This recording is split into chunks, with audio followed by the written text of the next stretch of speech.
Happy Friday!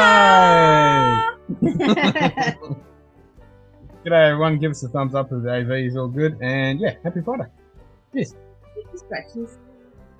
You got fleas. Thanks.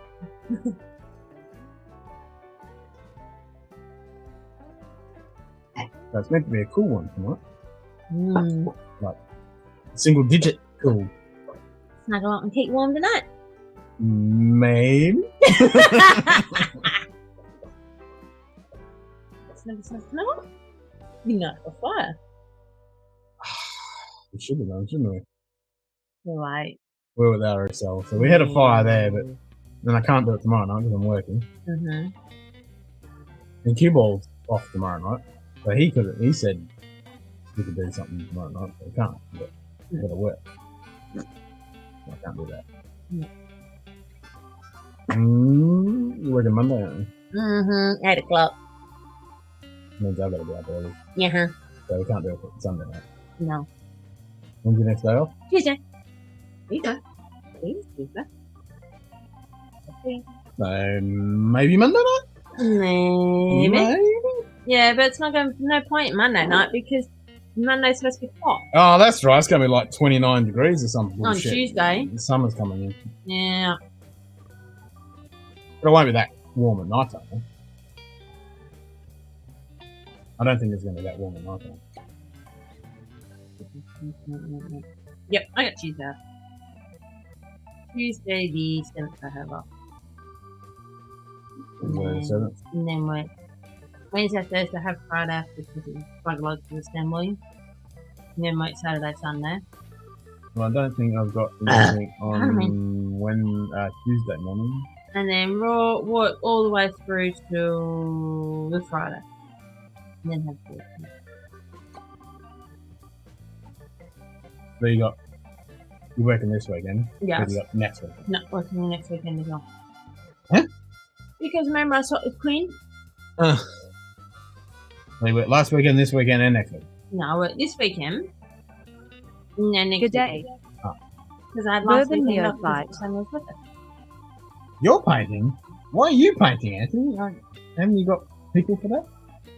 Or are you just doing the finishing touches? What colour are you painting? Hot pink. What? Hot pink. I don't think Anthony's going to be painting hot pink. Good day. Simon Del Vecchia. G'day, Simon. We'll join you, but a little bit later. Shut bitch. I didn't say anything. Hot pink? Well, shit. It's time for work. Don't work too hard, Bimble. Bye. Enjoy your Friday work. Our Friday is done. Trim white. There you go. So he's doing the trim and it's white. It's not hot pink trim. I should bloody well hope not. That'd be an eyesore, wouldn't it? Imagine the white walls and a hot pink trim. No, it wouldn't actually. It actually look pretty good. Maybe. A few bedroom doors. And a few doors. So white walls, hot pink doors, and hot pink trim. Nope. Simon didn't comment what I said. Well, he's probably busy doing stuff. Could be.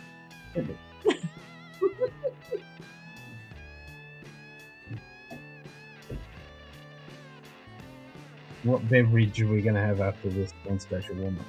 I Need a hot pink shirt, bitch shirt. I don't think there's hot pink, but there is definitely red in the colours. It's gotta have shirt bitch written on Need a hot pink shirt, bitch shirt. Well, I can't add any more items to the store. Actually, it's full. Because I just added a women's t-shirt with the small logo on it, and I can't add any more. And I had to take the mouse pad off. But no, I wasn't mouse pad anyway. No. So I took that off. So I added. Oh, wait a minute. No, I added a normal t-shirt with the logo on the back, and I added a women's cut with the small logo. Only thing should be hot and pink. Only one thing should be hot and pink. Yeah, she went there. She went there. My brain immediately went there, but I left it in my brain and didn't go anything. You immediately went there, didn't you? One for the future. One for the future, alright.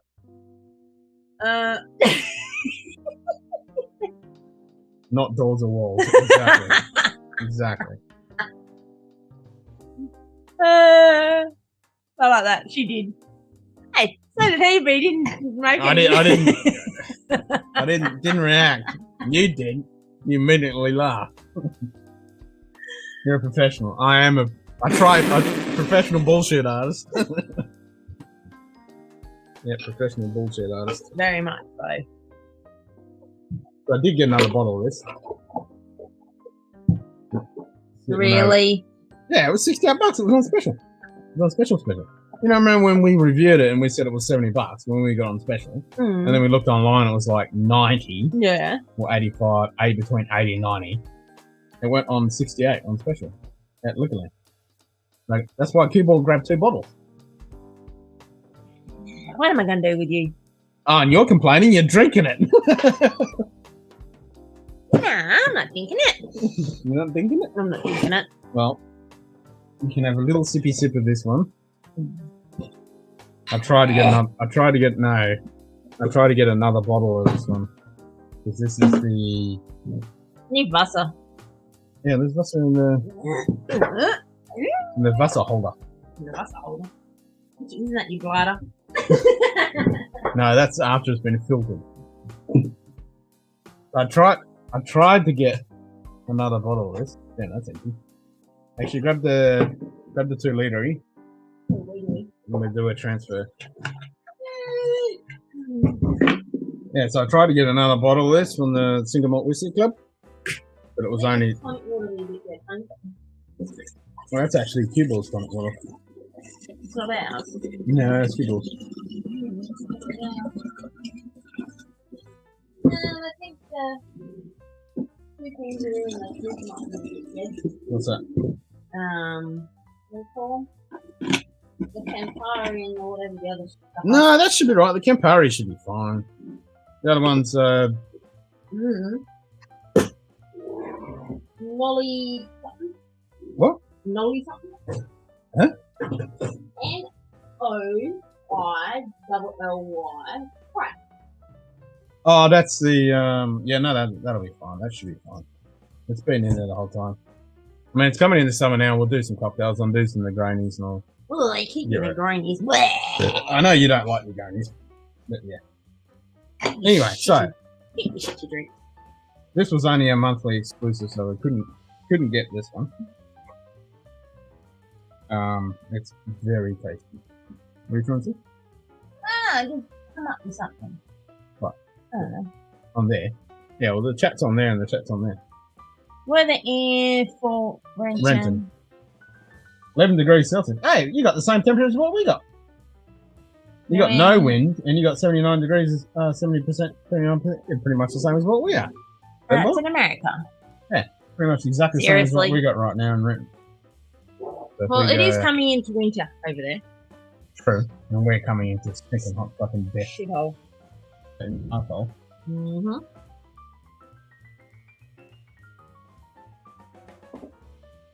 Yeah, single digits tonight. Little camera. It only pays me when she feels like it. I like 9. Oh, that actually worked. Recognised you. Even though there isn't number 9 in the chat. So I don't know why it comes up with highlight 9 for. It picks it up though. No. Stupid. Try God camera.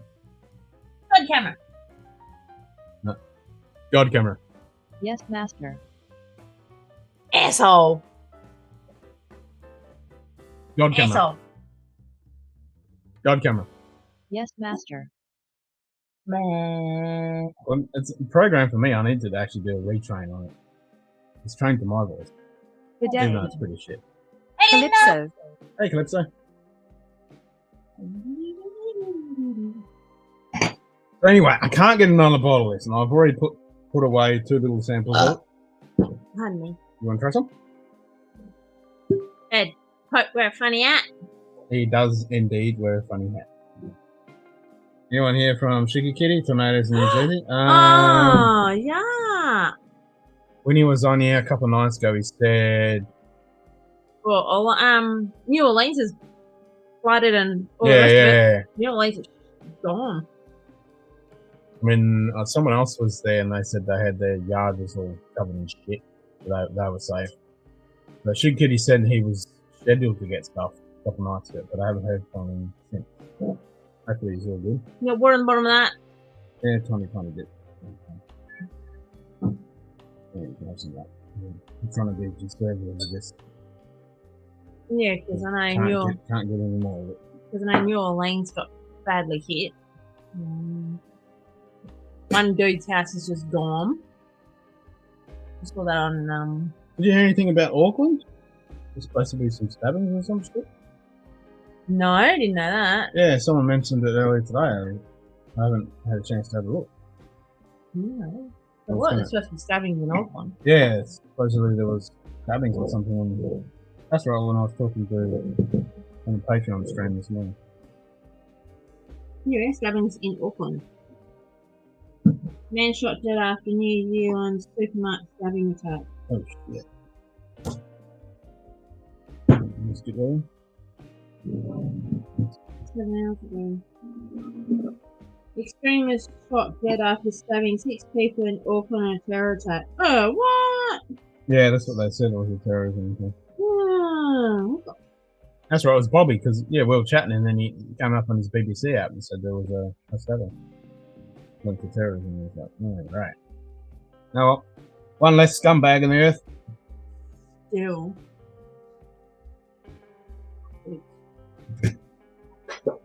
Oh, damn, this is good.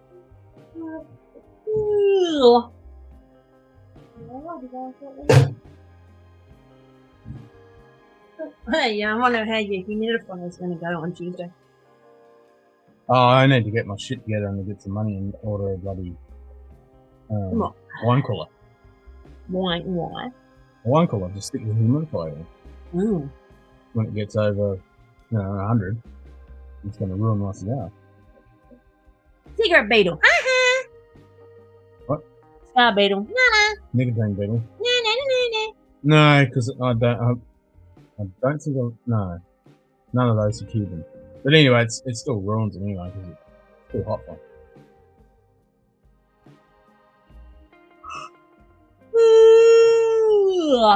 Zero. Ooh, sun's easy disgusting too, by the way. Gotcha. Especially this one.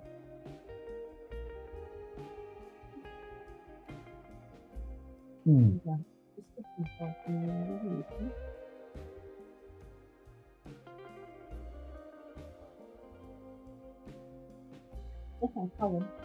No, it's not. Yeah, it looks it. No, that's just first fill Pedro Menes. There hasn't been any in any other cast. It's first fill Pedro Menes, so it's all sherry. 11 years. Oh. Nope. Non-chill filtered, natural coloured, and 50. What is it? 52.2.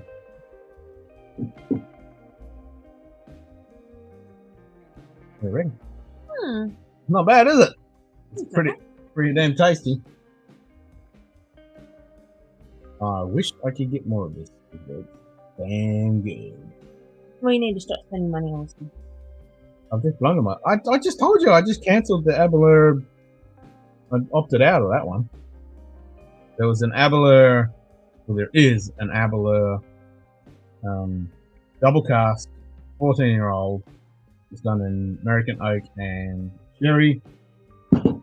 Problem being, it's 40% ABV. I'm like, nope, not gonna do it.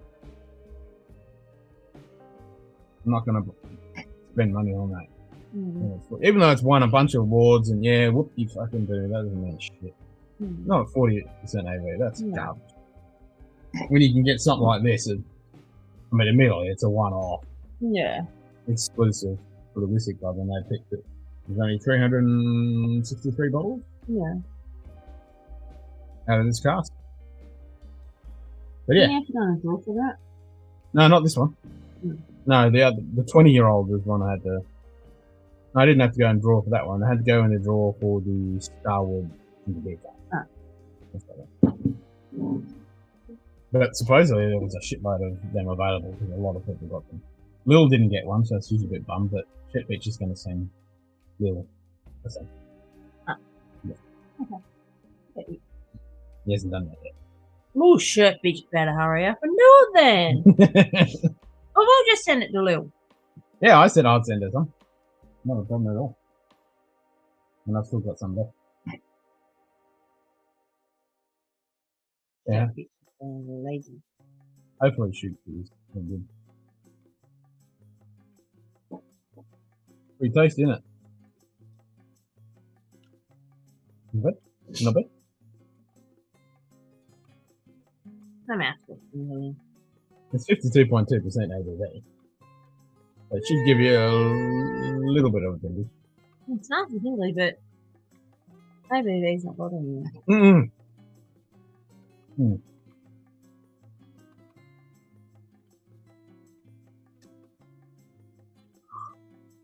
Like it's super. Oh, sorry. Like it on the top of the root. You get it on top and a bit on the tongue in the middle. Roof of the mouth. Again, doing it now. Well, I left it sit around on the palate a bit, but oh my god, that PX is delicious. Good stuff. I wish I'd got 2 bottles of it. How much was it? It wasn't that bad, because I bought this one with the Pendrin. Oh. And you want to try that one, don't you? Eh? Yeah, you wanted to try it, the Welsh one. Oh, yeah. Good. Yeah. This one. Yeah.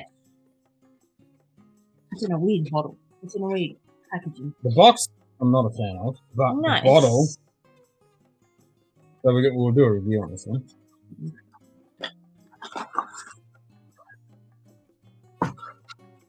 Yeah, the box is kind of Foxy? fucking shit.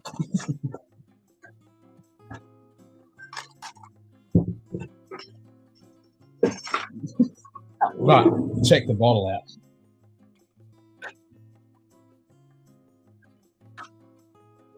Oh, and look, written in Welsh. Can you understand it? No. I can remember. I can understand. Made Top Pendrin. Shelf says go chuck the box away. Throw the box away. Yeah, well, Top I haven't done the shelf, review Dustin. yet, Dustin, so that's the only reason I'm still keeping it.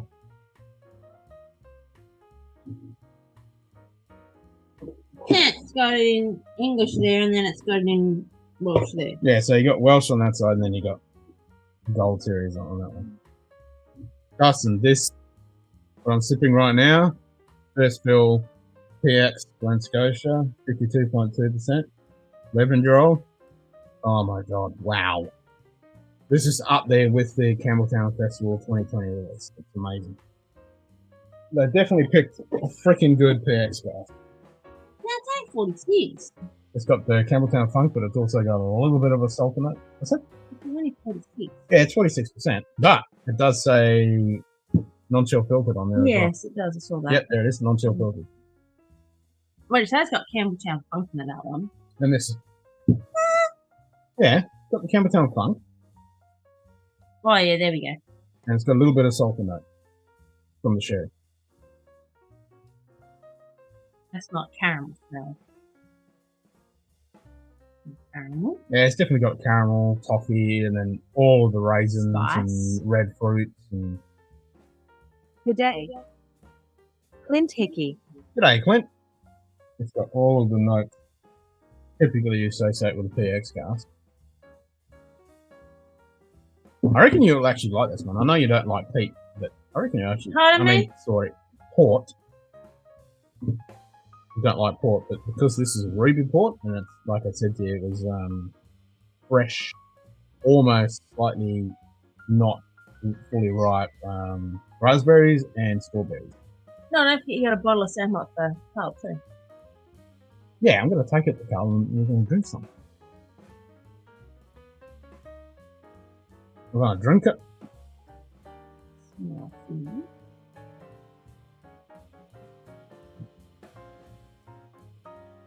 Hmm.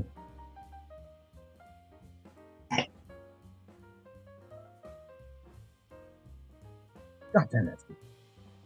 I get a little bit of the sulfur, cherry sulfur note on the palate.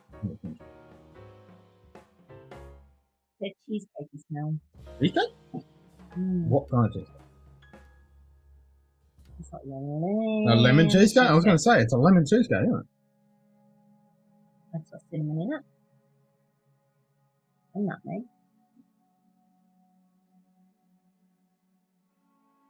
Yeah, definitely the nutmeg.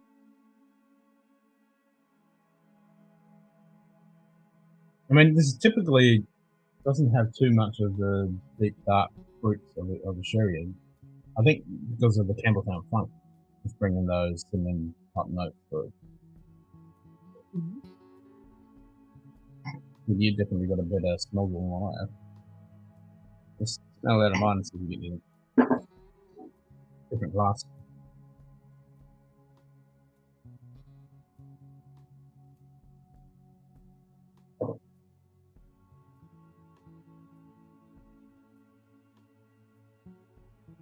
Wet rag smell. That's the Campbelltown rag. funk. I can't smell any in mine. Yes. Wet rag smell. I mean, you've only got. Hang on. You've only got tiny bit left in yours. Yeah, I find nosing on this is better than a Grand Town. Probably because the diameter of the hole is a little bit narrower. Smell down. I can't tell what it is. So I think this is. Yeah, I don't know. It's a little bit narrower.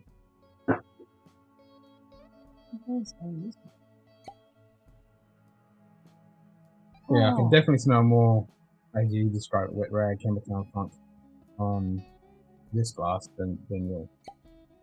Yeah, more wet rag smell on that. Yes. No, it's your fault. You started it. Did not. No. What? The wet rag smell? So on this sip, the last sip, keep it on your palate and squish it around a bit. Oh, there's more green in there. Next one.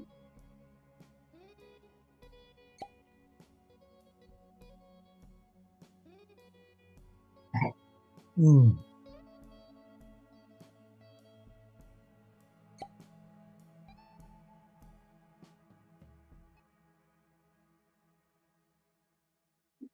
Ooh, it's on fire.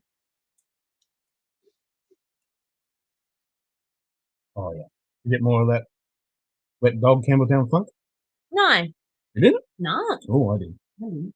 But it's not sharp, and it's not I just got a nice warm punchy. dog. It's kind of intertwined with the sherry note. Oh no, I could smell the wet rag smell in it. And that's especially in your glass. Yeah. Well, that's the Campbelltown funk bit. No. It's good. Right. It's not egg fart. No. Oh. But you didn't mind that egg fart No. because it's opened up a little bit. You didn't mind the Kilkerran egg fart. No. You all didn't. Yeah, but I think when I first had it with Dustin and Wit, I'd only just cracked it, so it was full on punchy. And when I gave Q-Ball some, it was still punchy. But when you had some, it'd been open for 2 weeks.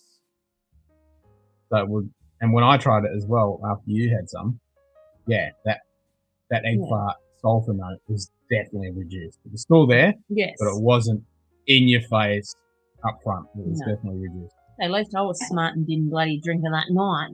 Yeah. I'm not stupid. It was definitely egg fart when we first opened it. Yeah, well, I heard It's a salt- Q-Ball. Yeah, Q-Ball didn't like it. I'm like, yeah, that's a sulfury bitch.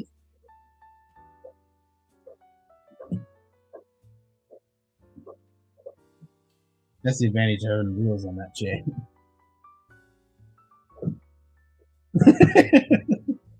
Are you doing a shimmy?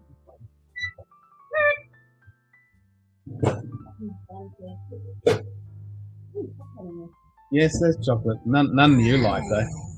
There's No. rum and raisin and there's all the dark stuff. Yeah, none of the stuff that you like. You only like almond and Yum. what's the other one you got? Black Forest. The Black Forest and the one with the milk. Deck. Huh? Top deck. Top deck, yeah. Snack. Everyone likes snack. That's because it's just Turkish delight. I do like that one. Everyone likes snack because it's just Num num num. Sugary goodness. Over sugared, bloody sugary goodness. Crap. Which is weird that you don't like dark chocolate and you like coffee. I like cherry ripe. And that's old gold dark chocolate. Yeah, but it's such a mild. So I pretty much like it. It says it's dark chocolate, but I wouldn't classify it as dark chocolate. It is so mild when it comes to dark chocolate. Like you want dark chocolate, you try that. In the top there on the fridge. You try that. I mean, even I can only have 2 pieces of that at a time because it is strong. Is that the stuff from? No, that's just the old gold dark. And it's like 80% cacao or something. It's pretty strong. Let's have it. She was meant to be streaming last night because I saw it pop up and she was going to open her Westwood. But she's going to do it on Tuesday night. Yeah. Good pop. Let's go to Wales. You farted? Great. That's all I really wanted to know. You sounded fine in your drone. It was disgusting. Did you leave it to him? Yep. Have it all to himself. Yep. What? You best not be stinking the place out, woman. That bloody coleslaw we had last night. Yum yum yum yum yum. I'm lucky I can't smell it. So that means it can't be too bad. Who smelt it, dealt it. Did you get ramen later? What?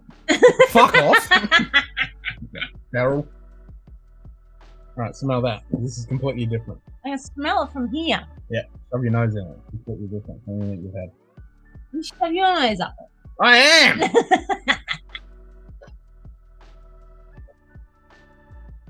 Crazy week is here. Alcohol and you don't mix. Yeah, it does. Oh, Jesus. Holy crap, it's Friday. It's Friday. Samuel sings that. It's Friday night. What one's he? No. He sings one of them. Yeah. Some freaking pop Friday song. Yeah, the Katy Perry, It's Friday Night. Yeah, because when we were driving to Mullawa, he was singing it for like an hour. He was sitting there on his iPad doing shit, and he was singing that freaking song. He didn't have his iPad. Oh, what was he doing? He did. He had my phone. Oh, he had your phone. Okay. Oh, that's funky. It's different, isn't it?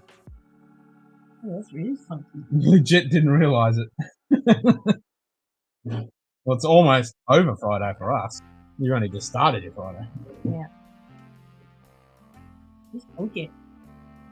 Funky down. Yeah, but it's not funk. There's no funkin'. This is completely different. Okay. So this is predominantly American oak and then finished in ruby portcast.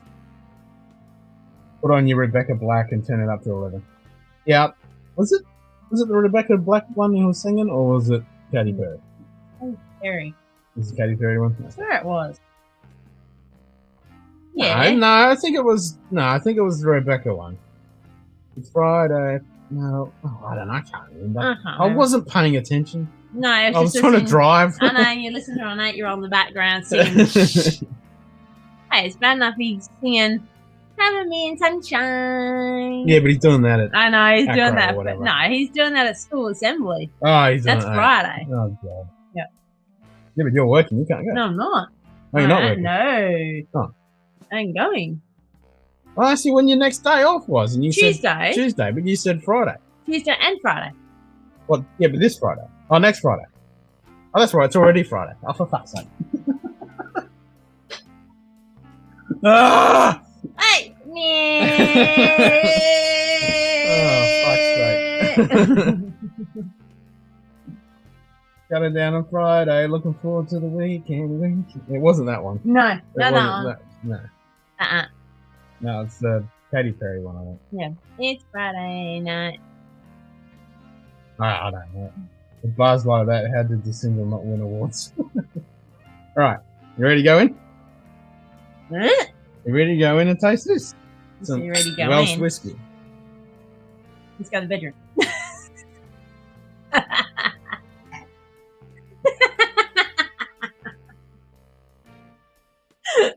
So that's a bit of a step down in ABV from 52.3%.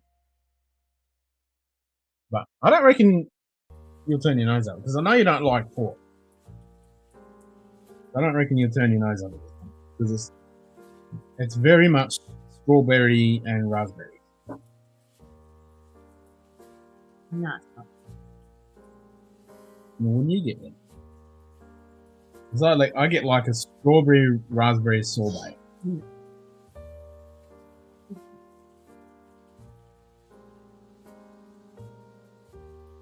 What do you get? I don't know. You don't know? You have to go in for another one?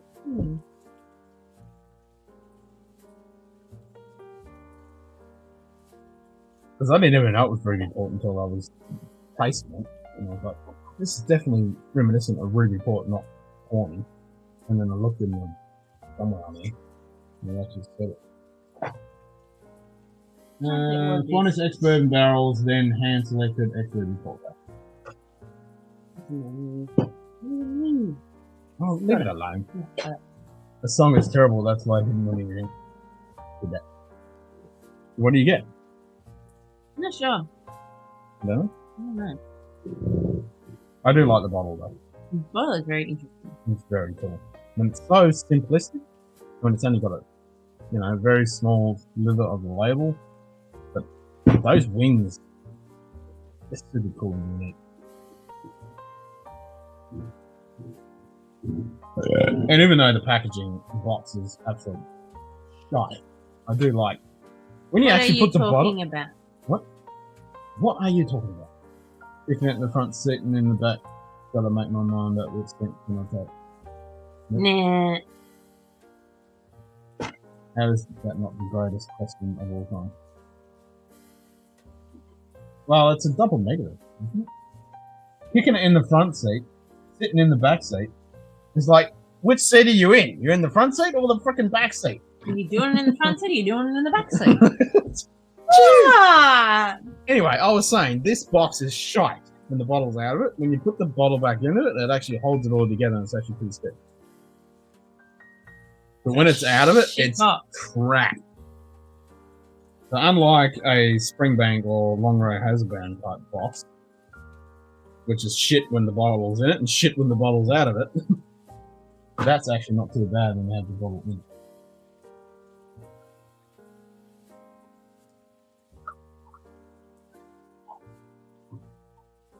The second sip, what are you getting? And the song even provides epic educational value for kids. Oh my. Right, Saturday and Sunday comes afterwards. I don't want this weekend to end. Ah! I know that song. Yeah, is that Rebecca Black's one? Or is that... No, it's not Katy Perry's. No, but you got the Rebecca Black one. It's Friday, that one. Oh, that's annoying, that one. Yeah, well, I think that's the one that Dustin's referring to. Tomorrow is Saturday and Sunday. Comes the weekend. Yeah, I think that's the Rebecca Black one, the one that she did ages ago that went through the fucking charts. And it started off as a YouTube video or some shit. I can't remember. I know she got popular after that.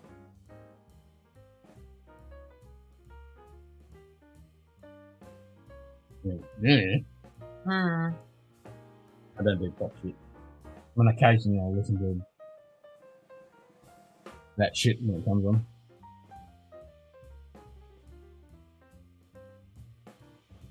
It's definitely not my genre. I like my metal. Alright, you can turn that off now because I don't want to get flagged, thank you. Oi! Stop! Thank you. Get my shit flagged. Get the channel banned before it's even freaking got to 1,000 subs. Is that one? That didn't sound like them. It's Friday, it's Friday. That's that it? Friday, that's Friday. Ah, okay, that's that one.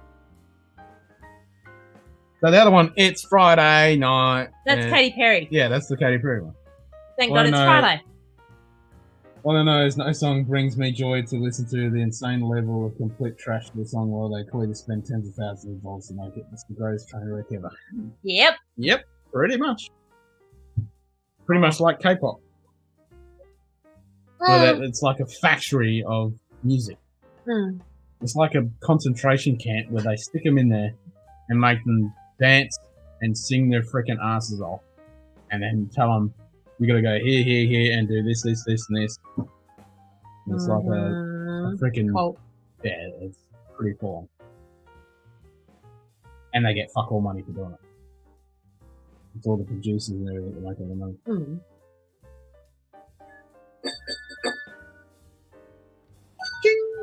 Ching, chong chong. I don't know how to toast in Welsh. Chong chong. It ain't that. Chong chong. It's not chung chung. Chong chong.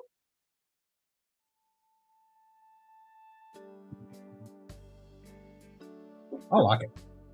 It's different. It's It is different. definitely not a punchy. I still can't figure out what it tastes like. You're not getting the strawberry raspberry. Uh-uh. No. Nope. Oh, well, what note do you get on it then? I can't tell because it's like basically like you're just taking the nick off of it and that's it. Yeah, but the neck is fine. I got that strawberry and raspberry and stuff know. off the neck. I'm not. Well, maybe we should have started with this instead of going with the Glen Scotch stuff. Should have done. Oh well, too late now. No. Well, we're going to review it soon, so then you'll be able to dive into it more and explore Yes. Right. Can I smash the box?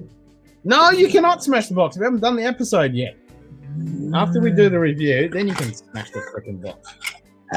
Poxy box. Yeah, the box is pretty poxy.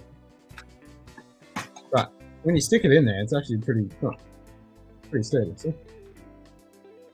So it's actually... Poxy box box. It's pretty damn sturdy once it's in there. Poxy box. But when it's not in there, it's a piece of shit. But it actually locks in there. Right, look. I laugh if it had plopped out. But it doesn't. It's actually quite sturdy. So it's a good design when the bottle's in there.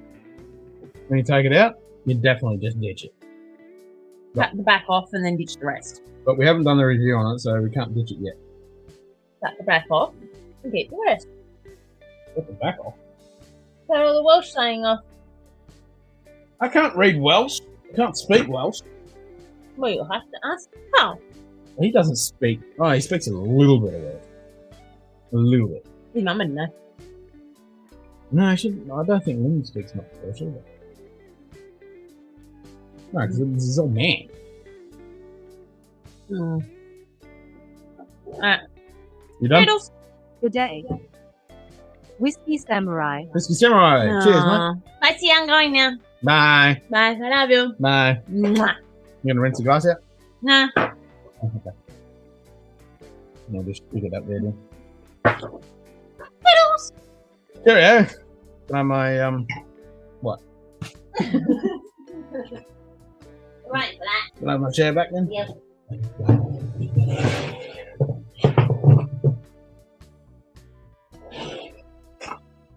Ah. What temp is it?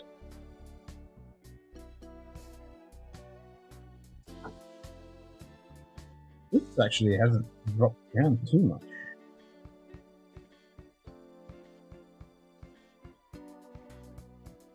No, that was 1 degree out. It was definitely less when I looked on the local weather app.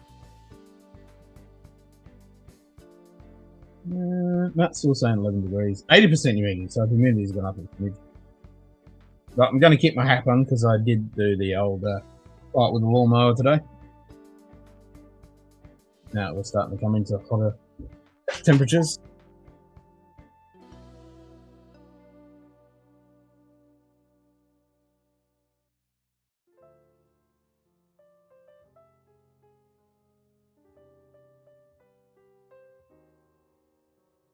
As it is 9 o'clock. Scored me the new 10-year age stated jack. Oh, wow. Will that video? Oh, cool, man. What is it like? Is it worth the hype? How much did you pay for it?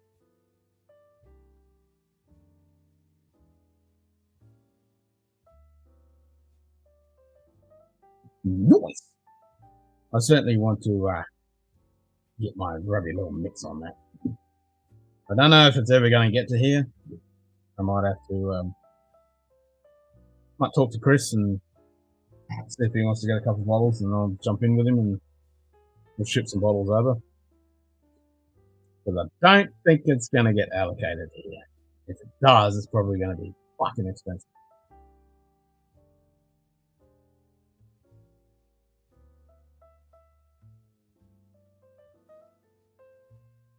When I get back home this morning, I'll hop on and have a dram with him. Hell yeah, bro.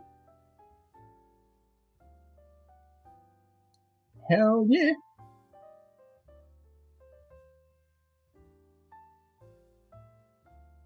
It's funny, the Hot Wheels show bag that he got a little bag as well as a backpack and everything, but he's been using the little bag to put his snacks in and stuff when he comes home from school and shit.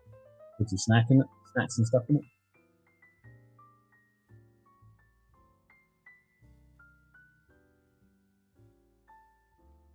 And actually, the missus, when she went to pick him up, put some snacks in his Hot Wheels.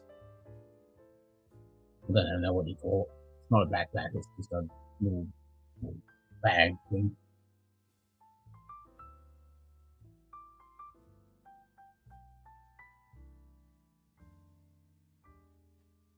So over the weekend, I'll probably edit up next week's episode and I'll put it out early for Patreon supporters. I think I'll try and do that regularly as much as I can. Bring those episodes out early for everyone. It's just been so busy. Yeah, I definitely want to get my hands on that 10-year-old JDs.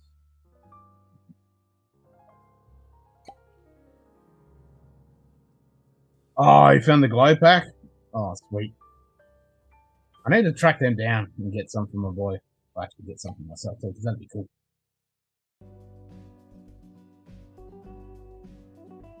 Whiskey bottles should come out with some glow in the dark stuff. And that'd be cool. I'd turn all the lights out and then have glow in the dark bottles. That'd be awesome. It'd be good for when you're outside nighttime around the fire and shit. Glow in the dark bottles would be wicked. Get on that, whiskey distillers. Make it happen. Give some glow in the dark label.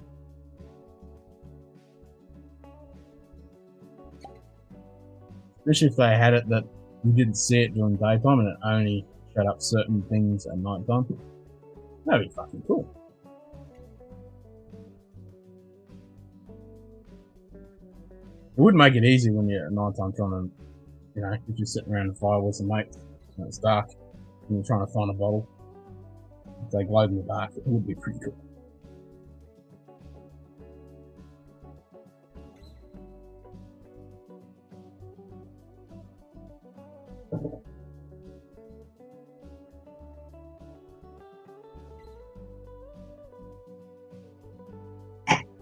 I think I'm gonna do another blind scratch. I do like that pendulum though. It's different. It's definitely not as taut finished as I expected, but it's pretty good. Plus an 11-year-old.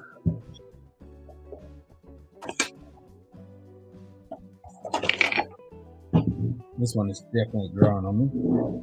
We'll rinse that out.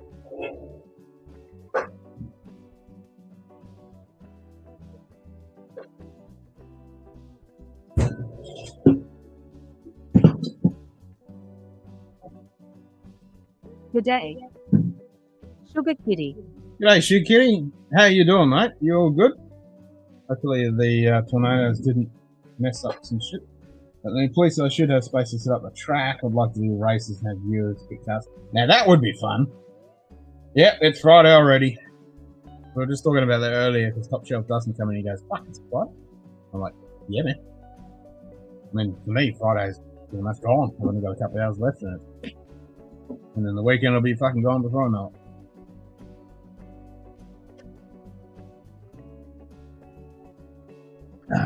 The whole weekend, weekday thing for me just doesn't exist. It's just day after day after day. There ain't no difference.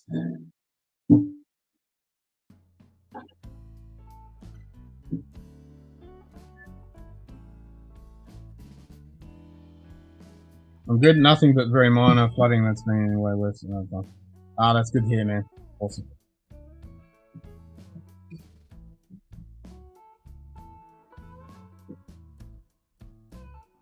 Oh, yeah.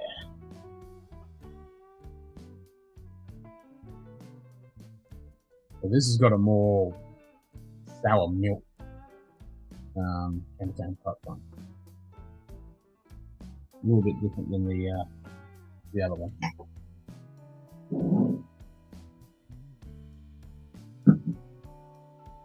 There's nothing like New York or New Jersey area that flooded away. Way down south at a small tornado that 2 hours.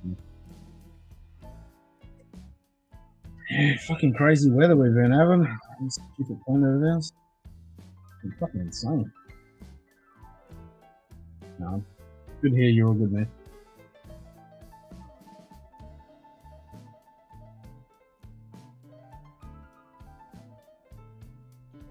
And I was hoping the samples would actually. Oh, Dribble wetness? Ew, bugger.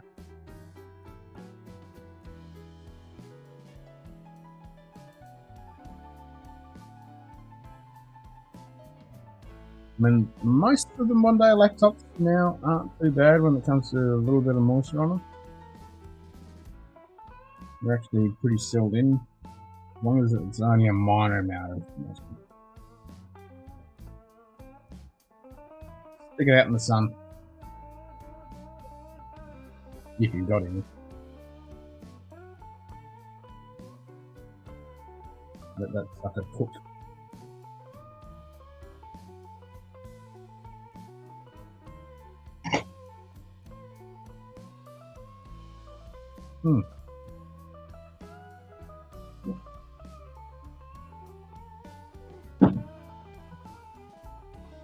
Oh yeah, that's good.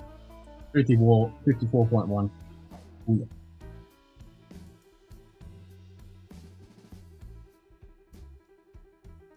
Working on redoing my firewall too, needs an upgrade, but the backup replacement won't back reset.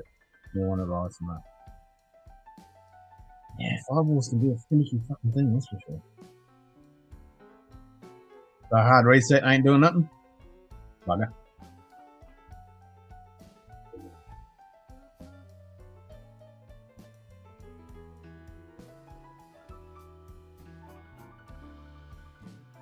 What firewall are you using?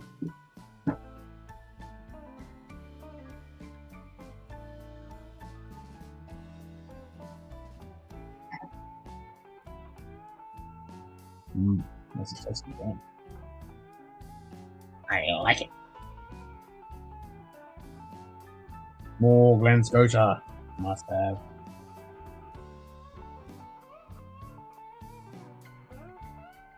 Third farm is all fixed up, so I'm really good on the work side, all set for a very, very long weekend. Nice.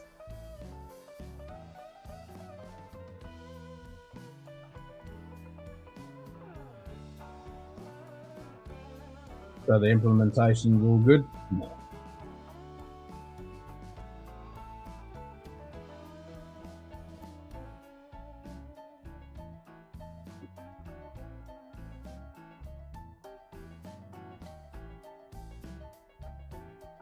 Very nice. Nice. It works.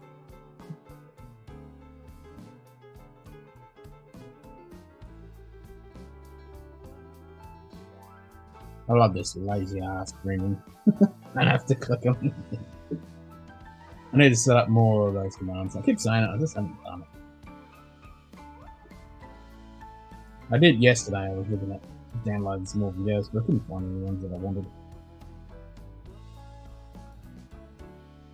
I'm actually waiting for a new bot that a developer's working on. That currently it works really good for Twitch and does everything under the sun. It plugs into voice attack and does all the other bits and bobs with OBS and everything.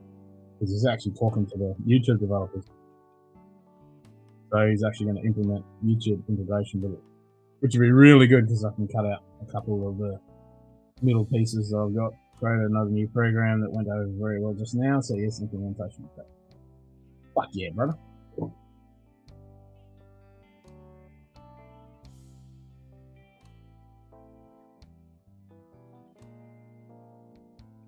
Nice. Yeah, I had a win too. I've actually finished a couple of websites that I had to do, and they're working great. Customers are happy, so win-win. Sent out a bunch of invoices, just trying to get the money to roll in. Temp dropped to 20 after 30 all over the summer. Yeah, we're coming into 30s now. But it's actually single digits tonight. It's actually going to be a cold one. Currently about 10, 11 degrees at the moment. Feels like 8 degrees Celsius. But in a couple of days it's going to be like 30. So, a bit of a fucking jump. From single digit to 30. That's why I'm wearing an actual lined black cap. Because I had a fight with a lawnmower. And I'm wearing a pretty thick jacket on. Wee nippy!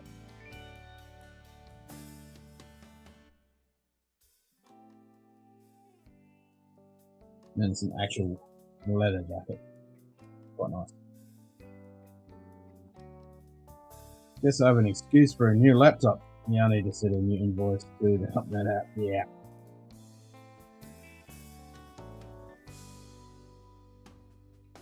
Yeah, I definitely wouldn't mind getting a new computer, but I think I'll wait a while until the price of GPUs and CPUs gets a bit more stable. Overnight it was 11 here. I like that, but everyone else is complaining. Yeah, I actually don't mind it. I mean, I'm going to crave for it in a few months. I wish it was 11. And it's going to be like 35 at night time. Yeah.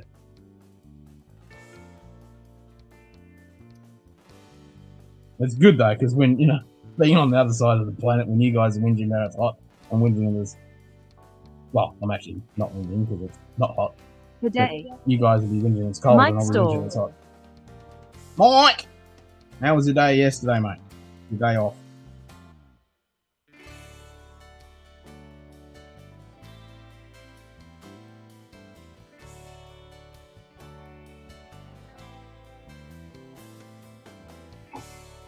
Ah, squeaky fucking... I'll buy corporate surplus, but there's not much of it around. It's heavy duty. What?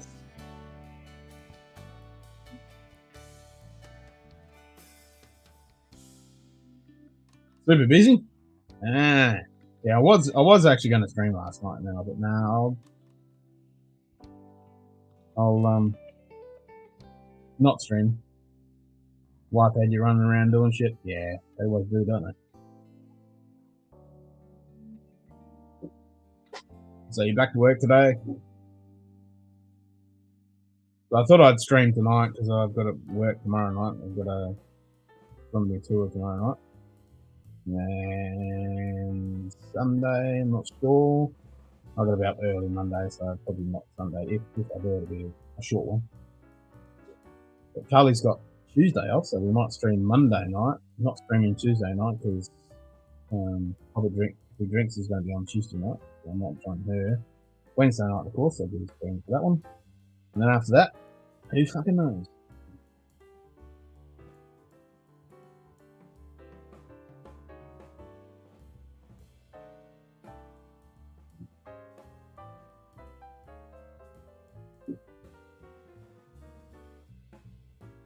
As long as you got some stuff done, Mike, it's all good.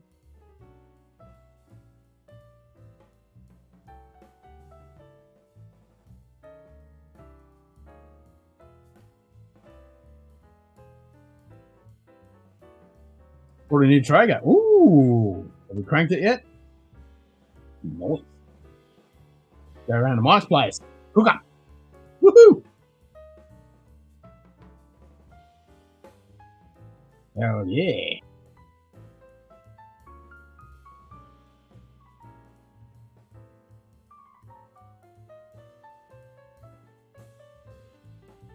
I still need to get around to track some German whiskey down. I want to get some German whiskey for our Oktoberfest for him. Gotta make that happen.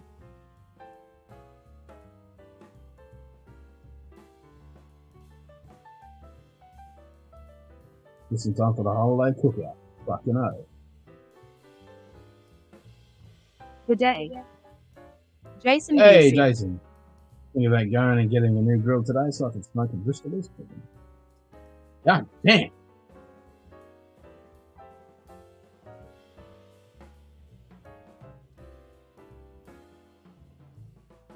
Man, I want to go out and get a new one.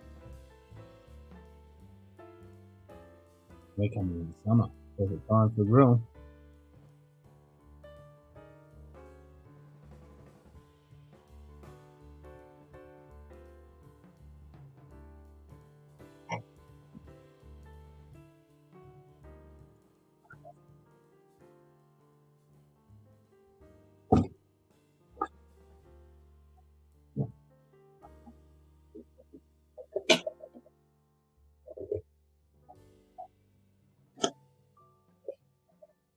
More Glen Scotia.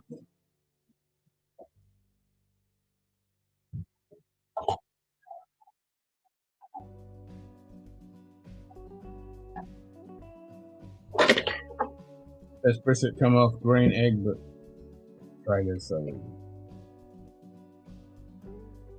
Yeah.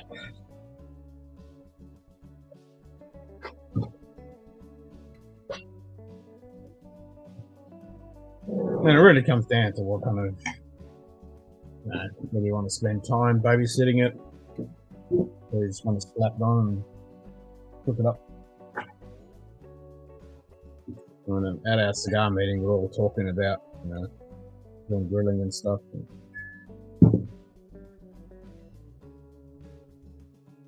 The discussion was definitely revolved around doing it, with a fire and babysitting the living shit out of it for freaking the whole day, or was whacking on pellets and calling it a day and just coming back when it's done. One called Mustard Guilt, I think was like a Traeger that used to start off. Nice. Big ass smoker is old school, but good, this is great. Fucking hell. What would you compare that Glen Scotia 10 to? Probably, just coming off the nose.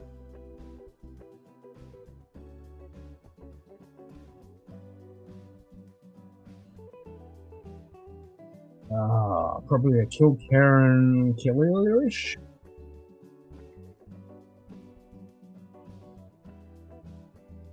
Yeah, like Kilkerran 12, Killia.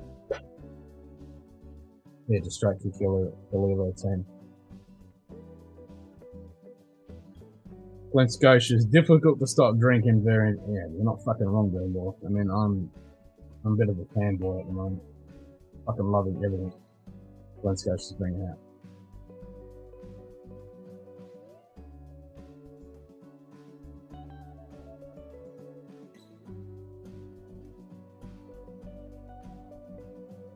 And some of those one-off bottlings. Whew. So fruity? Not so fruity, I mean, very light fruits.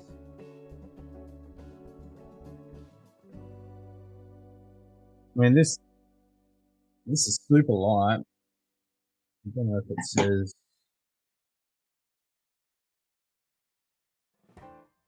And this one I find on the nose and palate isn't super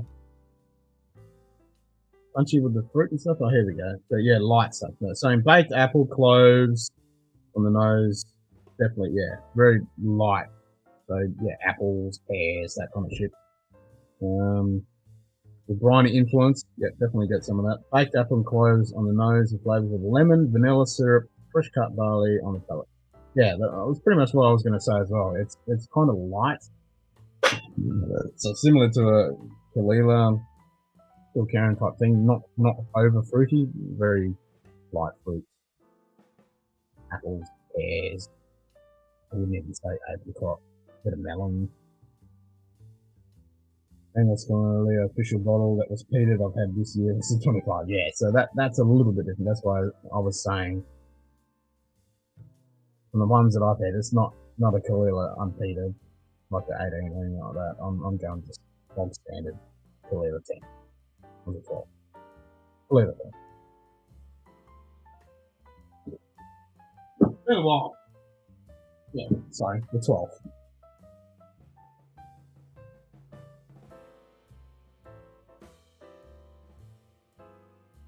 Running out of charcoal is so good.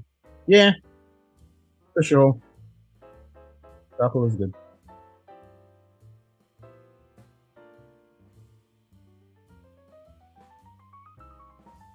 Yeah, it's not super fruity. It's more smoky. I mean, this out of all of the Glen Scotias would be the less fruity, funky. It's a very crisp, vibrant smoke.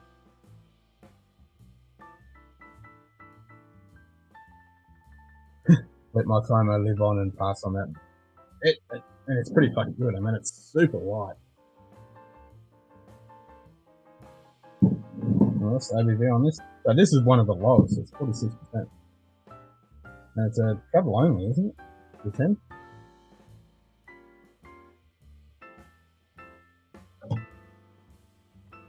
It's unique to have a very strong peated Glen Scotia. Typically, they're not that peat forward or smoky forward.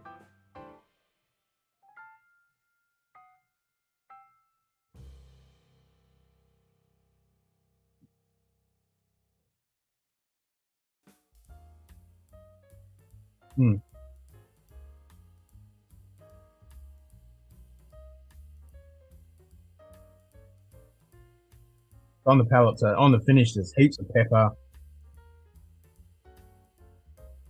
cinnamon, yeah, a little bit of sweetness, but on the palate before it gets to the finish, lemongrass, a little bit of dried barley, like dry hay almost. There's a waft of lovely sweetish smoke, similar to an off peat heart.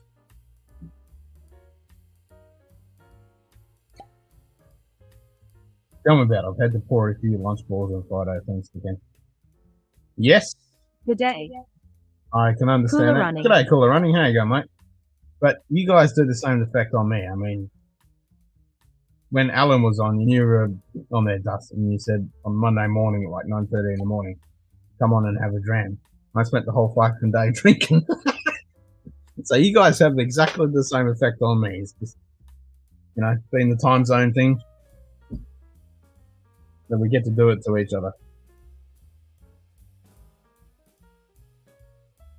That's where weekends are pretty good, you know, depending on who's streaming or whatever. We can usually, most of us can get away with having a few tipples here and there on a weekend if we're not committed to doing shit, which is always a bonus. I said, come on, you don't have to have a dram. Well, come on, if I'm going to come on, I'm going to have a fucking dram. And I was only going to have one. And then, yeah, I was like, yeah, this is too good. I need to keep fucking drinking. Don't get me wrong, I fucking enjoyed that.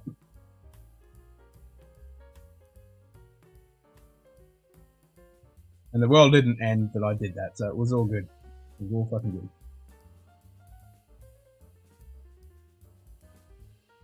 So I did watch your Glenallachie 15 and your Belvini 15 comparison. And it'd be interesting. I'd actually wouldn't mind sending some of my Glenallachie 15 because I get a shitload of dark chocolate, raisins, and sultanas on mine, which you guys weren't getting on yours at all. So I can definitely think there's a batch variation there pretty fucking strongly. Saying that, I can see the points that you were saying with that, but yeah, I definitely get a lot more dark fruity stuff than what you guys were getting. True story, whiskey tastes better in the morning. You're not fucking wrong, man. You're not wrong. Selling 13-year-old single grain, mash bill 95% corn, 5% malted barley, triple distilled, matured in ex-bourbon cask, 9 years before further 4 years in ex-bourbon, Bordeaux red wine, 50% punch or 50. Now that sounds pretty fucking inviting.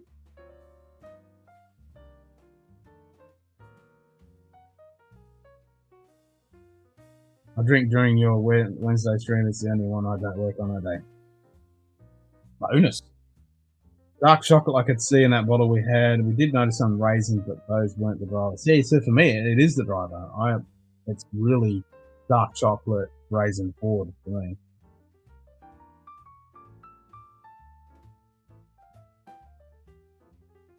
I'll grab some after this. They're like mine's 15. Simon's 15 was. Yeah, I know, right? That thing a lot lighter than. Yeah, exactly. Even when I was watching you guys, I was like, yeah, fucking hell, Simon's was really fucking light. So yeah, that pretty much goes to say, like you say, the variations with the Belvini and the Glenallachie, they're real fucking hit and miss. I think that has a lot to do with it. Because even like the 15 hasn't had too much attention. I don't think it's starting to come out a bit more now. The Glenallachie. I mean, I picked it up through one of the pubs here. I remember we were comparing it to the Belvini sherry cask, which was so much softer, cleaner, sweeter. Yeah. Yeah, I'll give you that. Like the one I got here is, yeah, it's a little bit dirtier than the Belvini for sure. It's not pure sweet sherry. It's got a bit more earthy, grungy kind of characteristic. Yep. Charred oats, earth, funk. Yep. There's definitely a bit of that in there, but I find that underneath all of that rich, juicy raisin and chocolate.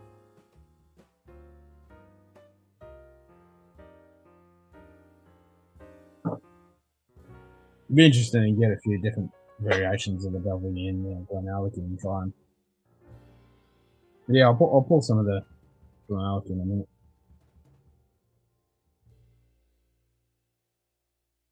I mean, I do find definitely a big difference between my first bottling of the Glenallachie 12 and the one I've got now. I actually don't find the 12 that good, whereas the first one I got, fuck. And that was only when it first came out, before the hype. Man, I smashed that bottle so quick. It was similar to fucking Glendronach 15. I mean, it was really good. So that must have been a rare one. Fuck. That 12 that I've got now, it's just nothing like what that was. And fuck, it was so tasty. I just killed that bottle so quick.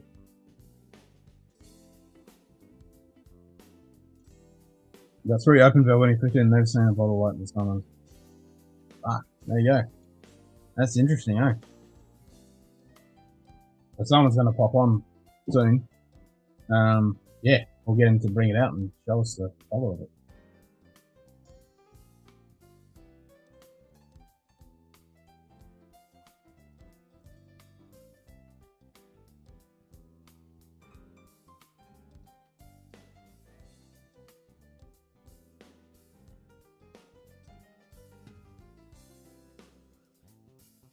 Yeah, lots of hay, lemongrass, lemon tart, a little bit of pastry, with that lovely bit of smoke all wrapped into it.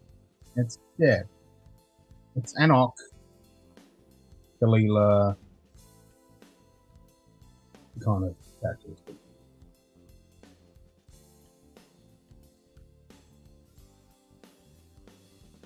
And if you're wanting that Glen Scotia kind of dark fruit funk, you're not going to get it on here. This is very different.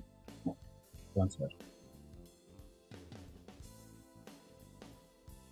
I want to know how many bottles came out of this cast. I don't give exact. Let's just say like out of 600 or one of 800. Maybe that might indicate how dark. True.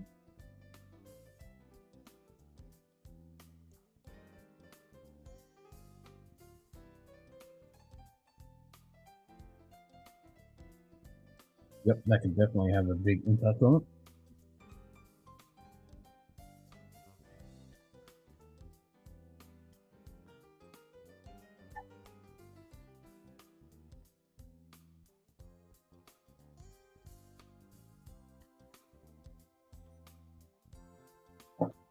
I think out of all the Glen Scotias, this one is definitely the most unique,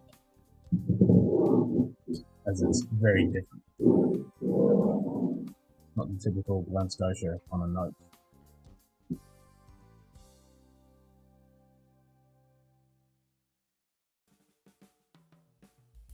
I mean, there is still that little bit of typical Glen Scotia characteristic there, but it's a little bit sweeter. Yeah, pears, lemon. Very, very much lemon.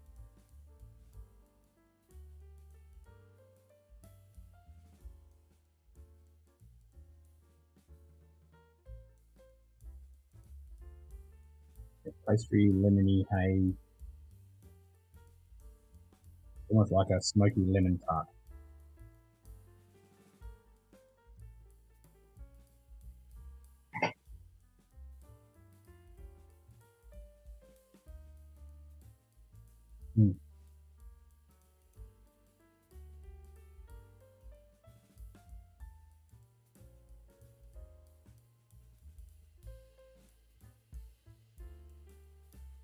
Similar profile to the Ben Rare Curiositas, but fucking 1,000 times better on the nose and palate. That kind of realm. It's got a lot more punch, a lot more hit, tons of complexity compared to that Curiosity. Curiosity is so fucking boring, man.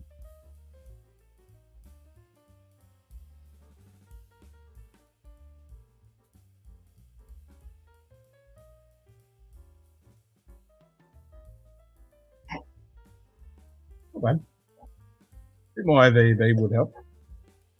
I mean, 46 is, I do like my Glen Scotias with a bit more kick.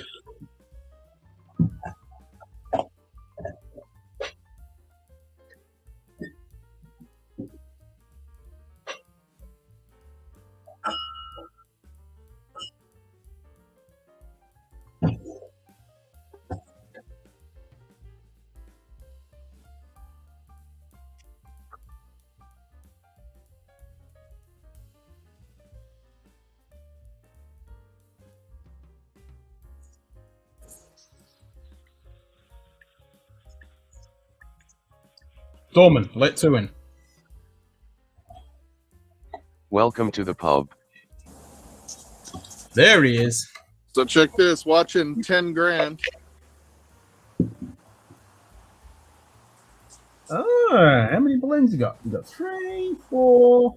There's a bunch more over there. Yeah, they're all Yes.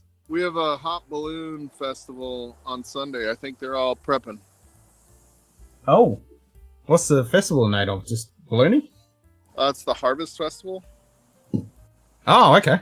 And so they're doing a hot air balloon. There goes the truck that chases it. You can tell because it's got the trailer that has hot air balloon pictures on it. Sweet. I've always wanted to jump in a hot air balloon. I reckon it'd be fucking awesome fun.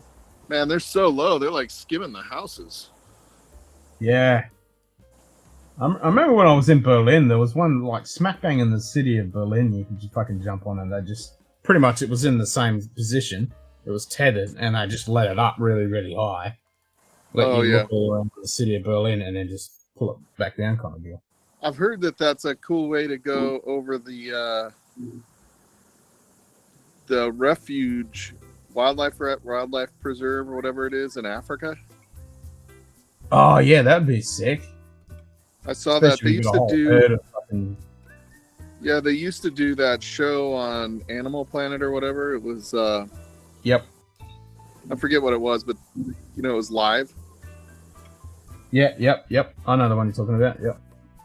And they would show pictures from up there. The only thing I think it would be hard is you can't really control where you're going as much. No. So. You're up to wherever the wind says. You're going this way. Yeah. But I suppose the operators are going to know eventually, the weather patterns and shit and where you're going to end up. So, here, if you do that during the day, you're going to get blown out to the ocean, and then during the evening, you're going to get blown inland. So that's all you need to know. Yeah. From the volume, man, the road, all of a sudden somebody opened the gate. It's like cars going everywhere. Good day. I'm out here watching. Yeah, it sounds fucking Old busy. Man Joe. Out here watching. Hey, g'day, Joe. How you going, mate? Trying to keep her from eating Quick more coffee rocks. break doing a long road trip. Oh, we're heading. Oh, Bourbon Baller sent you a message. Oh, I'm number one. I think that's a different finger. Yeah. I don't think that finger's associated with number one. Unless you're missing Bourbon Baller. Adam goes, "What did you do to Bourbon Baller? He seems really agitated with you right now." I'm like, I don't think I did anything. I'm hoping he's joking. It's entertaining. So, I don't know how dark your bottle of Glen Alecky 15 is. Is that 10k? I'm muted so that she's not barking in the microphone. Yeah, she stands on the patio and watches people walk by. He's like, get out of my fucking yard! Our house kind of sits like up on a... Oh, right there, yeah. We got the We're same like thing now. elevated. Yeah. So she can see everything. Like, that's the golf course over there. Yep. Oop, where am I? Right there. There's the hot air balloon. So that's the golf course over there. And over there. Jokes over the keyboard among people drinking. It's not always clear. That's very fucking true. You got the old keyboard issue with just text and no idea what people actually mean, and then everyone's inebriated. It's like a common greeting. There you go. Man. ... Mike's a good guy. It's a common greeting. Urban Baller. I told him, I was like, I'd never done anything direct to him, so I'm pretty sure he's messing with me. I'm like, so I mess with him back, and he's like, oh, I thought you guys were fighting. Nope. It's just like, yeah, when we just call our mates a Charlie Uniform November Tango. It's fine. Yeah. Oh, there goes another truck. Ooh, that one looks like it's landing. Ooh. Yeah, so supposedly there's going to be like 80 hot air balloons flying on Sunday. 80? Oh, yeah. Fuck, you gotta stream that shit. That'd be sick. Yeah, it should be pretty cool. They're Sit out there taking with a scar. That'd be sick. So, Dustin, here's my fucking bottle. Look how dark this shit is.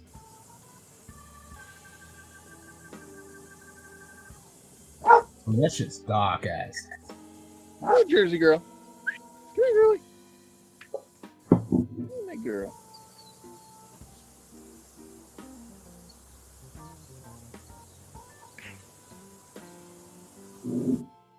So what are your plans for the rest of the weekend, Ken? Well, I got to take the boy to dance tomorrow, so he's doing hip hop and acro and all that shit.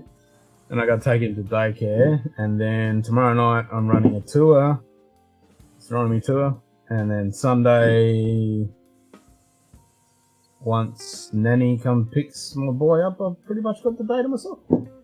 Nice. Yeah. I gotta do the Livewire finances this weekend, but I did get the samples of those Chug Life shirts. Gosh dang it, Jersey, knock it off. Hey, stop. I did get the the Chug Life shirts with the Impala on it. You got the samples. Yep.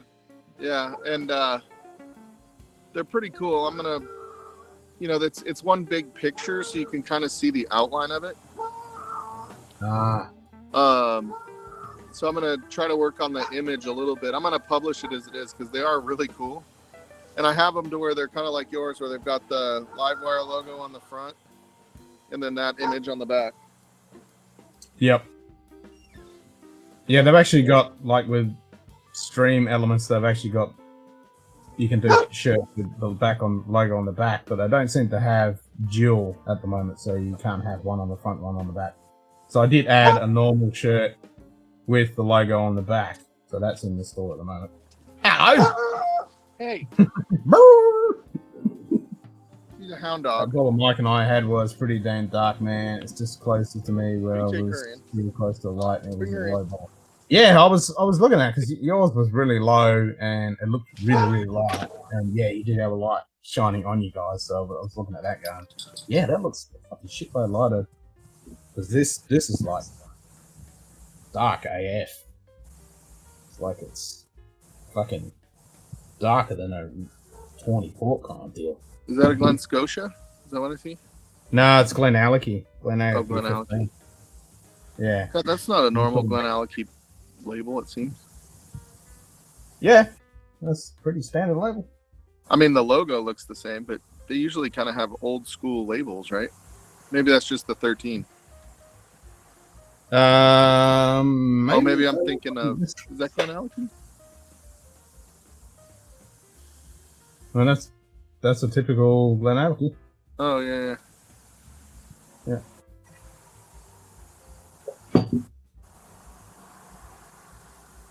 I'm talking like I can remember. It's like, I don't remember what I had for fucking breakfast. What's I know the what I had for 13? breakfast. What's the 13 that I have? I have the... It's not a Glen Alecky. It's a... Oh, you took Craig Alecky.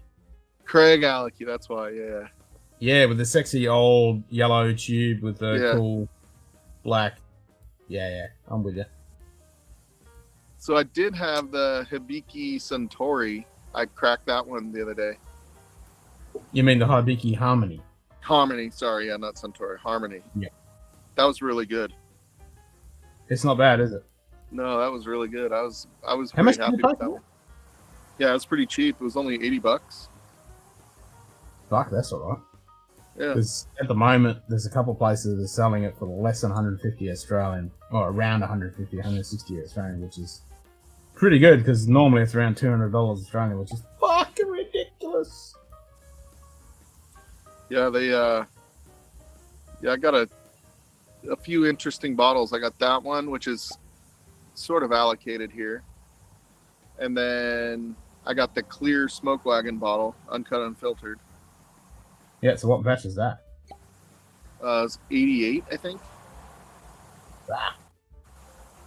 And then I got the 95.5 rye from Redemption.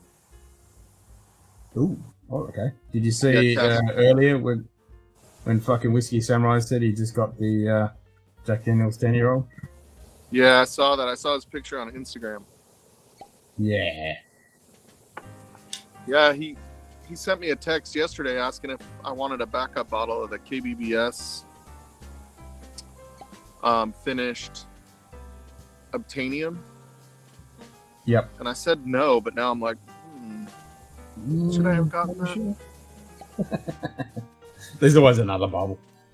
Yeah, there's always more. I'm trying not to get backups of things anymore, just because I'm out of room. We still get the old labels around on the US. Ken's got the new style that's been around a couple of years now. Yeah, this is the new new design with the big fucking piece of slate that the guy carved it out. And I fucking love this packaging. And especially the box is super sexy with this. I love that design. Look at that shit. Yeah, their logo is nice. The way their name, I like that font. That logo. Yep, the font's really cool. And it's based on the big piece of slate that this guy actually carved it out by hand. And that's their logo. Yeah, it's very cool. It's Flintstone-y. It's almost Flintstone-y. Get the light on it, there we go. Look at that shit. Oh, yeah. I like it. And I'm always a sucker for a nice blue colour. So this has got a nice dark blue colour to this box. Hell yeah. Hell yeah!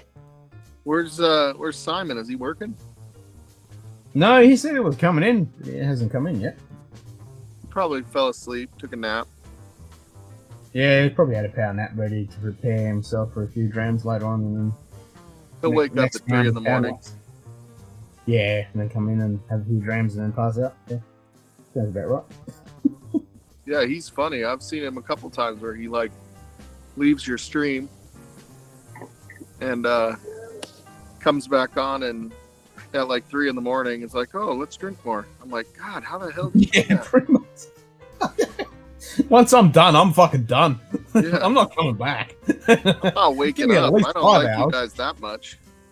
Yeah, give me 3 to 5 hours, then I'll be back for drinking. But yeah, not an hour or two, and then just come back. I'm like, nah, I would have. I'm not waking up at 3 in the morning to drink.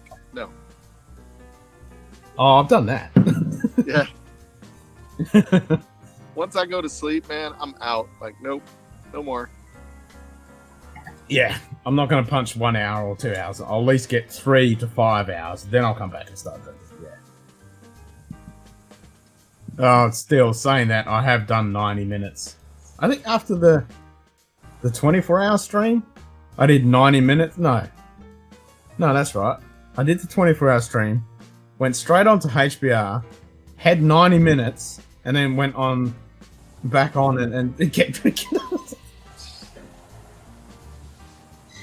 Yeah. Everybody knows I like my sleep. Sleep is good when you can get it. But I'll sleep when I'm dead. It's fine. Once 11 o'clock p.m. hits my time, I'm like, act like an old man. Really? But that's because I'm the one that gets up with I get up with the puppy, in the morning. And you're a sparrow fart riser. Yeah, see, I can't do that shit. I was always a night owl. I would rather stay up and sleep in, but I just can't sleep in anymore, even if I'm tired. Well, I don't do the sleep in thing. Shit. What's that? But I don't do the sleep in thing too often. I mean, I never sleep in. I mean, the latest ever is like 10. And that's if I don't have anything on and I've stayed up till 6 o'clock in the morning. But normally, I'm up between 7 and 9 every morning. Kitty and Witty wake me up at 5 a.m. no matter what. Yeah, see, my kitty doesn't do that. He just fucking sleeps. To the point where Carly will get up, go to work, the cat will still be there. I'll get up, spend half a day fucking working. Carly will come home from work, and the cat's still fucking there on the end of the bed. He hasn't fucking moved. He's like, yeah, fuck you. We don't have cats because we have 2 labs. Yep. And we don't want them to hurt the labs. Well, our cat labs are gentle. Like we've got a lab border collie cross, and like she's getting a bit old now. She's all grey like me, but they get along really well. Like he'll go up to her and give her a smooch and meow at her, and she's like, "Fuck off," and just wanders off. Yeah. Do you declaw your cats or do you leave them clawed? Nah. You're He's like, clawed. this is fucking He's all good. Australia. Everything tries to kill you here. You can't declaw a cat. I ain't declawing a cat. I mean, Carly has in the past with that other cat. Used to nip his claws every now and then, but only a little bit. Didn't take them out. Just take the edge off. And then We they never shot. declawed our cats either. Nah, fuck no. Maybe trim him a little bit, but no, he's fully clawed. But he's docile. I mean, you could slap him around the head and he'll just fucking look at you and run off. I mean, he's scared of his own shadow. He's not aggressive at all. Whereas the other cat will tear your fucking face off. But this one, don't fuck. Chicky's like, declaw? No. Yeah. If Would I never tried to do shoot that, a cat Sugar with a Kitty. gun to my I'm head just with making one sure word. Ken wouldn't. Yeah, tuna or die. Nah, I'm not for declawing, that's for sure. I don't like that. I don't like clipping ears. I don't like snipping tails. No, I don't like any of that shit. If you're gonna have a fucking pet, have it naturally as it is. Don't fucking torture him and Give the just a cat simple- plenty to claw on so he's not clawing on your leather couch. Yeah, exactly. Find. Well, they will find the thing that they like to fucking claw the shit, and just give them that, whatever it is. Because if you try and give them something else, they're gonna say, "No, fuck you. I'm gonna claw the thing that I like to fucking claw." Like our cat outside in our patio, there's a gate we put up with a thing, and there's a bit of a. You got the gate part, and then there's a bit of wood there. And he sits on there and just claws the living shit out of it. So he shredded the living fuck out of that piece. But, you know, that's just a piece of wood. I can replace that. Yeah, we love cats. We used to have a big orange tabby. And man, she was awesome. Like dogs, like she'd be laying in the yard when people would be walking their dogs by. And the dogs are like trying to get her. And she was just a badass. Like she was a big tabby. And a bulldog like was trying to get to her, and the owner was like, "You are the awesomest cat ever," because she's just like, "I dare you, let him go, let him go." I like that. Yeah. It was. But Yeah, this cat that we've got is complete opposite. Like he gets in a few scraps, and he's killed some snakes. So he's not a pussy, but. Fucking hell, he farts and he runs away from his own fucking shadow. I mean, he's... he runs away from his own fart. Yeah. Or sees his own shadow and fucking shoots himself. But, like, he's had some fews. I'm not an animal behaviorist. Cheech could probably answer this question, but I feel like boy cats are kind of pussies when it comes to people. That doesn't mean they're not like hunters and all that stuff, but they tend to be a little more shy, and maybe a little, when they do find a human that they like, they tend to be a little more affectionate, whereas the female can have a little more attitude, but she's not as scared. I don't know, that's what I've seen more. Well, yes, but also it depends on the cat. I mean, certain cats will be really affectionate to people, will go up to them and want pats and all that kind of shit, and others, they see a person, they're fucking gone. Yeah. And that was a really strong contradiction between our current cat and the one we had before. God rest his soul, he's gone now. And were they the same gender? Yeah, they're both males. Oh, okay. But he was absolutely fucking mental. Absolutely mental. Well, maybe the one identified as a woman. No, well... Just kidding. But yeah, our current one, like he never was a talkative. He would never say anything. He was just completely silent. Never had much character. But now he's actually developed a really strong. You know, he's lazy as fuck. All he does is sleep.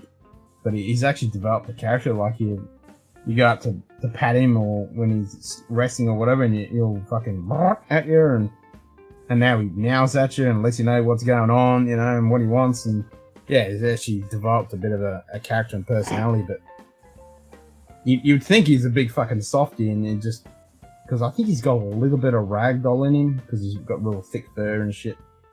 But when he scraps, he never gets fucking battle scars or wounds or any of that. Yeah, hardly ever gets any of that. Was our other cat. It was just a tabby, a grey tabby. Man, he'd fucking come back with scars and wounds and shit all over him. Probably scrapping with Crocs and shit. Yeah, he was just fucking around with kangaroos and whatever. Simon, where are you? I want to see you with your Chug Life shirt on, buddy. Surely you've gotten it by now. Oh, I've still got Chug Life, the one he ordered. Yeah, I've still got the Survive Live Wire one because he's meant to come up here and pick that one up. Oh yeah. Has he gotten the Chug Life? I haven't seen him wear that one yet. No, he was expecting to have that. Yeah, he said it. Online it said it was delivered, but he said that means delivered to Australia, not my house. True. Yeah. And once it comes to Australia, it's anybody's guess where the fuck it is and how long it's going to take. Yeah. As a kid, the cat we had got backed into a corner by two dogs. The biggest dog thought it was a badass and ended up with half its nose hanging down. Bloody, it was never the same. Yeah. Yeah, that's the thing is, the dog might win the fight, but it's going to take a beating. Oh, it's going to take a fucking beating. I mean, if a cat manages to get all its weapons into play, fuck, man. My pet quokka, I wish I had a pet quokka. Quokkas are awesome. Imagine I could have a pet quokka here. It's like this fucking big. Can you have them as pets?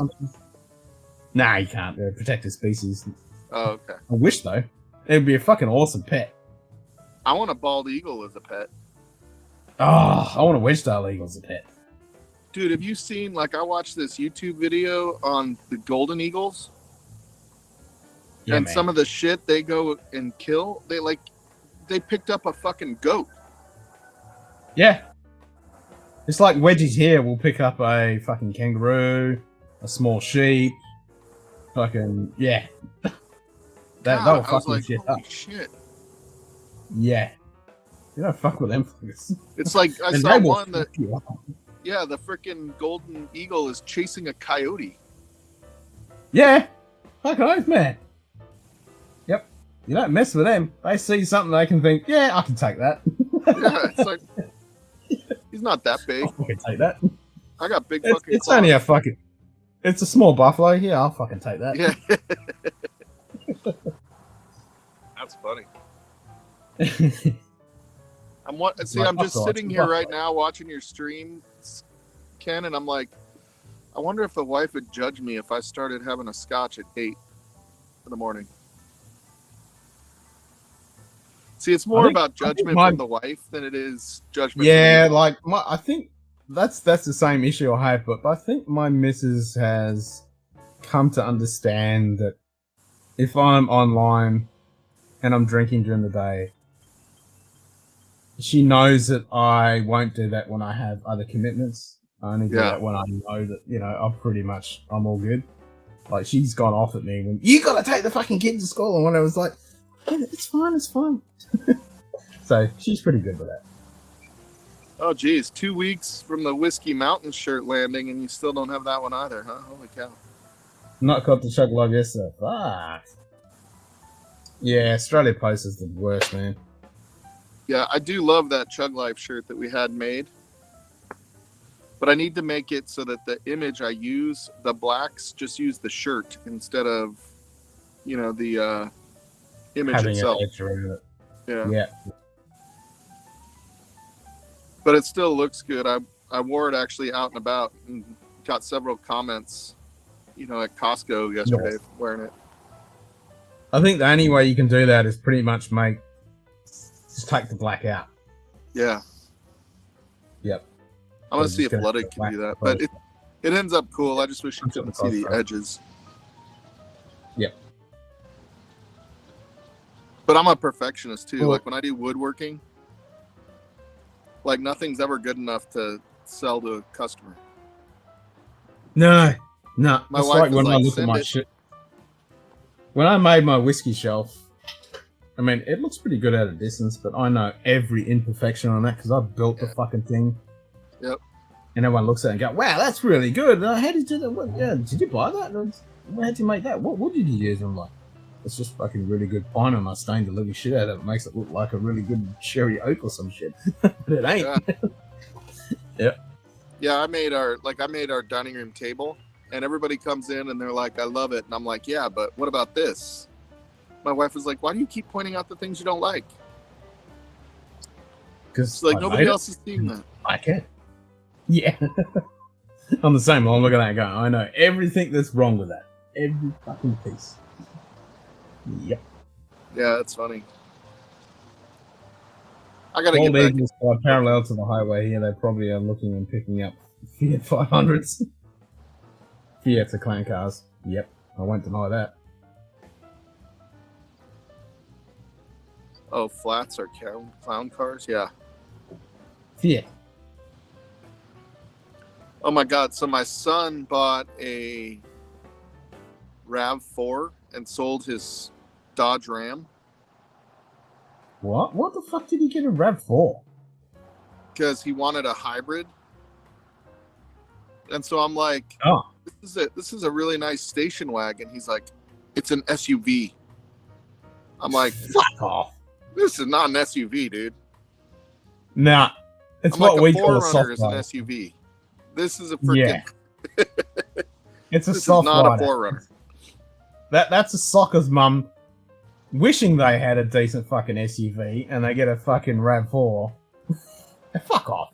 I'm like, it's cool if you just want to have a hybrid car, but don't call it an SUV, bro. Just saying. Nah. You put that thing in the bush, mate, it's fucking stuck there. It ain't coming out. Yeah. Yeah, that has... He's like, it's all-wheel drive. And I'm like, exactly. Yeah, all-wheel drive for the highway because it fucking needs it all.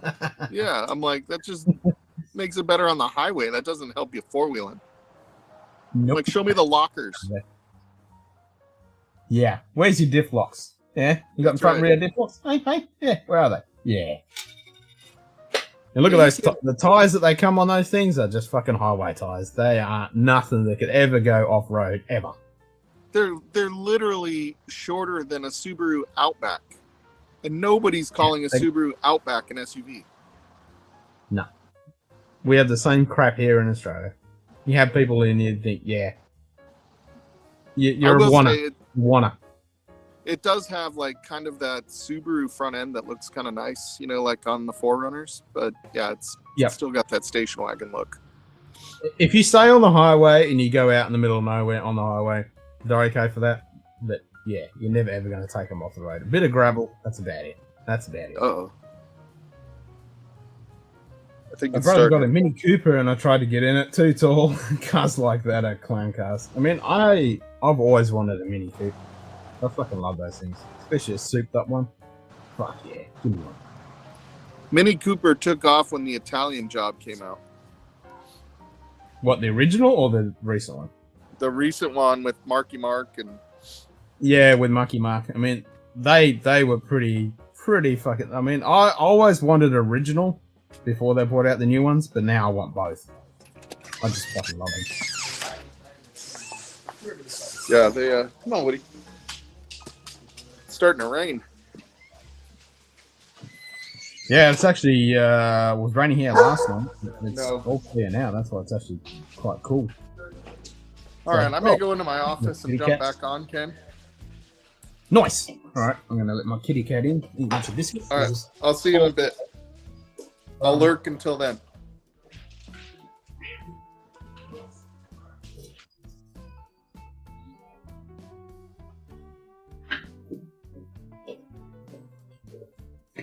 So my kitty cat, he just meowed at me that he wanted a biscuit. Normally he would just, back in the day, he would have just sat there and just looked at me like, and, hurry up, service me, you bitch. But now he'll come up and go, meow, and let me know straight up. Cooper's the most awful dashboard and control placement, only a Range Rover is worse. Yeah, I won't argue it on there. I mean, I'm not a fan. I mean, they're very unique. And they're definitely something you'd have to get fucking used to, but it is not, when you first glance at it, the most intuitive and well laid out dash. And Range Rover is the same. Yeah, I'll give you that. But, you know, it's British. What are you going to do?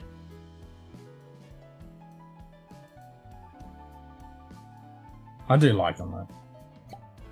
Your overlord is slipping. No! No, I'm not slipping. He's all good. You let me know.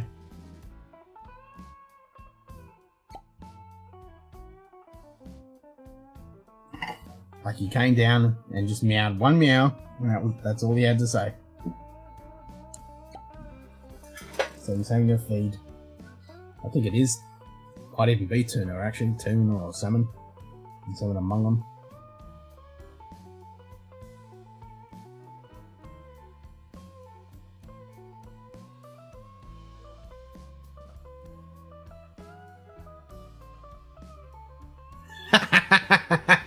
Oh, yeah, you're not fucking wrong. That one always made me scratch my head like, why the fuck is the big fucking thing in the middle a clock? Like, really? Do we need that? Yeah. I have to agree with that.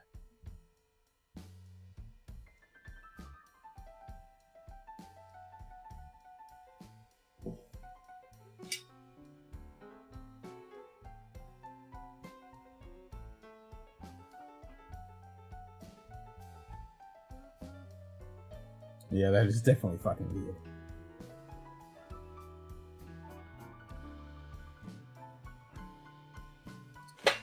That's certainly unique, though. You don't see any other dash like that.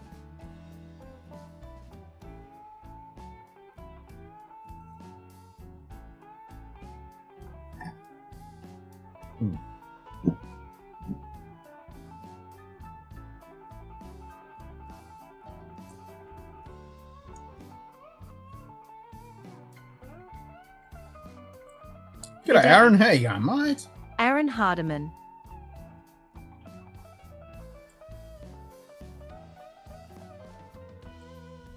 Yeah, I do like this.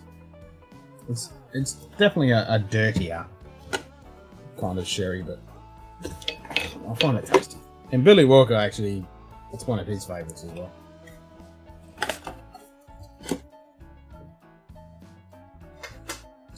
Put it this way, I'll be interested to see what they do in the future.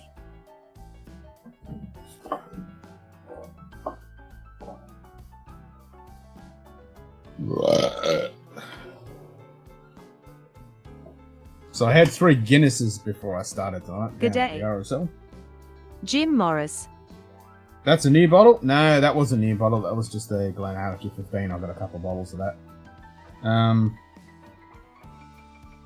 The new ones I had, you might have seen the other night. So that's the Pendrin, the Glen Scotia, and the Springbank. No, not Springbank. Yeah, that was the other bottle I've got coming too, Springbank. Decent. But me and the missus, we had the Whisky Club exclusive Glen Scotia and the Pendrin. She did like the Glen Scotia one. Don't recall ever seeing the Glenallachie? Yeah, they've always been here. They're right there. I've had them many a time.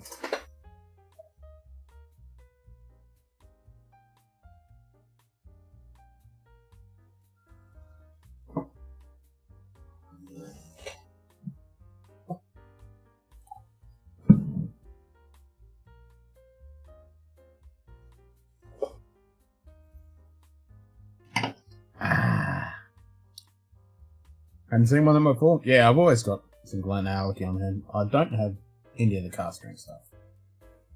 I missed out on that. One of these days.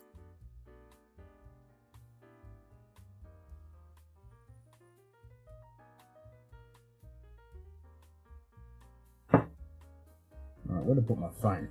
Actually, I'll just look on the web. Let's see what the temperature is. And I'm not feeling warm, as in... Oops, I didn't want to do that. Fuck that thing.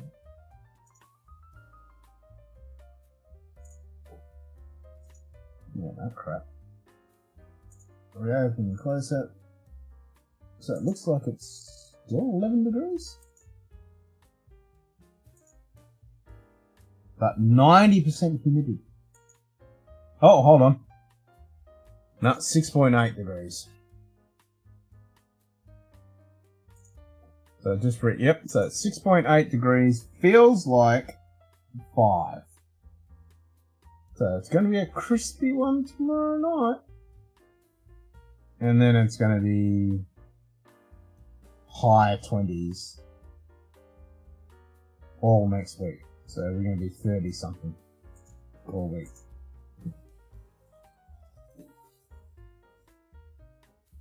So it's the last little hoorah of cold weather for tonight and tomorrow night.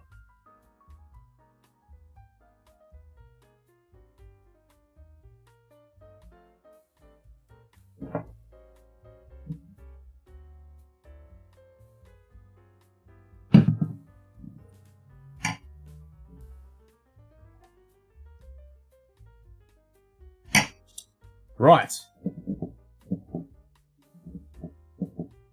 What beverage of whiskey type shall I have next?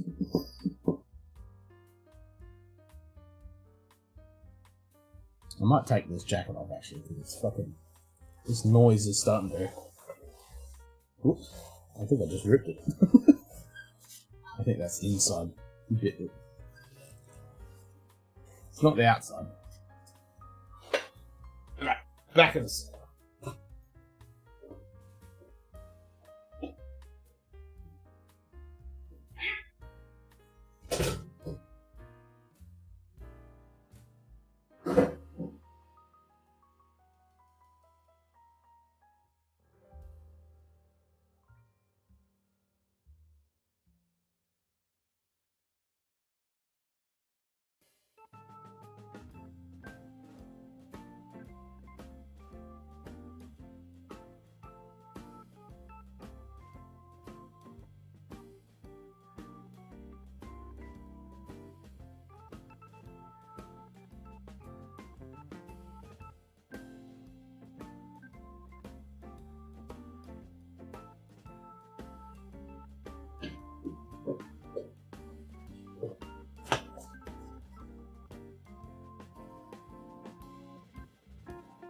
There we go.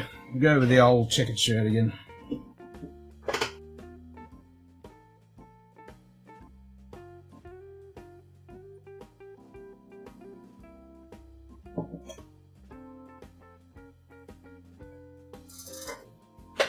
What do I feel like?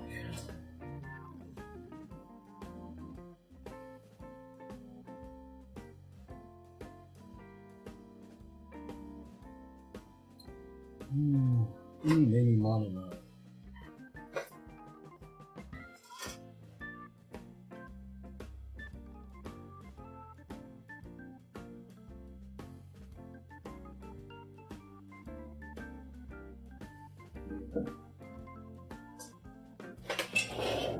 Might have some of this. Lime Burners Portcast, 61% ABV.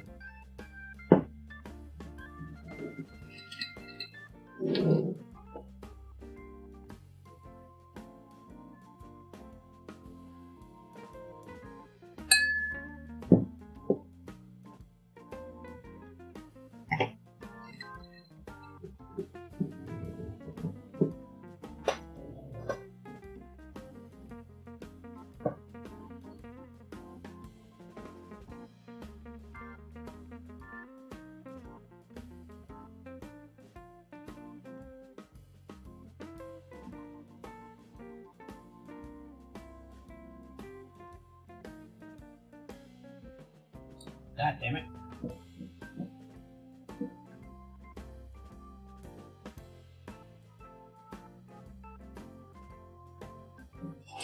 There we go. Rounds out. Very low.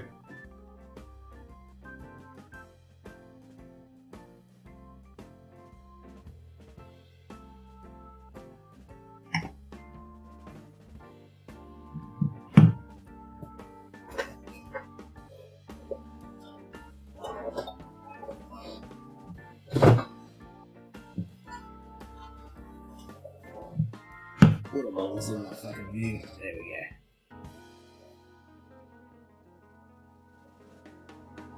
Assume the posture. Slack mode engaged. Put that over there. There we go. That's better.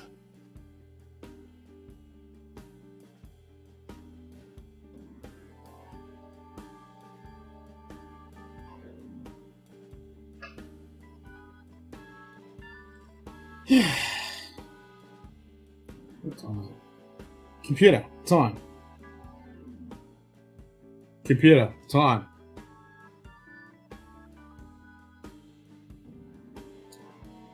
Yeah, she won't obey me. Are you going to pop in, Jim? Nice. Yeah, do it, man. Computer, time.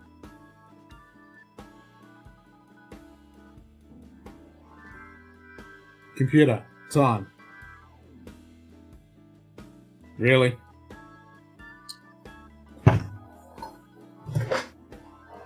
Computer, time. Nope. Bottle camera. Absolutely nothing. Oh, I know what it is.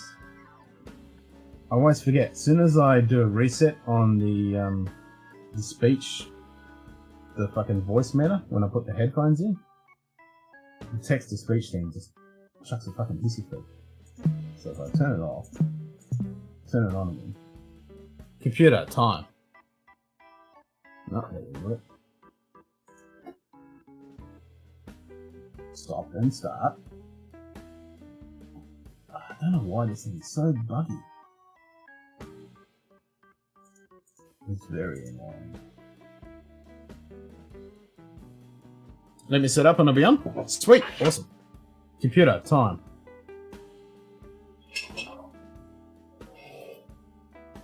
Computer, time.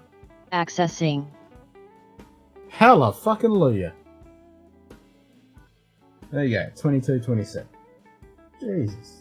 Talk about fucking delay.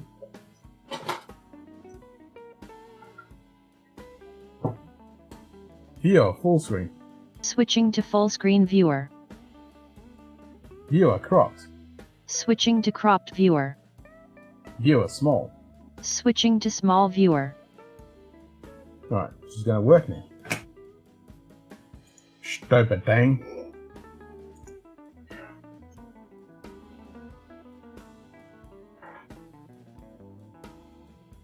So that works. You still shouldn't have drugged me. No, I know, that was... Extremely uncool. That's not, though. Holy shit. Right? Glenn Cooley, for the best of times.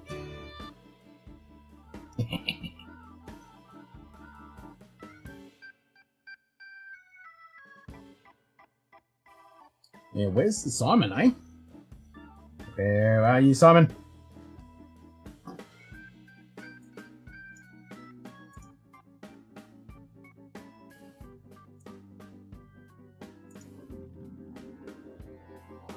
So my Galaxy Bud software is buggy AF. So it looks like I need to stop and start that crap. It does not want to functioneer it. Es funktioniert nicht.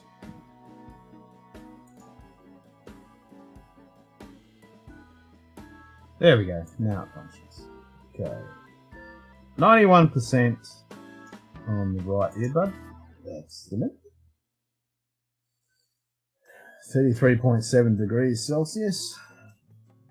Oh, that sounds about right from my fucking head.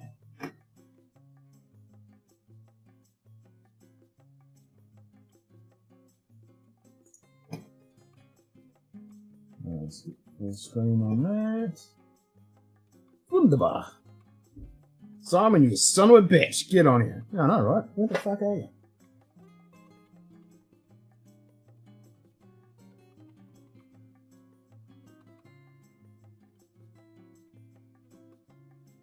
Ooh, this lime burner smells pretty good.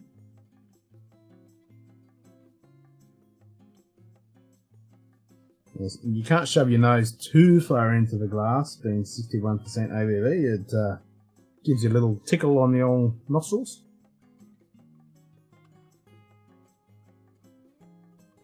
But if you do it gently enough, you can get it right in there.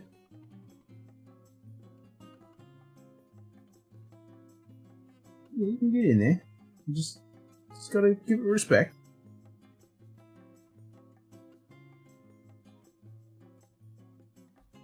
Mmm.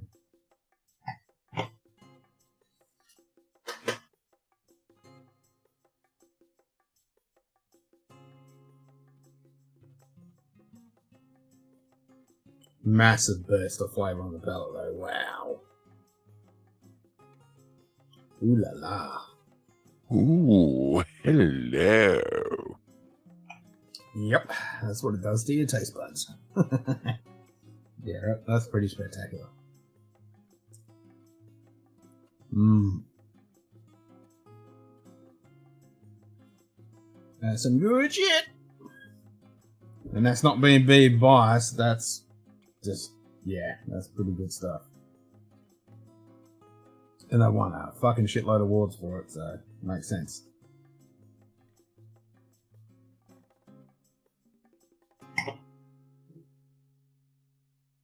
It's a good one. Zip it. What? I said it's a good one, and the stupid thing decided that I said mute 7. Which I did not. And even when I just said mute 7, he completely fucking ignored me. Mute 7. Zip it. If I say it with a bit more authority, she actually recognised it. Stupid what?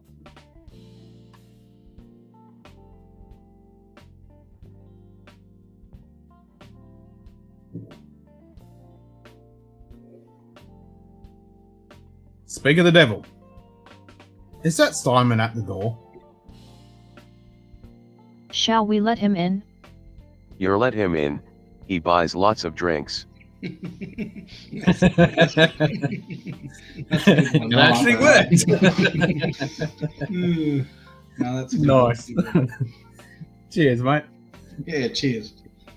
I've got to pour something. I'll start with a beer. Pour something. Yeah, I had 3 Guinnesses at the RSL tonight. Oh, nice. Oh yeah, and I chugged like 2 of them. Ooh. You didn't What's do your a temperature cover at the on that moment? No, I didn't do any cover. I'm just Guinness. It's actually pretty cold. Yeah, it's. Oh, you got a very nice glass in that. Mhm. Fuck yeah, that's some good shit right there. Been practicing for the Oktoberfest. Oktoberfest, yeah. Hopefully I'm around for Yeah, I'm gonna it. get me some of that. Yep. It's a good drop though. Any time of year, that. Oh yeah, definitely. Viewer cropped. Switching to cropped viewer. All right, temperature. Yeah, so we're about 6 or something at the moment. Yeah, I think we're about the same actually. Yeah. Are you going to be like 30 next week? Because as a Monday, we're in the high 20s. No, I think the highest is going to be like 24 for us. Oh, okay. Yeah, no, we're punching 28, 29. Oh, really? Fuck. Yeah. So it's going to be 30 something. So summer's like, hey! Oh, you finished with winter right there? Oh, you think it's spring, hey? Nah. We're summer. We're coming on.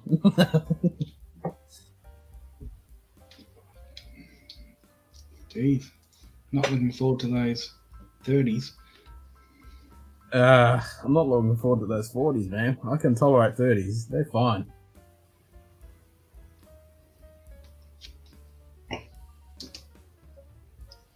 Yeah, that's a L, capital L, I think. I don't think that was an Oops. exclamation. My bad. Whoops. Yep.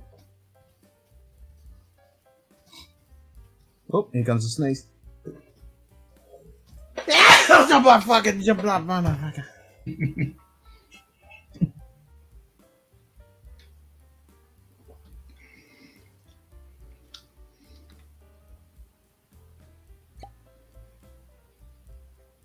So this day in 1961 was the earliest snow in Denver history. Yeah. Last year we got snow on September 8th. Wow. 6 degrees. Yeah. Like us. Wee crispy, laddie. Yeah, but humidity 91%. Fucking hell. Yeah, same here. Mine's like 90. I'm like, okay, it's meant to be cold, but it's humid AF. It's weird how like Still during Duncan. it's weird how our temperatures are not different during the winter for us, but No. during the summer they're big. Yeah. Like we're lucky to get. We probably only get 1, maybe 2 days 40 degrees, and the average is about like the 27 to 32. Feels a little humid. It is a little humid for sure. Yeah, whereas here, average is like 36, 38. That's what I mean. It just changes so much. Yep. So I mean, ideally, I would love to spend winter here, and then fucking summer down south. Yep. I'd be a happy chappy. Because here it just blows fucking balls. So Hackettstown is 18 degrees with 66 humidity. See, that's beautiful. Yeah, that's good. Yeah, perfect. Yeah. Where is Hackettstown? I'm guessing New Jersey somewhere. All right, so that's where northeast. Yeah. So you're in North New Jersey or South New Jersey? Because I have no idea where Hackettstown is. I just know it's a long fucking bit. Yep. And you got the Northerners and the Southerners, and they don't like each other. That's pretty much all I know. And that's where the TV show Jersey Shores from. Yeah, well, they're the Southern motherfuckers on the coast. Oh, is it? Oh, yeah, it would be. Yeah, yeah I think that's where they are. They're the crazy fuckers.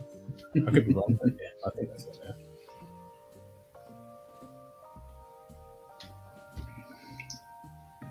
are.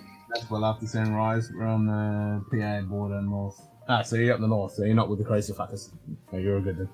Ah, yep, good. I was going to say. They're on the Pasadena border. Mm-hmm. Nice!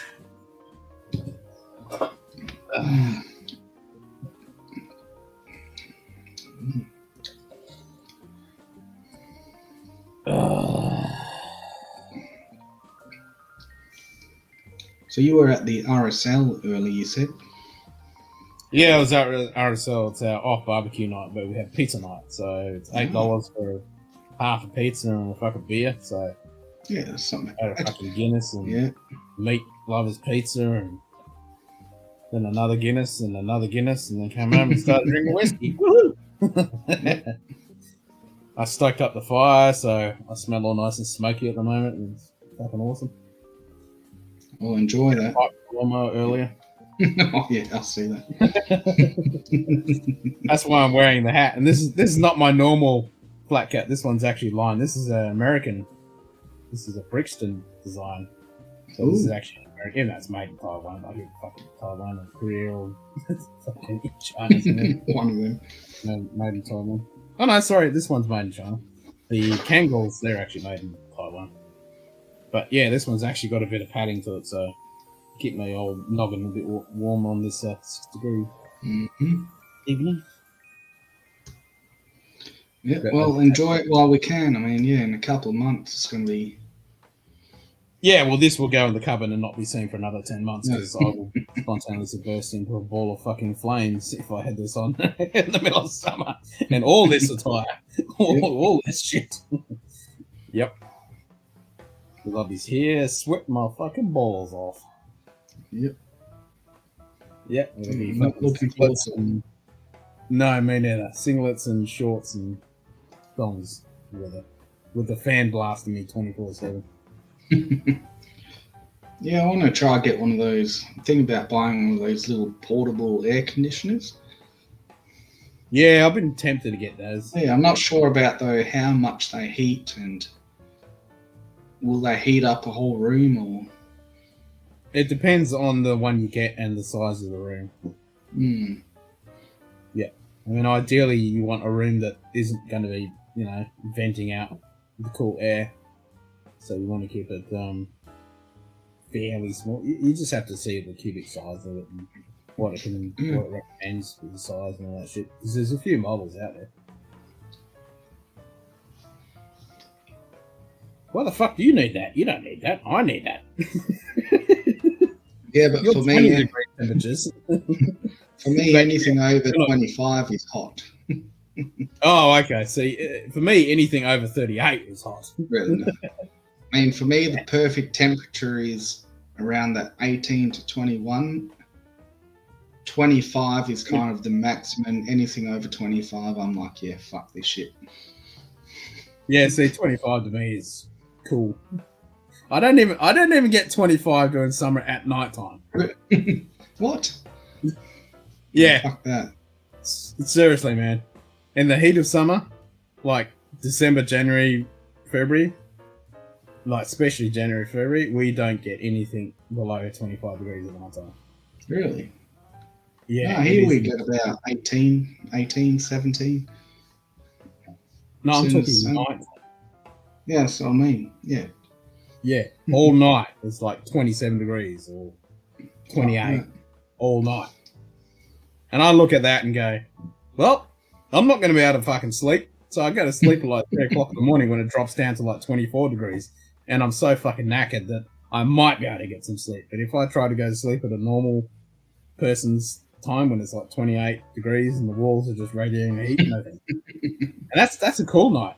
I mean, there's quite a few nights where it's 30 something at night time. But how do you drink your whiskey then? I mean, can you drink when Just it's like I do now, man. Just like I do now. No different. Like for me, as soon as it hits kind of like that 30, 35, I just don't even feel like drink. Like it's just the alcohol from the whiskey just gets dragged up and it just hits you in the head. No. It just tastes disgusting. I mean, if I was like that, I'd never get to drink whiskey. This would be the only time I get to drink whiskey. I mean, the only time I really found it is when I had that Aaron podcast when it was literally like almost fucking probably 40 something, like high 40s in here when we did that review, and it's a 50% ABV, and we drank it and we're like, fuck, this is a bit hot. And that was exactly like you described. The alcohol was just smacking. Yeah. Just like that. Yeah, it just sucks. Yeah. And we reviewed it afterwards when it wasn't so fucking hot. And it wasn't as bad, but it was still, it still smacks you around. But that was the only one that's really widened me. Other than that, no, it's all good. Jeez, man. Yeah. And there's something I've always wanted to study is like, okay. So they say, you know, when you drink whiskey in Scotland, for example, in the middle of winter when it's freezing cold, you want to warm up your glass to let the vapors come out and all that shit.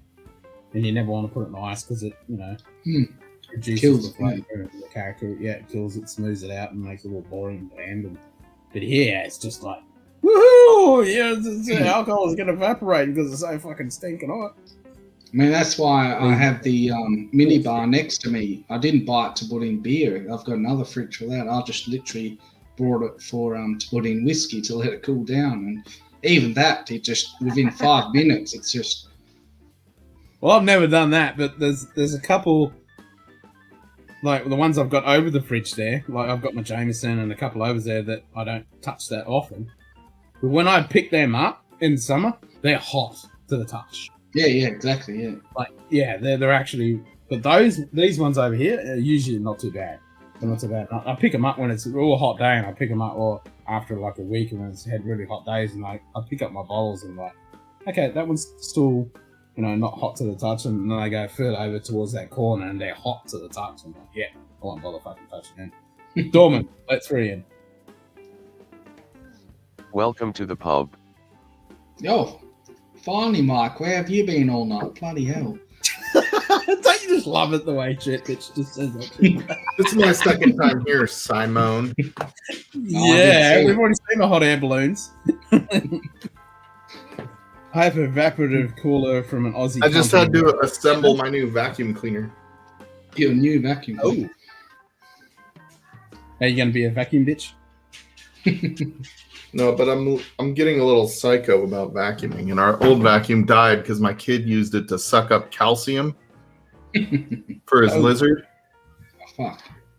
That builds up. He killed 2 vacuums with that stuff. That powder, like it just kills them. Oh, that will jam it up. Oh yeah. Yeah, it's completely build up. Yep. Viewer. So what's up, Simon? Switching to small viewer. Yeah, not too bad. Mike. I'm having Dunkin' Donuts. I just ordered breakfast. It's on its way. You just ordered breakfast. I just found out I have Monday off, which could be great if I didn't work for a multinational company that's in the middle of accounting close. Ooh, ouch. Yeah. That sucks balls. I hope you've got some scotch in that coffee mug. You have Monday off. Well, it's Labor Day. Yeah, but he works for a multinational company that's doing clothes. Yeah, but I work for a multinational company as well that,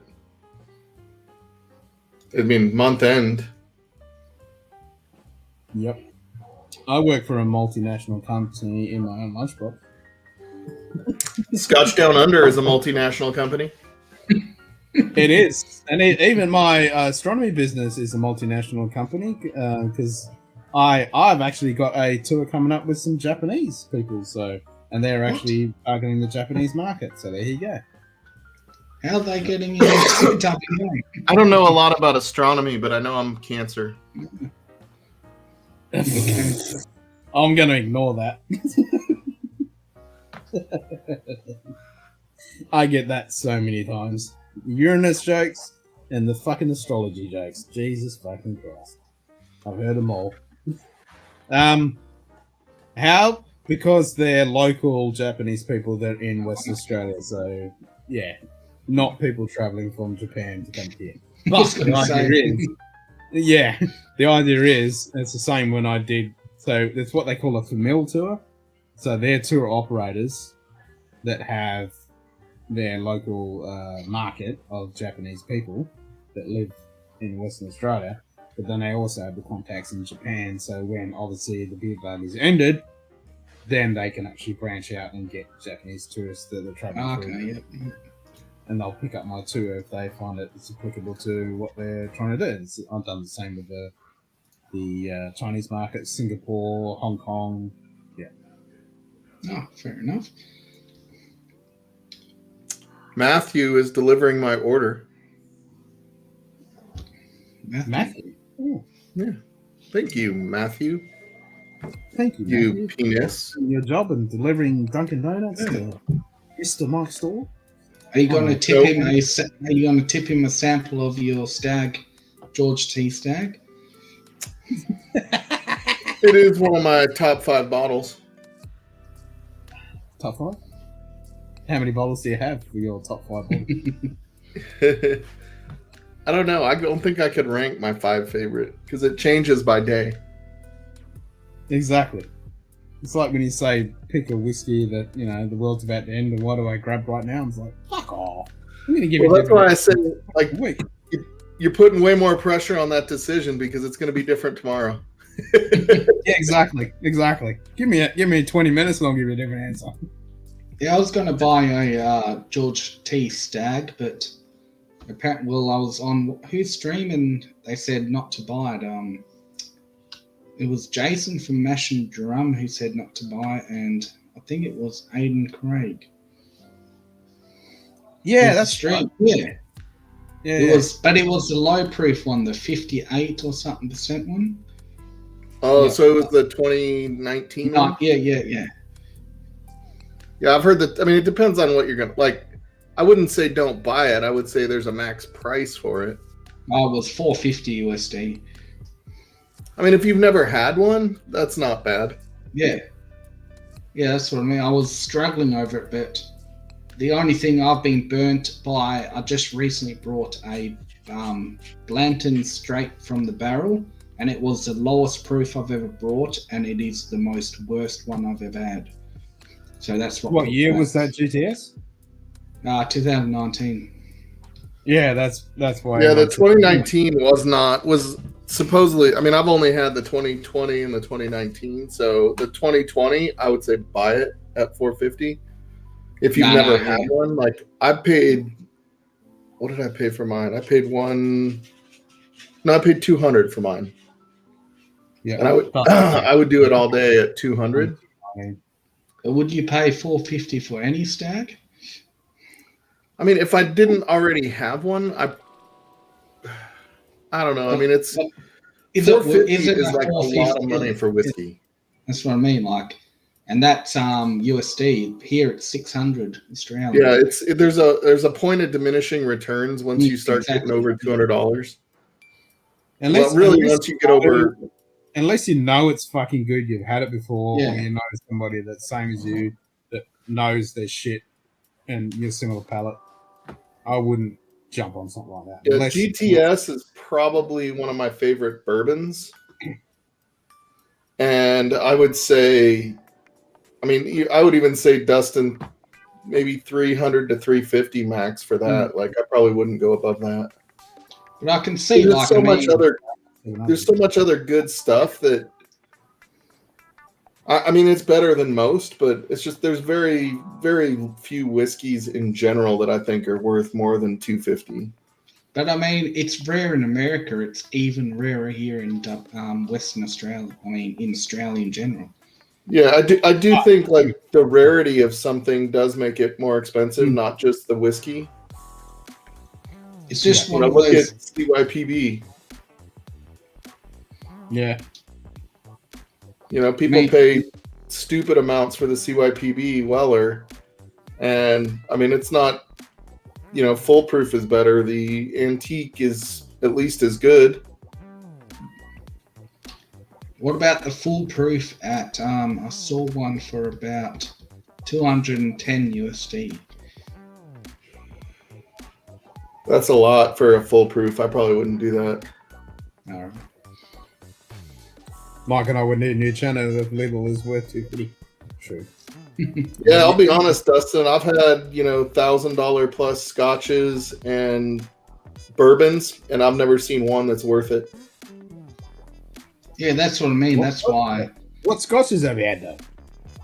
Oh, I had a couple when I was up at the Stanley Hotel, the whiskey bar, and I was friends with the manager. I don't even remember, but I remember he gave me his cost was $70 a pour. Oh, shit. I mean, it really depends on what scotch you have. I mean, if it was a fucking super expensive Macallan or... Yeah, I mean, not everything is. I mean, that's what I mean. Like, I've never had, like, there's nothing that tastes $1,000 good. Yeah, that's what I mean. Yeah, I'm with you there, Mike. Like, now, if you're a collector... Yeah, exactly. Or if it's something special, like it's, represents, like you were saying, you want that E.H. Taylor 18-year-old because it represents your anniversary. I mean, then, Yeah, that's what I think. Like, something unique. You're not going to get a bottle that expensive because it tastes worth $1,000. Yeah, exactly. Right? You're going to get a bottle that expensive because it is more than the taste. Mm-hmm. Yep. There are, but I would say there are some out there that are. I mean, you get a fucking. We're talking Boros and shit like that don't exist anymore. I mean, they're meant to be really good, but that's okay. But that's more. Yeah, that's more. But I would even question if you did it in a blind, would it stand itself apart that much? Because there really is a point of diminishing returns once you get beyond that $200 range, right? Like even beyond $100. You had someone recently do. Can't remember which channel. They mixed in a brewer and like he was given a blind sample and one of them was a brewer and he didn't really like it. I'm trying to think. It was like a month or 2 months ago someone did that. And yeah, I was going to say, like, when you start getting into like fucking Ardbeg. No, it was Port Ellen. Someone mixed in a Port Ellen. That's a little bit different, yeah. And tell us 25 car strength, like Dustin's just saying here. Caden Head, Highland Park 28. Wow. Springbank Fresh Sherry 19 single cask. Those are G'day. whiskies that taste 1K. JG. G'day, JG. Like, if you get some of the stuff that was distilled in the 70s, 80s, and now it's just been recently bottled, I mean, that's going to be amazing shit.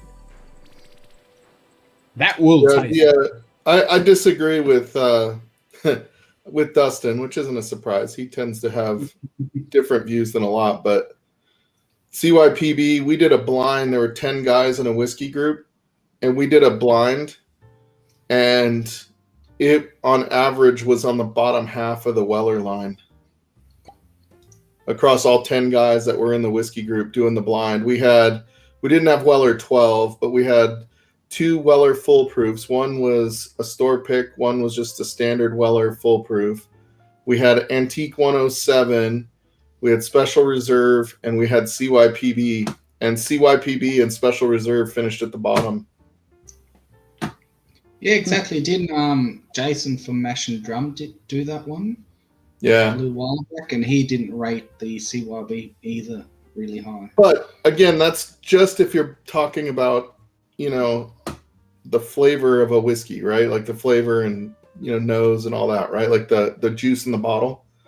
I think if there's more to whiskey than just that. I think that's, you know, even though, you know, Dustin says it tastes $1,000, I would challenge. I bet you I could put a $250 bottle in front of him and a $1,000 bottle in front of him, and at least maybe not him specifically because he does so much, but that's because, you know, he can identify it, not because it tastes better. You know what I mean? Like 90% of the people, I would venture to say, a $200 bottle and a $1,000 bottle, they wouldn't be able to tell the difference. Oh yeah, I reckon if you just got a bunch of random people and just did that, yeah. But I mean, Dustin, obviously, he does a lot of that. He understands and recognizes, you know, some of the age and some of that. That doesn't, like, age doesn't mean it tastes better. It just means it's older, right? A lot of people mistake age for taste. Age creates certain flavors that people like. It doesn't mean that age is better. No. I would have to agree. Age does not guarantee it's better. Yeah, I mean, I've got some 18-year-old scotches that taste like shit. Oh, yeah, there's always going to be that. There's always going to be bad ones. And there is a misconception that older is better. But what there are some old stuff there. Like, you grab a good year of a Lefroy 25, man. Whew. That's, yeah. You need to taste that shit. The depth and character that is in that stuff. Wow. It's completely different to any of the normal stuff that you just grab off the shelf. I mean, that age and those barrels back in those days when it's sitting there for all that time just infuses such character and dynamics into the whole experience. It just, yeah. Most people won't be able to taste the depth and nuance on a 1K bottle. That's worth it. Many aren't. Exactly. And that's the thing. You have to, if you just give it to a Joe Blow, they're not gonna know the difference. It's only for people that have an experienced palate that can actually pick up the nuances in it. And when you get to that point, when you actually have a developed palate and you get to have something that's got a bit of age and character and depth, wow. But you know, the price of $1,000 bottle isn't always about the juice that's in the bottle. In fact, most of the times it's not. You know what I mean? Like I've talked to Brown Foreman. I mean, yes and no. Yes and no.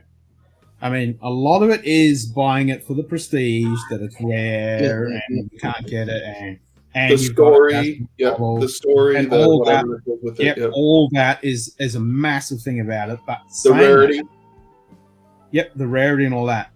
But saying that, older stuff that's been well done, especially if you get something that's done in a really good cask, and there's an indie, for example, or it's just a cask bottling. Oh wow, man, it's so good without all the fluff that goes around it. Just the spirit itself.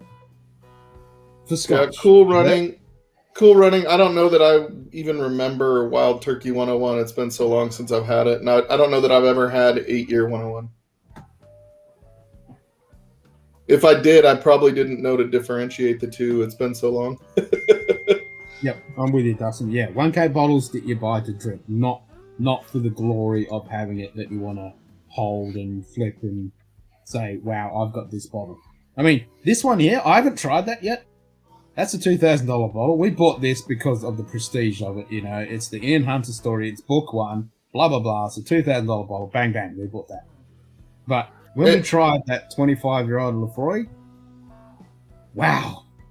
The depth and character and nuance in that. All of us, when we sipped it, we were like speechless. Just, wow. I mean, Aaron, I also think it adds some. I think the age statement adds a little bit of.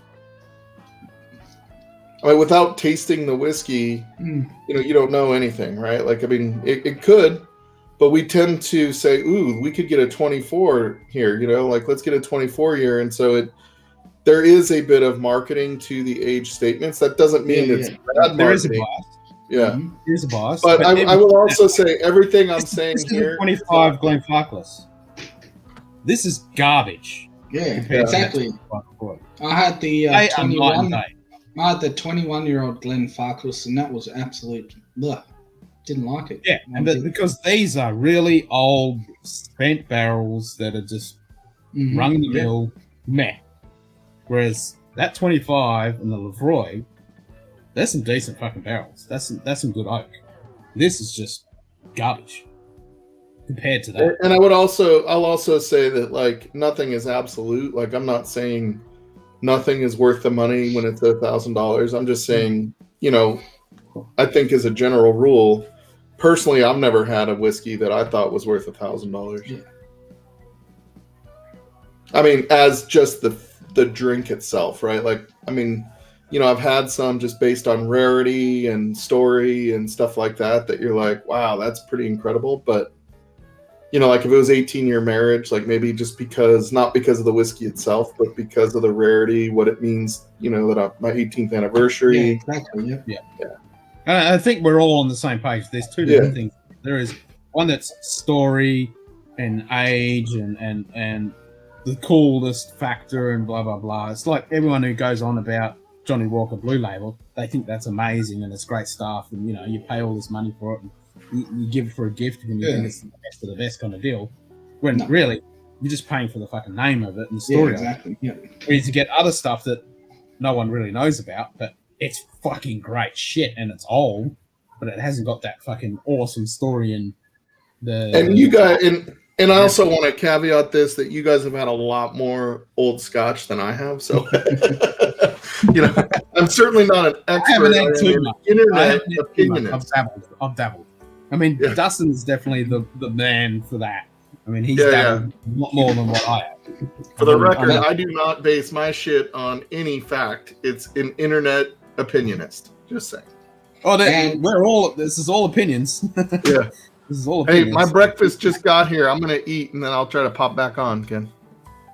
All right, man. Yep. See you in a bit. Yep, McKellen, Delmore, Johnny Walker, fucking Jura, all that stuff, you know. Overhyped, overpriced. No, way overpriced. Yeah, I mean, you're paying for the, you know, for people that don't know, they buy. McKellen is a good, you know, a good drink, but it's not worth what they're charging for. Well, it's the same with Delmore. It's the same with Beaumont. It's the same with Jura. All those, it's good spirit. Mm-hmm. It's just bastardized and stuffed over. Yeah, and what we're actually getting is garbage. And it's the same with like the Johnny Walker. Like you got that celebratory blend, which is, you know, nothing amazing, but compared to the rest of their range, it's night and day. It's complete night and day. So they can actually make some good shit. And the same, you get an Indy Dalmore, you get an Indy Jura, or you get like the what's that, the Star Point or whatever it is with the Beaumonts and that. Oh, wow. Mm-hmm. Yeah. I think, that's the problem when a marketing department takes over the distillery. It's just, You know, like Yep. they try and Or market, they try and market Dinkum. Delbor as a high end. They try and market Macallan's a high end, even though it's like a mass produced fucking.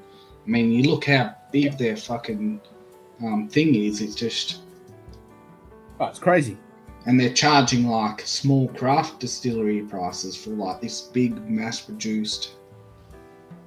Yep. And that's why I'm a big fan of these guys at the moment. I mean, Glen Scotia, everything I've had from them, it's fucking great. And that's what I mean. Like they've got the perfect balance between price and what they're doing. Yep. And at a reasonable availability. Yeah, exactly. Yep. I mean, and then your Kilcarrans are good, your Springbanks are amazing, the Long Roads, Hazelbanks, but they're just hard to get. Yeah, that's the problem. Like here in Australia, Springbank, good luck. Yeah. Yeah, exactly. And they're the biggest of them. It was a work of art. Yeah, it was a pretty good fucking blend. That blend was pretty good shit. So I'm sipping on 61% Lime Burners port. Oh, really? Oh yeah. Which one's that? The port Lime Burners 61%. Oh yeah. Yeah, I finished that a few months ago. Really good. Oh, I love it. Oh, it fucking is. It is really good, eh? I think I might actually have some of the director's cut left. The sherry peated one. Yep. Yeah, that's Cameron's blend. Mm-hmm.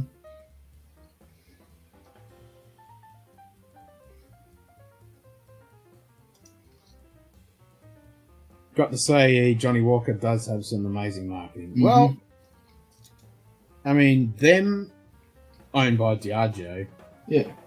Yes and no, because I think they really, really fucked up on 2 points, 2 major points. They fucked up because they had their 200th anniversary where they brought out those bottles that were all like the red labels, the pure red bottle and the black. Oh yeah. And they looked amazing. They were really, really cool. But because of COVID, they wanted to do a whole bunch of stuff that was in-person events and stuff. And since the beer bug fucked them over, they did nothing to market that shit. There was a couple things on websites and stuff when they first announced it all. Other than that, nothing ever happened. So I reckon they fucked up there. They should have done what a lot of other distilleries have done and done a lot of online stuff. Mm-hmm. And I reckon they could have made a huge impact on that and they would have actually sold a shitload of product. But they did absolutely nothing. So they fucked up there. And then the other one was with the Game of Thrones stuff. Oh, yeah. After the series was dead and buried and everyone, they shut the fucking bed. No one wanted to borrow it. And then they bought all this fucking Game of Thrones stuff out, which was the stupidest timing to bring that stuff out. So those two, they really, really fucked themselves over. But what I'll give him credit for is the Origin series. I've got the Highland and the Isla one, and I actually really like them. The Highland one is the Clynelish and Tanaki, or whatever how you pronounce it. Yeah. And even the Isla one, that is actually really good. I'm with you 100% on that. Yeah. Like that Isla one, which is just a blend of Leland and Lagavulin, is really fucking tasty. Yeah. And the Clynelish and Tannic, wow. And for $55, that's what I paid for it. Above 40%, it's 42, but still above 40%. 12-year-old minimum. You can't go wrong. I'm with you on that. But that was the thing. They were travel-only exclusives, and they've just slowly trickled them out. They haven't pushed them. There's been fuck all marketing on it. Yeah, They could have really just pushed that forward and made it a really cool thing about that. Yeah. Like I would have liked to seen a tasting pack with the 5 of them. So you would get a tasting of the black label, and then you would have a sample of each one. And they, you could have pushed them out, and people would have bought them up. People that go in and normally just have their black label and their Coke or on the rocks or whatever, and they could have this nice little sample pack that they could have think, I'll spend the $50-$60 to buy that and try each one of them. Yep. And then they could go in and try the other ones, and then they go, oh, I like this Highland one. It's got this Klein Leishman tonic. Oh, I might buy all that. Diageo could have done so much with that, except they just stuck them in fucking Trouble only. Good day. Never really announced anything about Damned them. by the dram. And now they're just being swallowed up and gone. And, there's only like you and me and a few other channels that actually started talking about them. But and not only that, they separated them by store. Like, you can only get a certain ones by, one here and a certain one there. And exactly. Yeah, no. There you go. There's the third one that Diageo's fucked up with their marketing. Yeah. Good day, Frederick. G'day, Frederick. How you going, mate? Cheers for the weekend. Fucking A. Woohoo!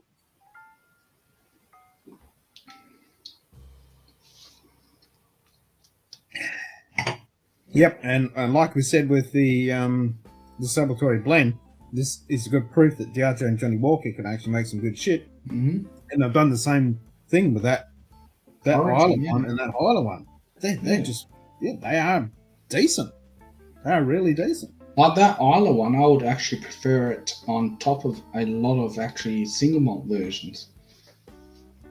Like that mix between how they got it between the Lagavulin and Kalina. I have said that blend that they've done is perfectly It's fine. just, you get that punchy, smoky from the Lagavulin, but then you get that kind of barbecue honey from the cup. Like they mixed it perfect. Yep.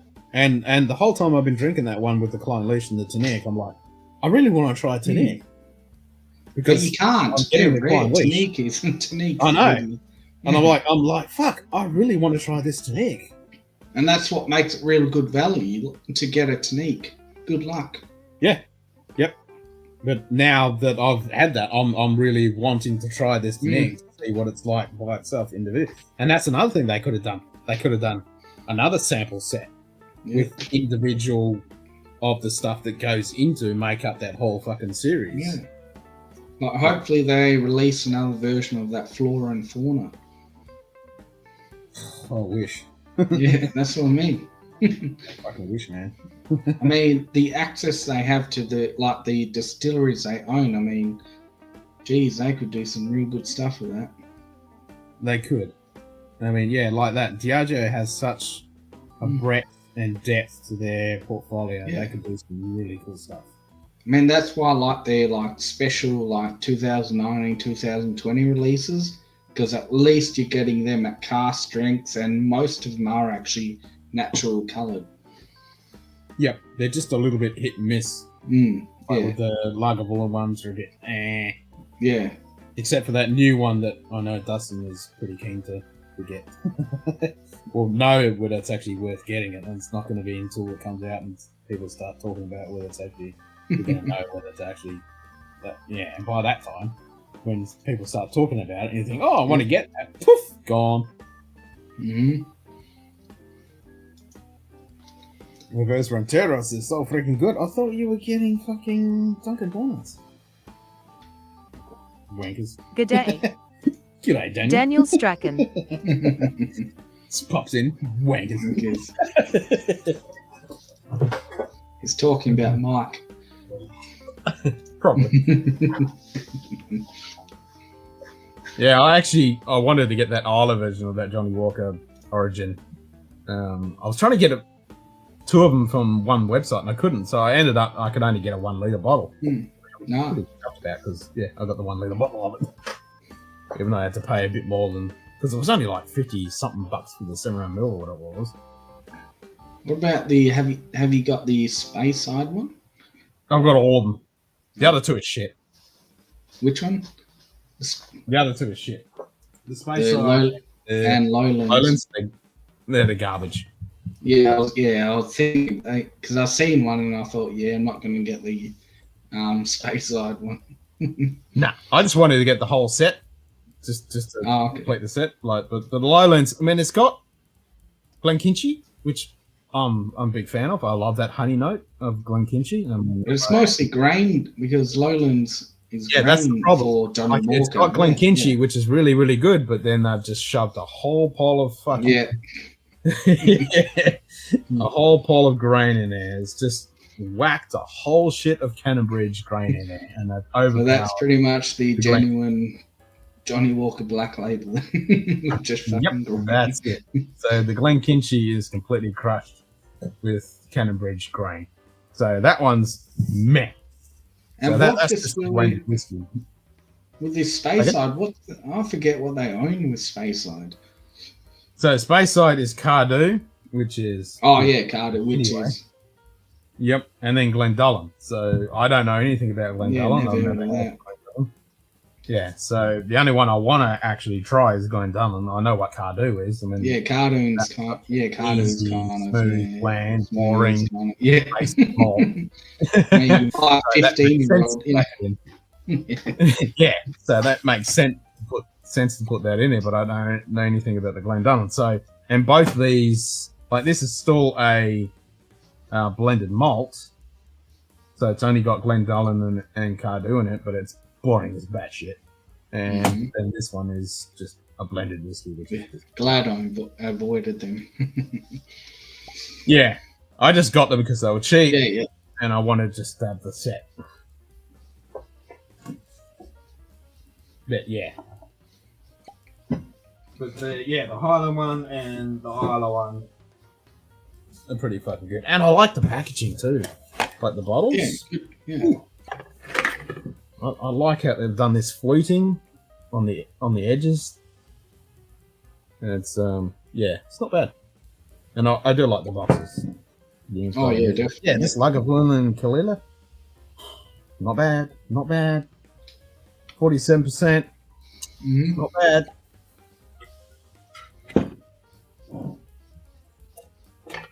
Yeah, it's not too bad at all. No, definitely, yeah. And I've said it. This is out of the series of them. This is my favorite, and then that Cardew. The Klein Leash. Yeah, exactly. I'm with you there. So the Klein Leash and the Tenier. I mean, for the Highland one. This is fucking tasty. That's what I mean. It's good value because to get a Tenique, you can only get it in kind of like indie bottlings if you're lucky. Yep. It's just a shame this is only 42. If they'd make this at 47 as well, that'd be pretty fucking good. Oh yeah. Yeah. But it is good to see, nothing, no grain. Nope. It's just blended malt. Yeah. And you can definitely pick up the Klein Leash waxiness on it. Oh yeah, definitely. Yeah. All right. So they can make some decent shit. Yeah. But I can see where they're pretty much committed to the mass market, so. Yes. Well, they're not. I mean, not them, but just Diageo in general, or Johnny Walker. I mean. Well. Yeah, I mean, predominantly their portfolio is the Johnny Walker Red and the Black Label and the Double Black. Yeah. I mean, all their sales come from those Blue Label, Black Label, and the Red Label. So, I mean, your box standard person who goes into a bottle shop thinks, Gold and the Blue Label, they're the amazing ones. Dorman, let 3 in. Dorman, let 3 in. Welcome to the pub. I am fat and happy now. I was going to say, are you content now? Yes. Oh, I was like that after my 3 Guinnesses. I was like, I've got a nice big fat gut of alcohol. This is great.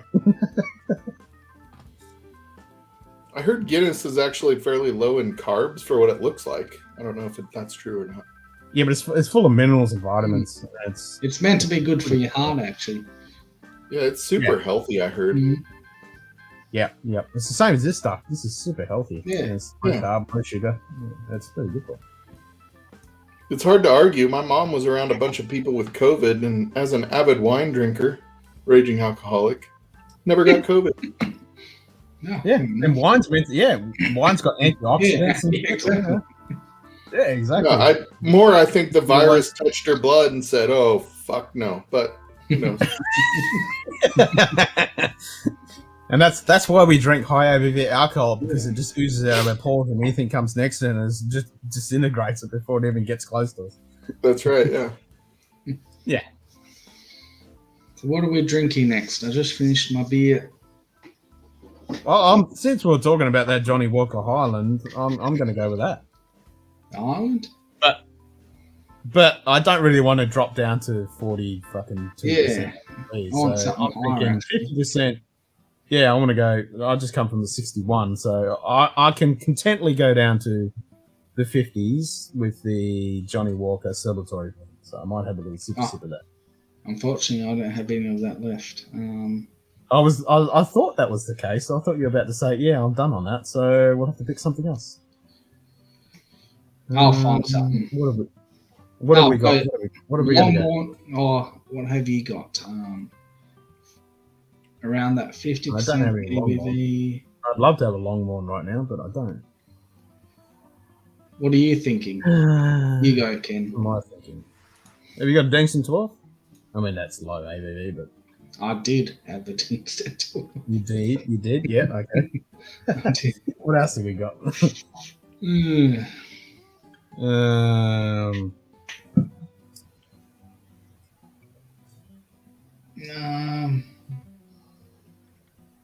It's not 46, but what about a Weller? What about Lefroy 10 New Cask Strength? Oh, well, fuck up. Yeah. Oh, you don't have that? Oh. Kick.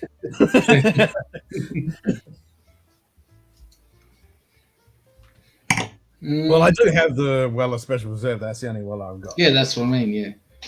All right, yeah. I mean, it's only 90 proof, but I'll do it.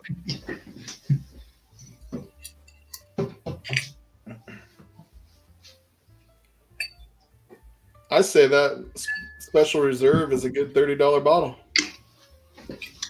I don't argue with that, and we pay $70 here in Australia, and I'm not complaining. Yeah. Yeah, about, what is that, about 55 USD? Yeah, that seems like the Special Reserve is getting easier to find here. Mm-hmm. Yeah. I've even seen some of the, big 175s. Oh, really? That would be all right. I mean, that'll make a good bottle chug for them. I'd grab a fucking 175 of that. I like this. This is a... Yeah. I mean, like we were talking about with the temperature thing, I can drink this in 40-degree days or 4-degree days. Whether I'm camping, fishing, fucking working, lurking, jerking, I'll drink this anytime, anywhere, anyhow. This is I reckon it's just a good all-around bourbon. It's just... It is. Just vanilla, cherry, oak even, some toastiness to it, maple syrup. Well, a single reserve is a solid pour. Yep.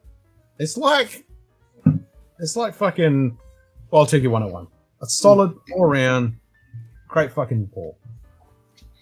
But it's weird is it true in some states they can't even get it, Mike? Or they have to pay secondary? Yep.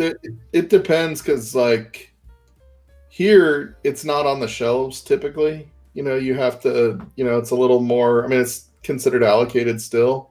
Not really. But yeah, I know there's some places that can't find Weller at all.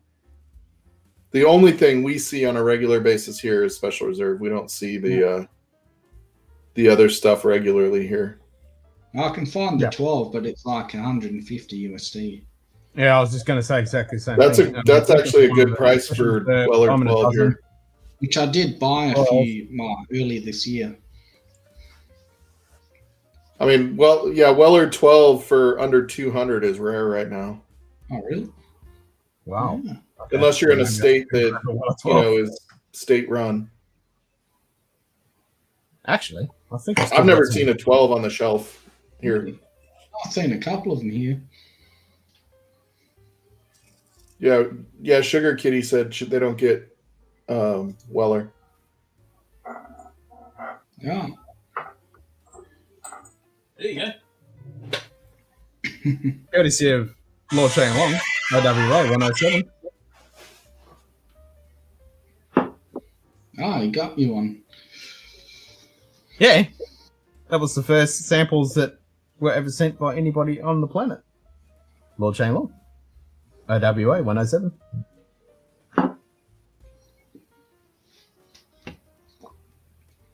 Oh, might have to revisit the Wall 12. One last call, knocked down. Fuck yeah. Well, our special reserve is great for that $24 price. Yeah, I wish I could get it for 24 buckaroos. Yeah, I think the last bottle of Weller Special Reserve I got, it was like 32 out the door. Okay. So Yeah. after tax, it was like $32. So it was like 28, 29, something like that. You haven't found one since. Or do you get many of them in Colorado, Mike? Of the Special Reserve? Yeah. Yeah, I mean, you can always find it. So, like, we have the big store that I go to down towards Denver. It's about 40 minutes away. They'll put it in their online only store. Oh, okay. So you order it online and then pick it up. You can only do one. Really? Yep. They'd also do that with Eagle Rare. So Eagle Rare is also very rarely on the shelf here. Here it's I could pick up a case if I want. Bloody hell. Yeah. How does that work I mean, out? yeah, it's crazy, isn't it? Like here in everyone's going on about Blantons, and here it's like everywhere. But Chris was saying the price is actually starting to go up on the old It's Blanton. gone up, but it's still we're Yeah. not paying secondary. Like I think at the moment the original Blantons is only 80 USD. Yep. Yeah, I have a foolproof store pick, Dustin. I got last month. Ooh. Hey Simon, that Yamazaki, was that the Distiller's edition you got? Did you get that from First Choice? I got it from Dan Murphy's. Oh, you got it from Dan's, okay, because I saw yesterday on First Choice Liquor they've got it there on special. What was it, $135? Yeah, exactly. Which is pretty good. I mean, look at what they're paying in America for it is fucking 300 plus for it. It's double the price of the 12-year-old than in America. Yeah, I'm a bit bummed because I don't have a First Choice here. Like locally, you get a Canadian pickup. There's no delivery, and they've got Hibiki Harmony for like 135 fucking bucks. Yeah, they do. Yeah, 133 if you've got the shop back kickback thing, and then the Distillers. I'm like, fuck. But if you get it from Yeah, I don't know. I haven't tried it since I cracked it, Dustin, about a month ago. So yeah, for this Dan Murphy's, is the first foolproof I've seen, that was attainable in any way. Like most of the time, I mean, in this one, I just happened to get a heads up that it was a store pick that dropped that's close to my house. Most of them, the stores that get them are the big ones in Denver, and they're like, they get a case and it's a huge line out the door and gone in 20 minutes. Here, this one, they had 11, what was it, 11 cases that was gone in 90 minutes. Jesus Christ. Yeah, I mean, the whole concept of people lining up, I mean, that's weird. I've never seen it here in Australia. People lining up for a bottle of whiskey. So, Dustin, you would say, as soon as you pour that fucking thing, pour it into smaller bottles and call it a day. Just don't leave it in the normal bottle to evaporate. That's what it sounds like to me. Once that ABV drops, it turns to shit. Which can turns to a Weller Special Reserve. Yeah. It's probably worth, actually. But yeah, Ken, if you want one of that Yamazaki, it's $135. Even if you pay $10-15 for delivery, you're still only getting it for $150, which ain't too bad. If you get it from Dan that's what I was Murphy's. thinking. That's what I was thinking. And it's good. I mean, I actually prefer it over Harmony myself. Well, there you go. Okay. Yeah, because I was looking at it going, well, I really want to get that because I remember you saying it was good, and I was like, fuck, that's a pretty decent price. And it was even the Whiskey Crusader, Matt, he did a comparison with the 12, and they liked the Distiller Reserve better than the 12. And in America, yeah, for some reason, it costs double the price of the 12-year-old in America. The 12-year is so ludicrous here. Like, trying to get a 12-year is stupid. Now, how much do you pay for the Yamazaki 12, Mark? That was $129. Yeah, that's cheap. $139, yeah, something like that. Here in Australia, we pay $400 for it, or $300 US. $400. You know what I saw yesterday? That you can find it. It was another 12. Let me see what it was. I was going to ask you about it, Ken. Oh, the Hakushu. I mean, I did say there was a Hakushu Distillers Edition as well. Oh, maybe that's what it was. Was a Hakushu 12? Yeah, Well, that was here. It's about the same price. It's about $385.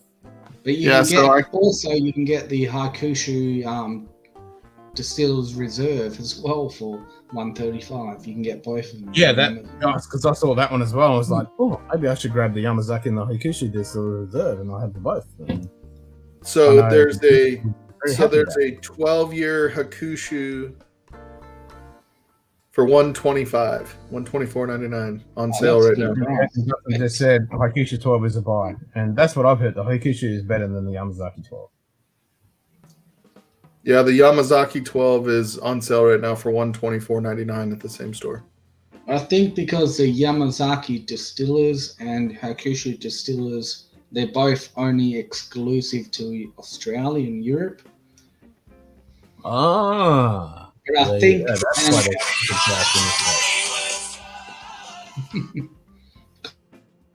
every time I hear that, I think Frog Leap Studios with Leo when he does his version. Like, you need to watch that stall. You need to go and watch that now. Frog Leap Studios, go watch Wayward Son's version. It is fucking awesome. Oh, really? The end with the outtakes. Yeah. Like, seriously, do it right now. You'll love it. It is so so real quick, what about like Nika single malt or single malt Yochi? Oh, yeah, I've got a Yochi. That's actually pretty good as well. So that's at $109 right now. Yeah, that's about what I paid for it. I paid $140 Australian. So what's that? Yeah, about $110. Yeah, right now Nika from the barrel is like everywhere. Yeah, don't get it because that's not Japanese. That's Ben Nevis. So for those Scotch from Japan. Follow Akavite, Roy Akavite, he's going to have Mac from Campai Planet on next week. Talking about Japanese whiskey. No. Which would be pretty cool. But yeah, Nick from the barrel, that's mostly Ben Nevis, which is a Scotch. So if you want to easily get access to Ben Nevis, just grab one of them. If you can't get normal Ben Nevis, get a Nika from the barrel.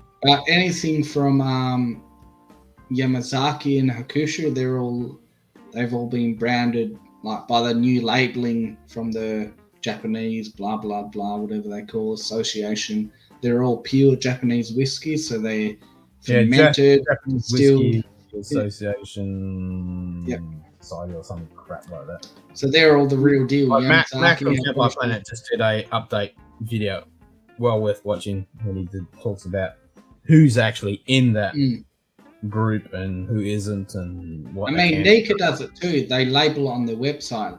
Like, at least they're honest, so they'll tell you. Yeah, exactly.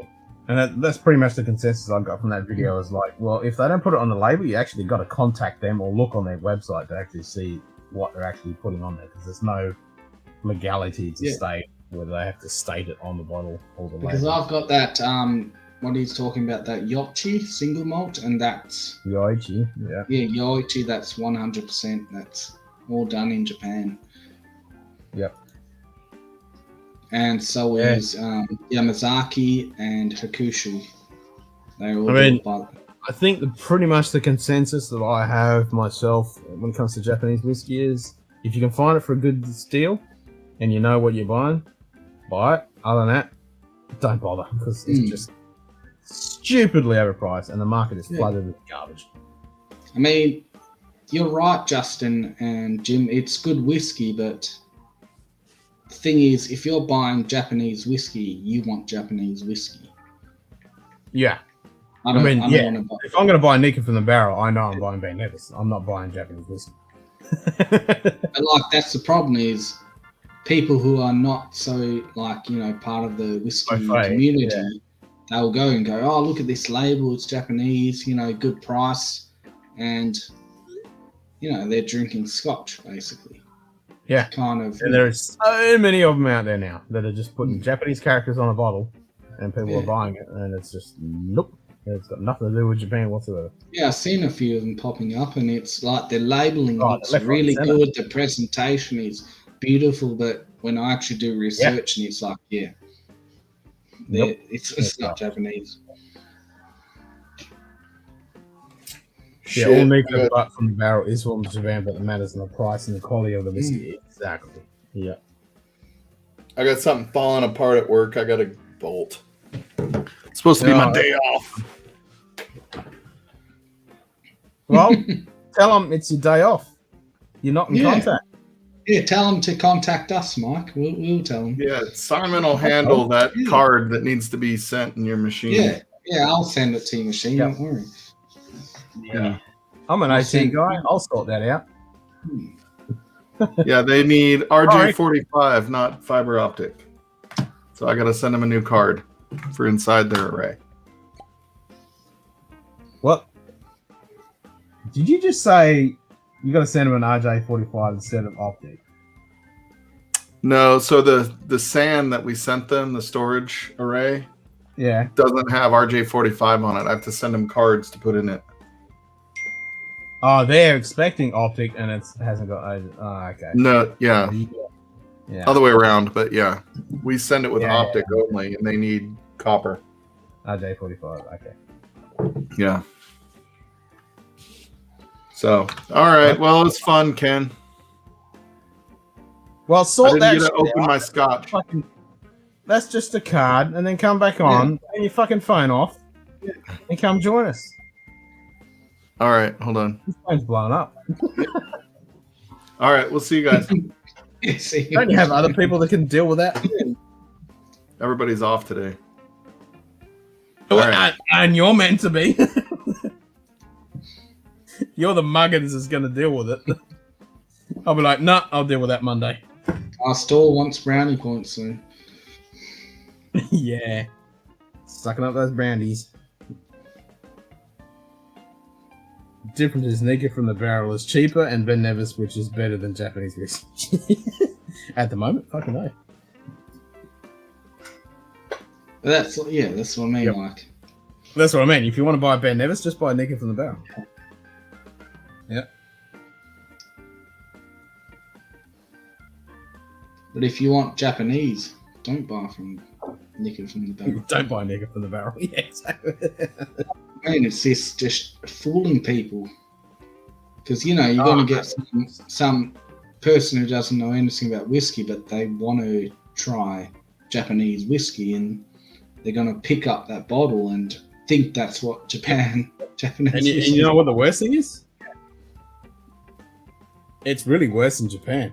They just grab it, whack it in a highball, and then go fuck what it is, and they just drink it. They're the biggest instigators. So in Japan, they're just pumping out all this crap, and people are just buying it up and drinking it. They don't give a shit. That's what I mean. I don't like the deceptive nature of it. Like, no.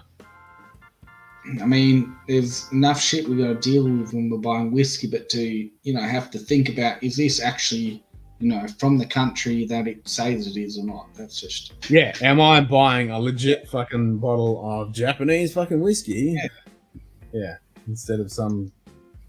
It's like how we don't agree when you got these people who will say this is a peated Australian malt, but yet it is Isla peated barley brought over to Australia.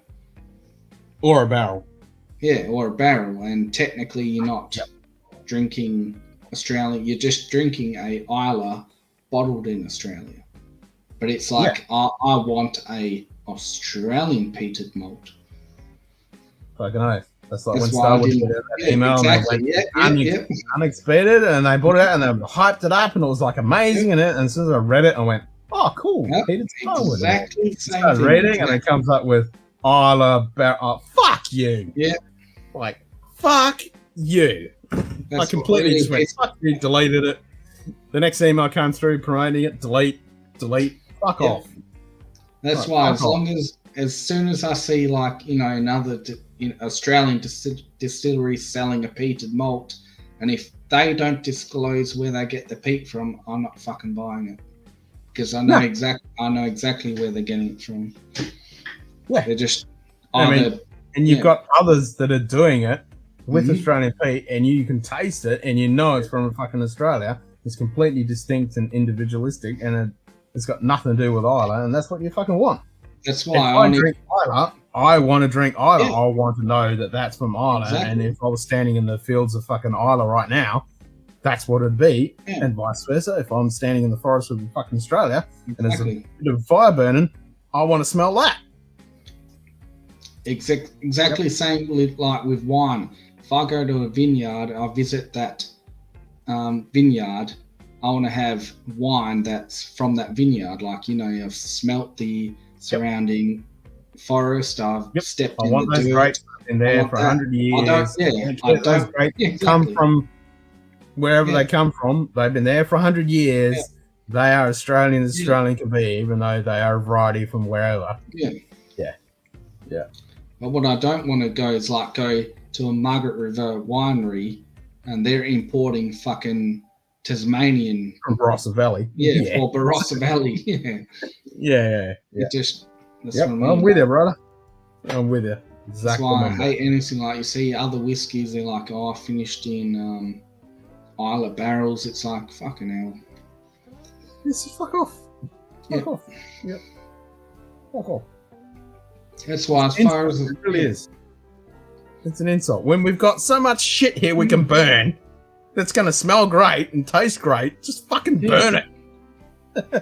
Just fucking chop down the gum tree and put it through the mulcher and smoke those wood chips. There is no if you've got a local apple orchard near you, just ask if you can get their used up trees and they can fucking do it. Yep. The ski. Amazing. Exactly. Yeah. Iconically Australian. Yeah. Iconically Australian. Fucking brilliant. Just do shit like that. It's like I've got a what do you call it, from Virginia, Copper Fox, which is a Virginia distillery, and they use. So you don't want Oloroso finish unless it's Australian sherry. Well, saying that, it's different. The thing is, peat is such a unique flavour, and it's just when you peat a whiskey, that becomes the main flavour. And you know, I know that some distilleries here in Australia, they might import their malt, or even in Scotland, they might use imported barley, but peat is just a different category.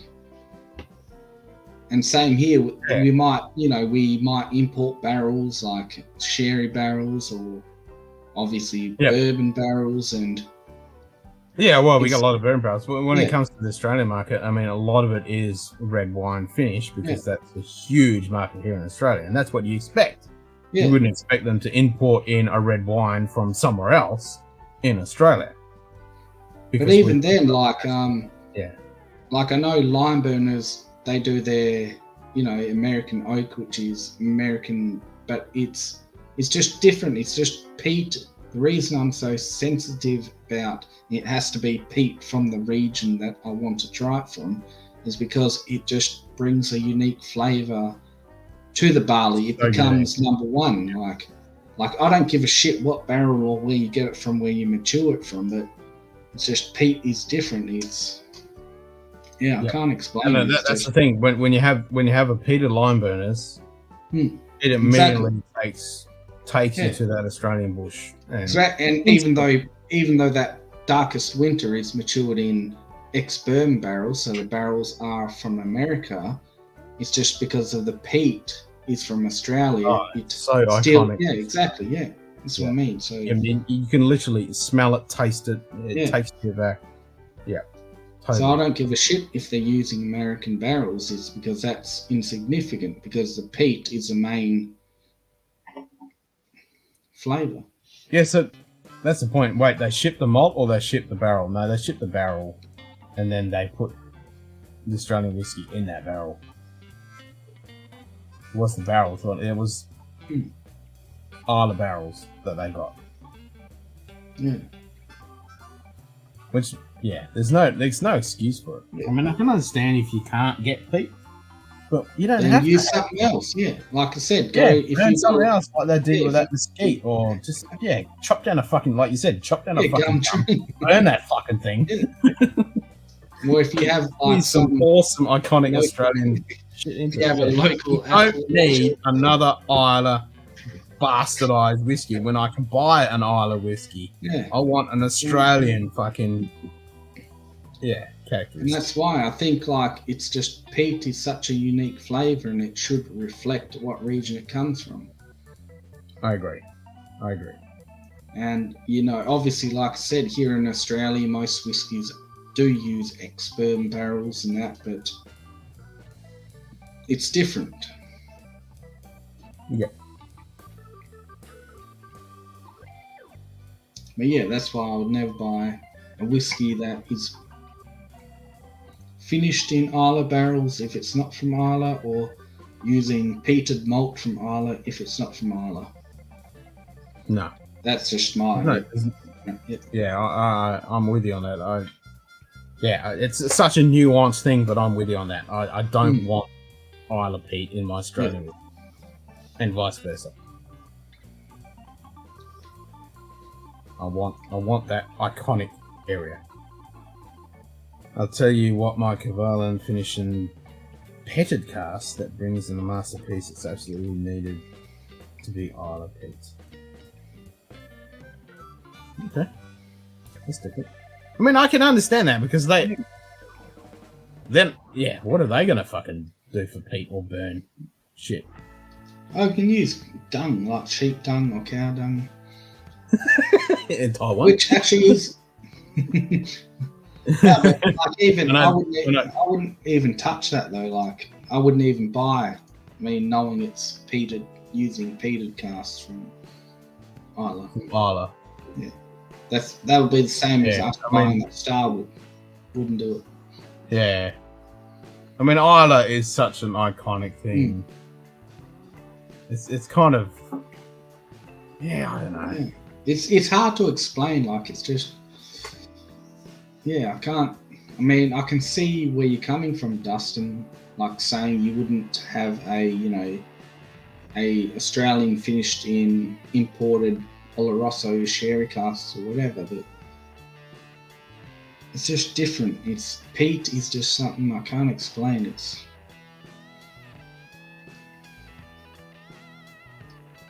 I mean, it gives you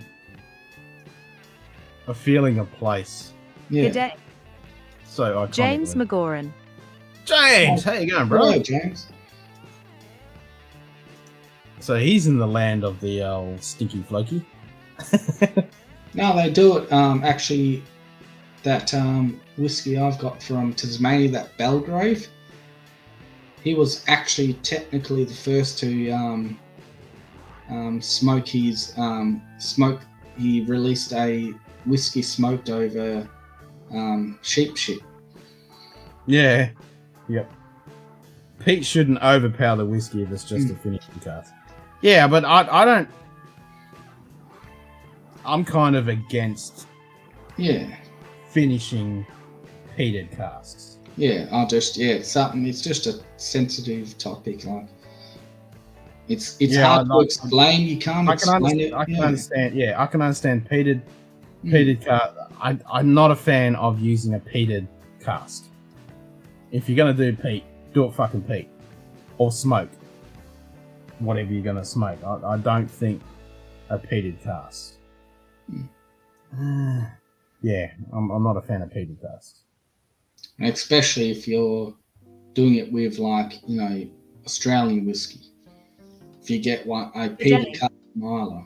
Donna Pass whiskey. Yeah. G'day, Donna Pass. How you going? Yeah, g'day, Donna. Wouldn't it be easier? Fly gives from Iceland. Can't say I'm not somewhat curious. I know, right? It's like, it's unique and very different. Need to try that shit. What peated finished whiskies have you had? I'm trying to think. As in, they've got casks from Ireland and then stuck whiskey in it. None, because I just don't buy them. I've had a couple, but I wasn't impressed with them. I'm trying to remember. It was ages ago. Yeah, I mean, I think I'm a bit biased that way as well. Okay, so the Glenlivet Nidura Peter is just an ex-Isla Castle log of Ardmore used ex-Lafoy. Yeah, exactly. I wouldn't. That's why I would never buy those whiskies.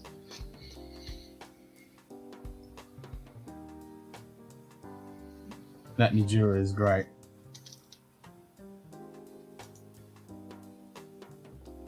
See, I don't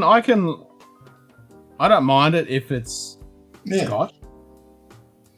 But because Isla peat is so unique and Australian peat is so fucking different and unique, I'm with you, Simon. I don't really want to have those two together. I think they should stand alone in their own thing. I mean, Scotland, Isla is so unique, it should stand alone with Australia's peat. It's, so on the other side of the fucking planet. And that's a perfectly good, valid point, James. There will be good and bad examples of... Yeah, like that's the thing. It's not saying it's bad or good. It's just saying the principle of it. It's just... Yeah. How do you put in words? It's just... Like, I mean, it might be absolutely a delicious whiskey, but it's just... If I drink an Australian whiskey, I want Australian peat if it's got peat. That's just me. I want to drink that, and imagine if I was on the other side of the world and I had that drink, I want it to remind me of home. Yeah. It's just... And they smoked the barley using turds that had magic mushrooms growing on them. Ooh, there you go. That would be something. Because the funny thing is, magic mushrooms do grow in turds. And yes, Jim, Australian peat is a thing. Yeah. Very much so. So all of Lime Burners uses peat from the Valley of the Giants, and then over in Tasmania, there's shitloads of peat bogs. The Lark Distillery, Tasmanian peat. The Belgrove, which I'm about to grab, that uses also Tasmanian Highland peat. Yep, just like James said, there's peat up in the Tasmanian Highlands, and then there's shitloads of peat bogs down south. Yep. In south, and they're everywhere. South, yeah, massive peat bogs. And if you can't find peat, just use whatever native tree you have, put it in a mulcher, and smoke those wood chips. Like, what do you call balconies? They do it with the mesquite. Balcones does, yeah. And like on Lime Burners has actually done that. They've got a smoker at the Lime Burners distillery that they smoke their barley with. So they put shit in it and then smoke it. Ooh, nice.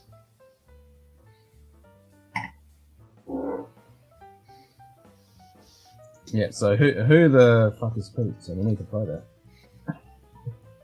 Hey James, since you got the day off, get your fucking ass in there. Where do you think you're saying that good shit come from? Pete? Who the fuck is Pete? Get it for the ground, then they dig it up. Cheers, Rhino. You dig it up, you throw it in a drink, and you're wondering why it's barking a shite. Pete! Where's what? Edward? Balcones uses Isle of Peat. And let me tell you, give me that over that smoke crack. Balcones uses Isle of Peat? Really? I didn't know that. Which expression they use that for? Donna Pass, no, they actually use imported peat from Scotland. I've got the 12-year-old. I mean, I've had most Halliards Road, and their peated one. Yeah, they use imported. Yeah, so there's no need.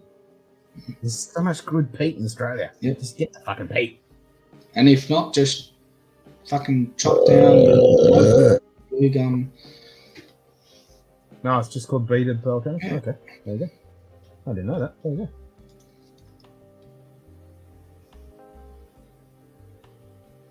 Maybe it's just because we're Australians and we just don't want our shit fucked with. I think that could be it. Day off, but going into work later for after work drinks. Ooh, it's one of my guys' last shifts, so we're going to send him off with a hoorah! Nice. Sounds like a plan. Mm-hmm. Viewer, cropped. Switching to cropped viewer.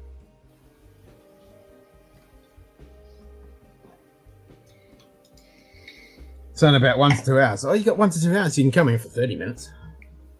First rule of rules. Rules make boring products. First rule of rules, break them. Yeah. I mean, I'll try it, but... No, it's just... I'll try that Balcones in a heartbeat. Sounds tasty. So... Yeah, I think I would too. At the Brimstone, they're using... what are they using to smoke theirs? Well, it depends on it. The Brimstone is using... what's it fucking called? Texas oak or something? Scrub oak. Scrub oak. Yeah. Scrub But oak. at least that's what I mean. At least it's Texas scrub oak. It's not fucking Isla scrub oak. It's fucking Texas scrub oak. Just reload my bottle of my favourite Peter. Port Charlotte MCL. Ooh. La la. You're talking dirty to me right there. Hello. If fucking Donald was in here, he'd be drooling all over the place. Brimstone IMO tastes like trash. You don't like it though? I like it. I reckon. I do like the uniqueness, chewy flavour. I don't mind it. And it's the bottle that broke my missus, and now she likes all my peat stuff. Which is a good thing and a bad thing, because I can drink it with her, but yeah.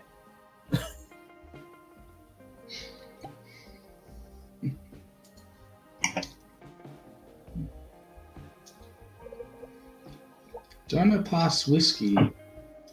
Are you from Canada? You hate that thing. Maybe I should just have some.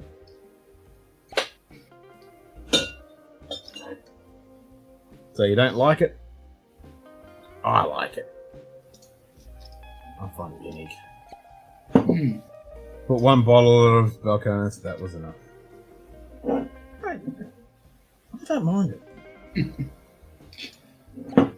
And I can see it's like such a unique flavour. It's just one of those things people are going to hate it or love it. Oh, it's definitely divisive. I mean, I wouldn't expect everyone to like this. This is very unique, for sure. Interstate crests the Sierra Nevada mountains in California, just a few miles north of Lake Tahoe. Oh, there you go. No, no. They kind of has some good stuff on it, but they have some turds. I mean, everyone has some turds. Except for Glen Scotia. They seem to make pretty good shit all around. There's a lot of others that do the same.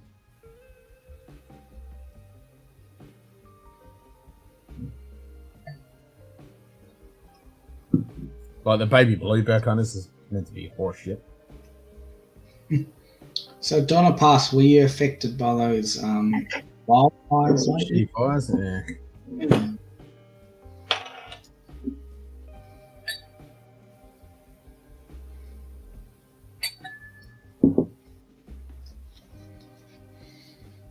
Honestly, I'd like to see every single distillery single malt finished in an Isla peated cask. Really?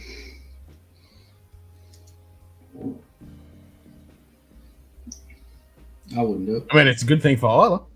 Yeah, good for exactly. No, if I walked into a local distillery and they had whiskey finished in peated cask, I'll be just slitting my wrists. I mean, fuck that. Done. I'm done.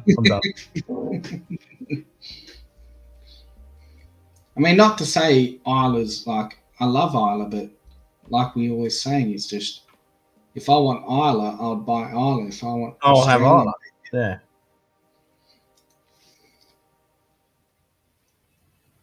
I mean, I can get the point. Like, Isla's amazing, and if it was a really good Isla cask and you put whatever single malt in it, and it's done well, it's going to taste fucking great. But if I want that experience, I'll just buy an Isla. Yeah. Yeah.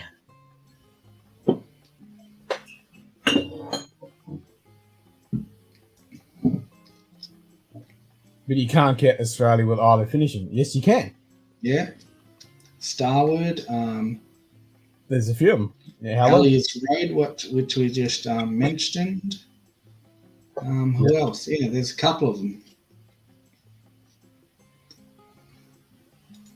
They're not saying Balcones is bad, but that intense wood from that high temperature maturation is not my thing. So last night I finished watching the series Clickbait on Netflix. It was pretty damn good. What the fuck's that? I've been watching Outlander. I finally got around to actually sitting down and watching the damn show, and it's fucking good shit. I like it. Yeah, fair enough. Well, you can't unless they get Isla casks. Well, they're getting Isla casks. They're doing it. Yeah, exactly. They're doing it.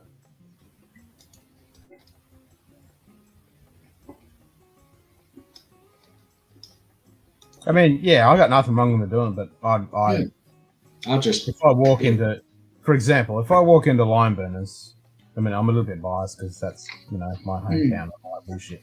If I walk into Lime Burners and they've got, actually, I think I would try it though. I can imagine if that peated Isla port cask. Oof. That might be fucking good. But they're out of principle, I wouldn't buy it. Good.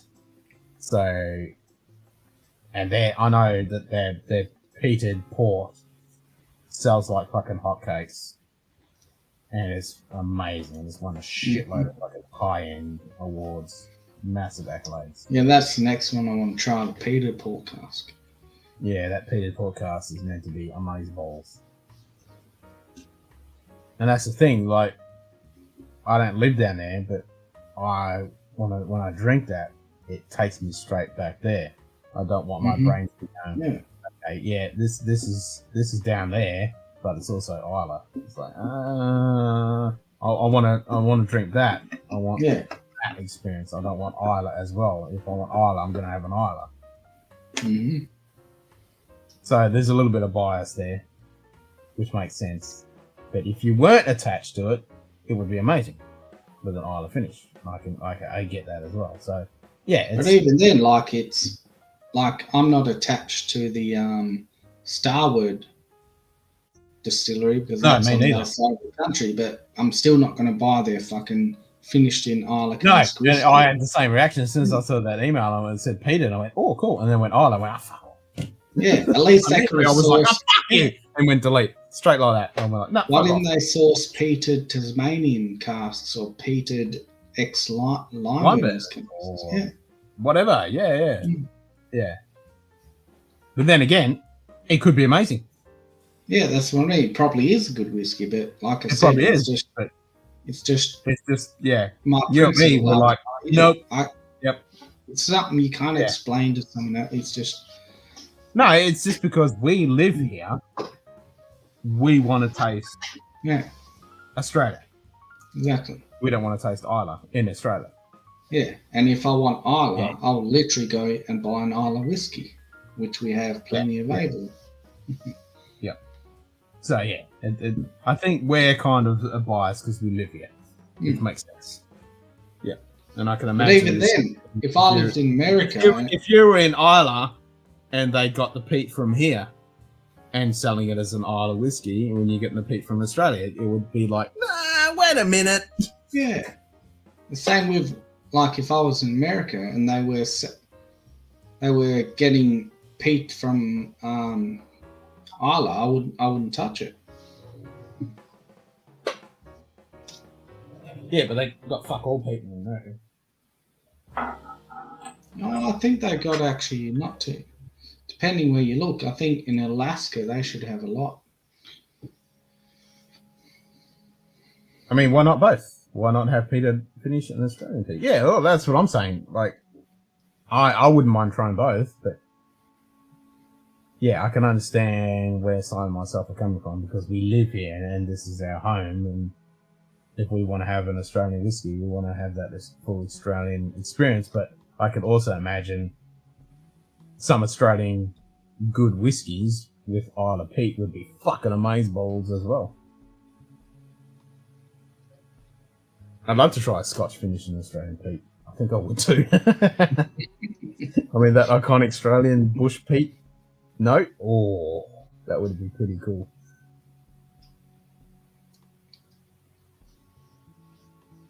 So we had a close call with a fire this and last year, but had unhealthy levels of smoke for a month or more. Unfortunately, it's becoming the new norm, and it's been for years. Yep, just like here in Australia land.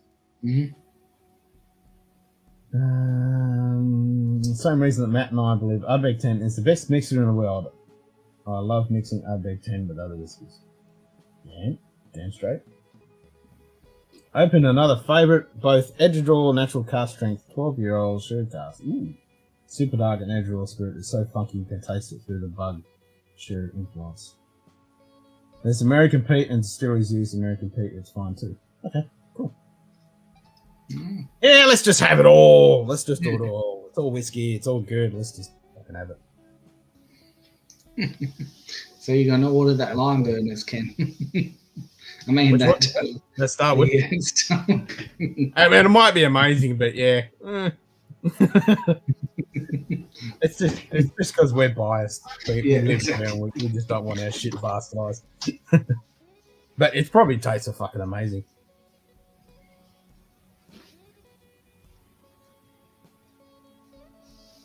Yeah. I see exactly both sides. It's like that meme of that little girl. Why not both? And I totally get that. Let's have both.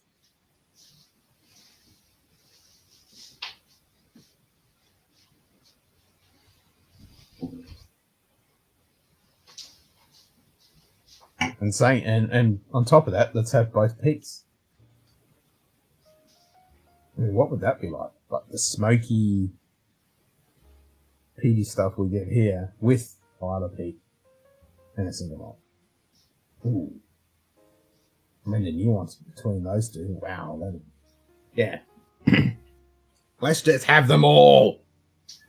All of it.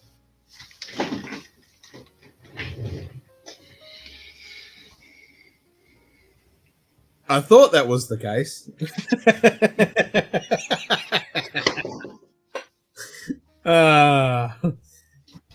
The lizard maneuver is now an official thing, I think.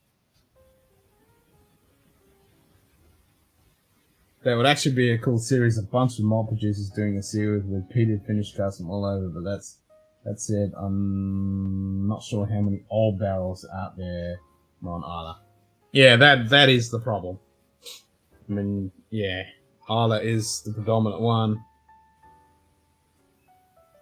Yeah, what is non-Isla peated barrels on the market? But saying that, you probably don't need old stuff when it comes to peat, because you're going to lose those phenolic compounds very rapidly. So you actually probably want youngish stuff, if not wet cast. Imagine, say, a Lafroy 25 carp being used to finish something. Oh. Wow. Yeah. Yep. That gives me a little bit of a happiness in my pants, just the idea of that.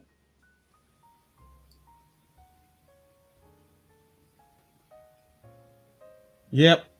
I mean, I agree. The peat older, but that's not finished using older peat. Older peat that's already been, like, when you put the spirit, it's peated in a barrel and let it age, yes. But then getting that old barrel and putting something out there, is that going to come across? I don't think it would. I think it's going to get overpowered by the spirit. I think you're going to lose the nuance in that barrel.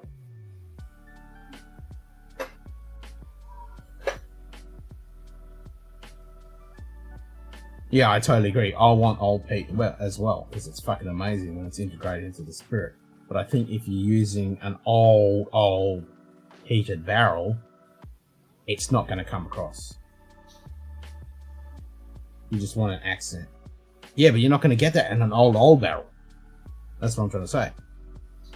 So you need to have a barrel that's got a bit of a younger peat in it, that's still got those phenolic compounds in the barrel.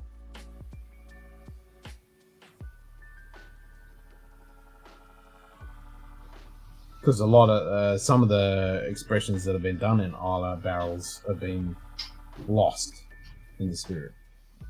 It comes a very wishy-washy. Man, it comes down to the cask at the day, you know, as we well know. Going to pick up the Westland flagship malt tomorrow. Never heard of any of their stuff. And that one, looking at the description, is the kitchen sink. Huh.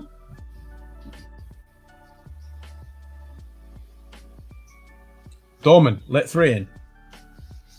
Welcome to the pub.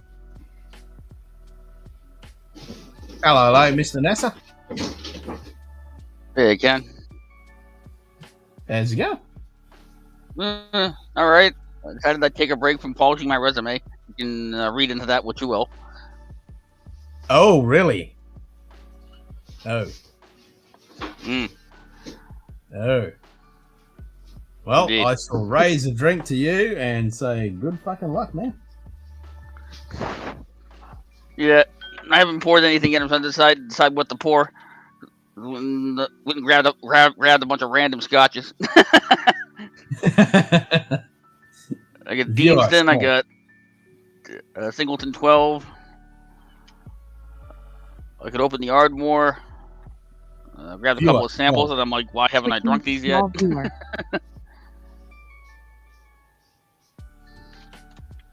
Loch Lomond 12. Oh, Loch Lomond 12. Nice. You want the natural malt Loch Lomond? On the bonny banks of Loch Lomond, you take the high road, I'll take the low. That's enough of my singing. I'll be in Scotland before ye. Seems like Ardbeg 10 barrels would be good for that kind of thing. I think any of the other barrels, like the big 3, Ardbeg, Lundwall, and Lafroy, would definitely be amaze bowls. I mean, let's do it. Let's get Loch Lomond 12. There you go. Let's get some 25-year-old Lafroy barrels and stick some spirit in it and see what the fuck happens to it. Somebody get onto that. Make that happen. Yeah.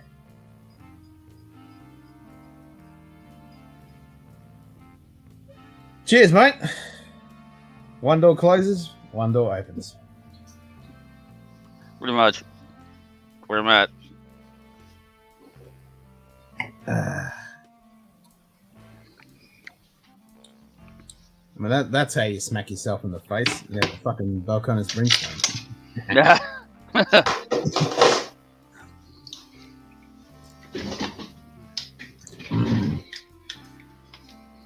Dorman, let 4 in. Welcome to the pub. Oh, good day, Whiskey Samurai is in the house. What's up, everybody? Yeah, it only took you an hour and a half. Yeah. Happens. I mean, I can't say anything. I just got on, so I should shut up. Oh, bit of Remus 3 going into the fucking glass there, Mr. Nice. Number 2. Number 2. Oh, that's right. You haven't got 3. Yep, Australia's slow boat. Yeah. Well, hopefully we can get 3 because everyone says the 3 is fucking amazing. So. Just so oaky and citrusy. It's just one of the best bourbons I've ever had. Well, you don't get much more punchy than fucking Volcano's Brimstone. That's what I'm sipping on. Yeah. Yeah, so that tasting on Wednesday night was kind of a bust. Oh, really? Yeah, it ended up being 6 whiskeys, 5 store picks that were all weeded, and 1 rye which I'd already bought a bottle of somewhere else. So I was like, well, at least now I know what I bought.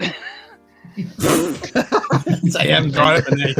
The store picks were a larceny and not barrel. I don't think it was barrel proof. It was just a larceny pick, which was okay. I think that was $30. Didn't buy it. 3 old elks. They picked 2 barrels and they barreled half of each barrel individually, and then they blended the other halves and barreled that. Those weren't bad, but it's $75 a bottle. Yeah, it's a bit rough. And the last one was their Maker's Mark store pick, which the guys, the friggin' store owner is so protective of it that he wouldn't let them print the staves on the label. Really? And it was a good pick, but I'm like, $80? No. Nope. Sorry, it's not $80 good. So yeah. I mean, they can't go into much. It was free, but it was just like, I don't really care about any of this. Yeah. If the Maker's pick had been cheaper, I would have grabbed the bottle, but at $80, no. Oh, at least he came out on top. Did you at least go home with a buzz? Yeah, I guess. Oh, well, that's a win. Free piss. Old Man Joe's on another quick break. Old Man Joe. Cheers, Joe.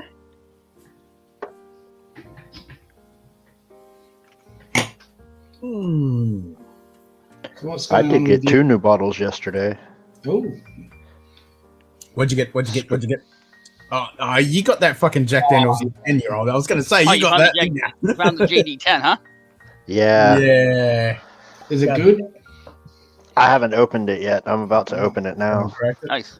Oh. And then I got another one of those Obtanium KBBSs. One of those little light whiskeys there, little Obtanium. Little Obtanium right there. Yeah. Got some Obtanium right there. You know Yeah, it's the beer barrel finished one that Mike's got.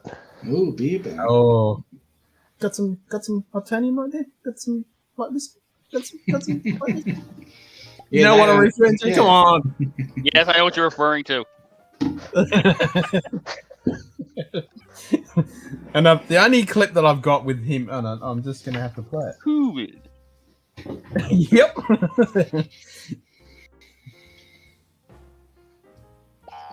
Feels a little humid. Has to be done. All right, since you're going to crack that Jack Daniels fucking 10-year-old, I want to see those glow-in-the-dark fucking Hot Wheel cars, and I want you to turn your lights off. Well, make your room dark as possible, even though it's the middle of the fucking day, so I can see them glow in the dark. I was about to say, I don't know how dark I can make it. It is noon. God damn it! Needs a But blackout. I'll do you one better, Ken. You'll take some when pictures? I'll post some pictures in the Discord tonight. Sweet. Yep, I want to see them all lined up, all fucking glowing. That is sick. Yeah. I want. Yeah, I can't find that track anywhere around here. So there's a glow in the dark track as well? Oh. Yeah, Yep. they're supposed to be. So I can imagine that's going to be really, really cool when you're spinning around that fucking track in the middle of the night and your car just goes... I would think so. Yeah, that would be fucking awesome. Makes me wish they would have had that when I was a kid. Me too. I'm like, fuck. I'm just thinking back. It's like, Like I remember sanding one of the cars down and repainting it with glow in the dark spray paint. You know the novel? Got something new to write about now. You know? Maybe a main character gets into a relationship, suffers a little heartbreak, something like what you've just been through. Draw from a real life experience. I love how he just slowly little heartbreak. higher, You know, higher, work it into higher. the story. Make the characters a little more three-dimensional. A little richer experience for the reader. Make those second 100 pages really keep the reader guessing what's going to happen. Some twists and turns. Little epilogue. Everybody learns the hero's journey isn't always a happy one. Yeah, I look forward to reading it.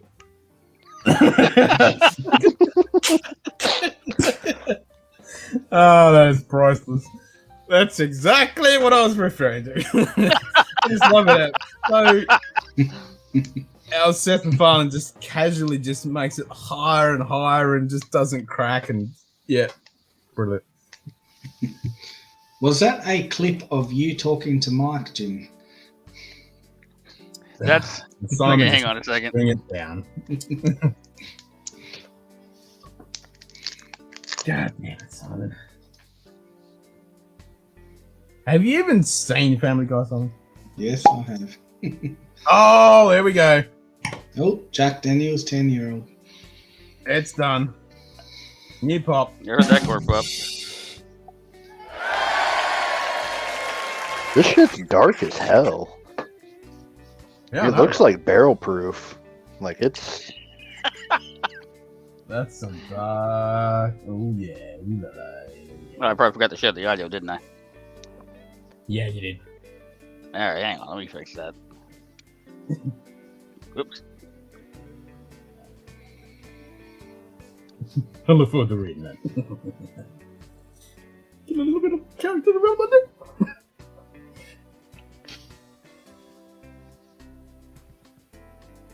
Man, I just got a whole pile of citrus coming out of this fucking Doomstone. This smells like an apple pie. An apple pie. Oh. Spicy? Spicy apple Like- pie? Yeah, like you There's get the fruit. spice from the cinnamon, a little bit of the baking, like a little bit of the crust, and then a whole bunch of apple. More time working on Yeah. that novel you've been working on. You know, I've got to get that clip. I'm getting that clip. I gotta get that clip. I'm putting that up as a fucking clip. Alright, that's enough of that. Yep, I probably already gave you a copyright strike as it is.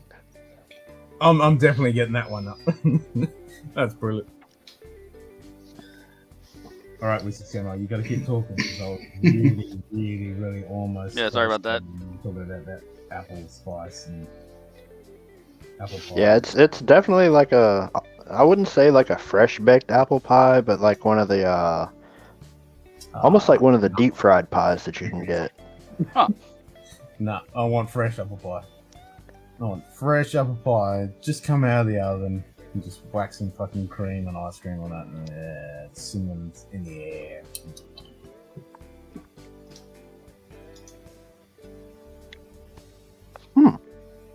Quite interesting. Apple pie on palate? Alright. That was a nice way to start. I get a lot of the cinnamon. I'm not getting a whole lot of apple. There's a little bit of like a bread dough. I still don't get banana on Jack Daniels, so I don't know what that is, but I wouldn't expect that on a fucking 10-year-old.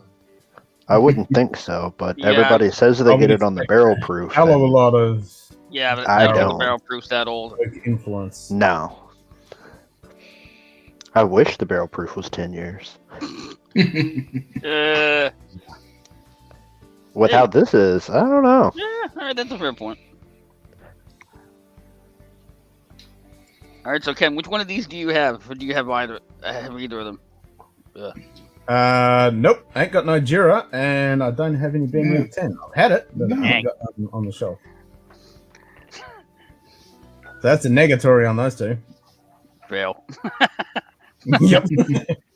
I'm just gonna burn one of these samples because I was going through my sample box. I'm like, why do I still have these advent calendar samples that I don't care about? There's a couple in there that I'm holding on to for a reason. And Joe. Neither of these are one of them. Just said I wish Especially I the could Jura. rough Fuck you, that.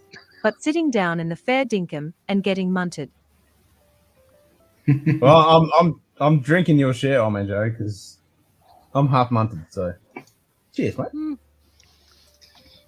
Yeah, getting there. Simon's halfway there as well. Well, 3/4 of the way. So, which one did you pour, Jim? Is that the Ben Rig? Yeah, with the Ben Rick can. I think I said Yeah. Jura 10. Sorry, I meant Ben Rick. I've been curious, actually. I've seen that it's pretty well priced. I mean, I'm just wondering what it's like. I like the Ben Rig 10. I prefer it over that Curiosity. That Curiosity is garbage.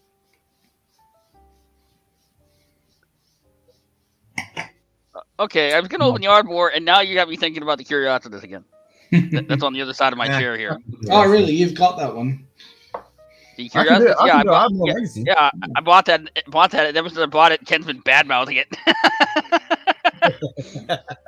Like, how the fuck did you buy that for? I was so excited about it, and I've given it a, as we say in Australia, I've given it a fucking fair shake of the old fucking sauce bottle, but it's fucking shit. What about the Temporis? Oh, you know how much. I've seen it. I don't have it. It's a little rich for my blood. At $250. And I would. Oh, $250. That's gone up.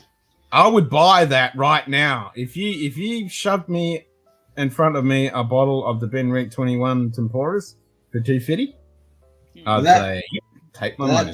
That's American, so that's about $3. Yeah, I'm not talking American. I'm just talking Australian. This is what I mean. I don't know that I'd want to pay $250 US. That's $350 Australian. That's tempting because I know I can't get that. That is actually that's still pretty tempting, man. But I've actually seen a bottle of a 1997 Ben Rick dumped on 2018. So 21-year-old cask strength masala cask. I'm just wondering. No, it's the vintage is 1997. So 21-year-old masala cask strength. Ooh. So I'm just wondering if it's worth. I mean, it is about $370, so I'm not sure. Yeah, but still, cask strength. Funny reviews. Yeah, can't write any reviews. 1997. No, you can't. Yeah, it's pretty. Now I remember why I hadn't finished this sample. This is weird as hell. Ben Rick's in? Yeah. The nose is like. The nose is like sort of sweet. The palate. 10 more hours to go. Fucking hell, that's some serious driving. Jesus. The finish is like burnt coffee. Really? Yeah. I've only had a sample of the Ben Rick 10. It was a while ago, but I don't remember burnt coffee. I thought it was actually good. No, it's not. This is regular Ben Rick 10. This is not the smoky 10. Yeah, that's what I mean. Yeah, it's normal Ben Rick 10. Yeah. Like how you burnt coffee, usually you get that from something that's slightly peated or. Yeah, because I certainly don't get that on Ben Rick 10. Ben Rick 10 is quite light and. I mean, it's not going to blow your socks off, but it's just a good malt. I mean, it's not quite a burned coffee. It's like like bitter or. Yeah, it's a bitter note on the finish. Okay. Yeah. Up front, it kind of has the the sort of sour malt thing. Oh yeah, I know. That you would get on Loch Lomond. Yep. And the finish is like this bitter, acidic. Yeah. I see what. It's not a bad note, but it's like, what the? It's like, whoa. Takes you on a ride there. I don't mind that in a whiskey as long as it's not too much of a jump between that and that. What cask is it?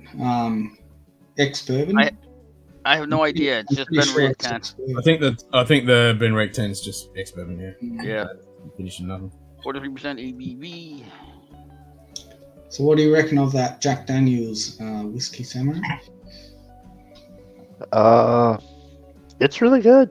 I'm glad that I didn't pay what the rye started going for on secondary after everybody figured it out. Oh, really? Yeah, I got MSRP this one. for that I think 70. I paid like 65 for this one, so it wasn't too terrible.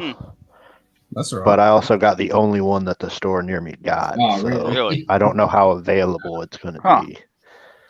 And I'm 2 hours from the distillery, so you would think I'd be able to find it. Except you have you say that, but you have to remember that the distillery's in a dry county. Yeah. Which is fucking It's stupid. like when you're talking about the Chattanooga, it's like, holy fuck, you're right there, and you can't even get this shit. It's like, god damn it. Yeah. They've loosened up a little bit around here now that we've got Chattanooga, we've got another distillery. I don't know if they have a whiskey yet, but they have a couple of different vodkas and a I gin. don't know if I'd buy a bottle of that. And then there's J.W. Kelly, their whiskey. I think there's one more in Chattanooga now. They just don't have distribution, so nobody knows about them. Yep. I definitely want to get that Chattanooga port, though. I've been frothing over that. Do you need a port? want I the can port. get that one. They still have some of those at the distillery. Ooh. Because they have a bottle shop in there. You can go and get some interesting things or try some of the stuff that you don't want to pay the $80 for some of their limited release stuff. Yep. Alright. I might have to do that. Get it whacked over to my floor just and I'll bend over the barrel and take it and get some You had them sold in port. So you have to have receipts for everything that's being shipped to you, or just the alcohol? Just the alcohol, olive predominantly, oil. Yes. I mean, if it's alcoholic stuff, that because the problem with the US dress in Florida is they open fucking everything. As soon as the package arrives to my suite, they open it. And I see it's alcohol, and you've got to have a full suite. So they need to know what it is, the ABV, and the bottle size. If it's anything else like merch and shirts and whatever, they don't give a fuck as long as the receipt say it's from here or whatever. So an Amazon receipt or a PayPal receipt, that's perfectly fine. As long as it says who's it come from and what it is.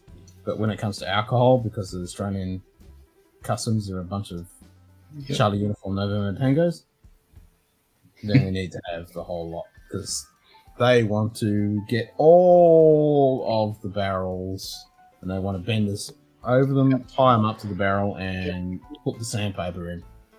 Yep. Really, really cool sandpaper. Well, actually, they wrap the sandpaper with barbed wire first, and then they put it in. Yeah, and drip it in acid, and then stick it in. So, yeah. Yeah, I don't know if I told you. I had packed up a box. It wasn't a very big box, but it had a couple, like 3 or 4 samples in it, and then like 3 or 4 or 5 Hot Wheels in it. And I took it to the UPS here, and they're like $500 to ship it to Australia. And I'm like, what the fuck? Really? Yeah. Yeah, it's fucking insane. Like, it doesn't weigh 5 pounds. How is it that much? It doesn't make sense. I mean, you really have to shop around when it comes to the shipping to sending the stuff from the States. It's fucking insane. And that's like when Slong sent me those samples and he got completely shafted and he told me the price and my jaw fucking hit the floor and I'm like, are you fucking serious? I could only imagine. Yeah, because like I could send Simon 2 bottles of piss and it cost me like $20. Right. Yeah. Not a fucking problem. But yeah. Friggin' whiskey dictionary. What's he done? He just uploaded his weekly Friday video, and he's reviewing some a pre-made Knob Creek Old Fashioned mix, and so his caption on the thumbnail is a delicious cocktail or watery knob. Okay.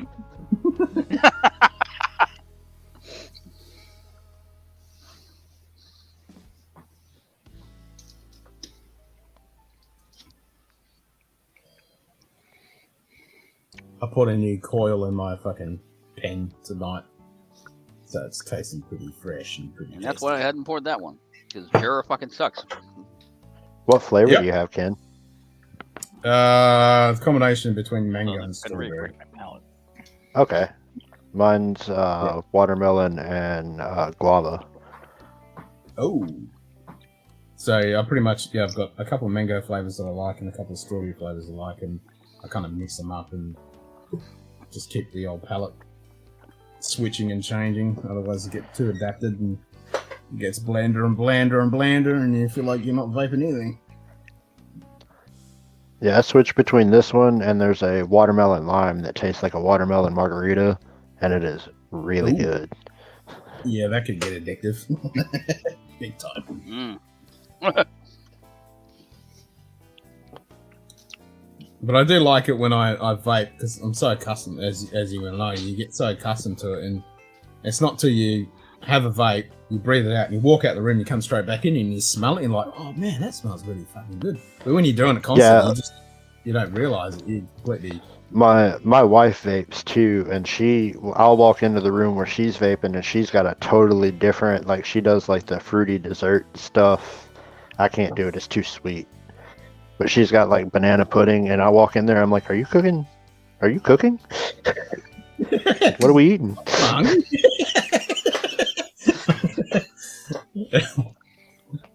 Yeah. It's like Carly, she'll grab my pen and fucking start vaping. I'm like, no. That's mine. Sorry. Well, even better. Don't, because, that fucking banned the import of nicotine. Mm-hmm. It's kicking in 1 month. Actually, I need to do another resub. Get more fucking supply of nicotine. Fucking bastards. That's so wrong. Right. What do I need next?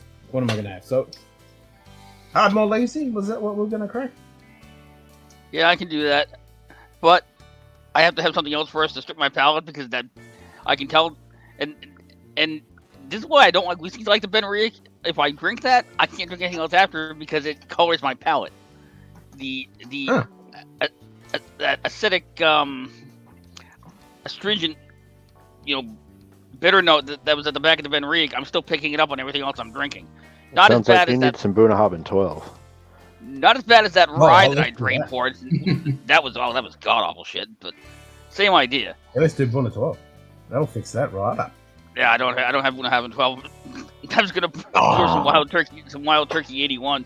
Although, since I'm drinking Scotch, maybe Classic Lottie. Would that have the same effect? I don't know, I haven't had it, but probably. Nah, Classic Lady. Oh, it's 100 proof. It is. Yeah, it is 100. I mean, I've just come off Brimstone, so.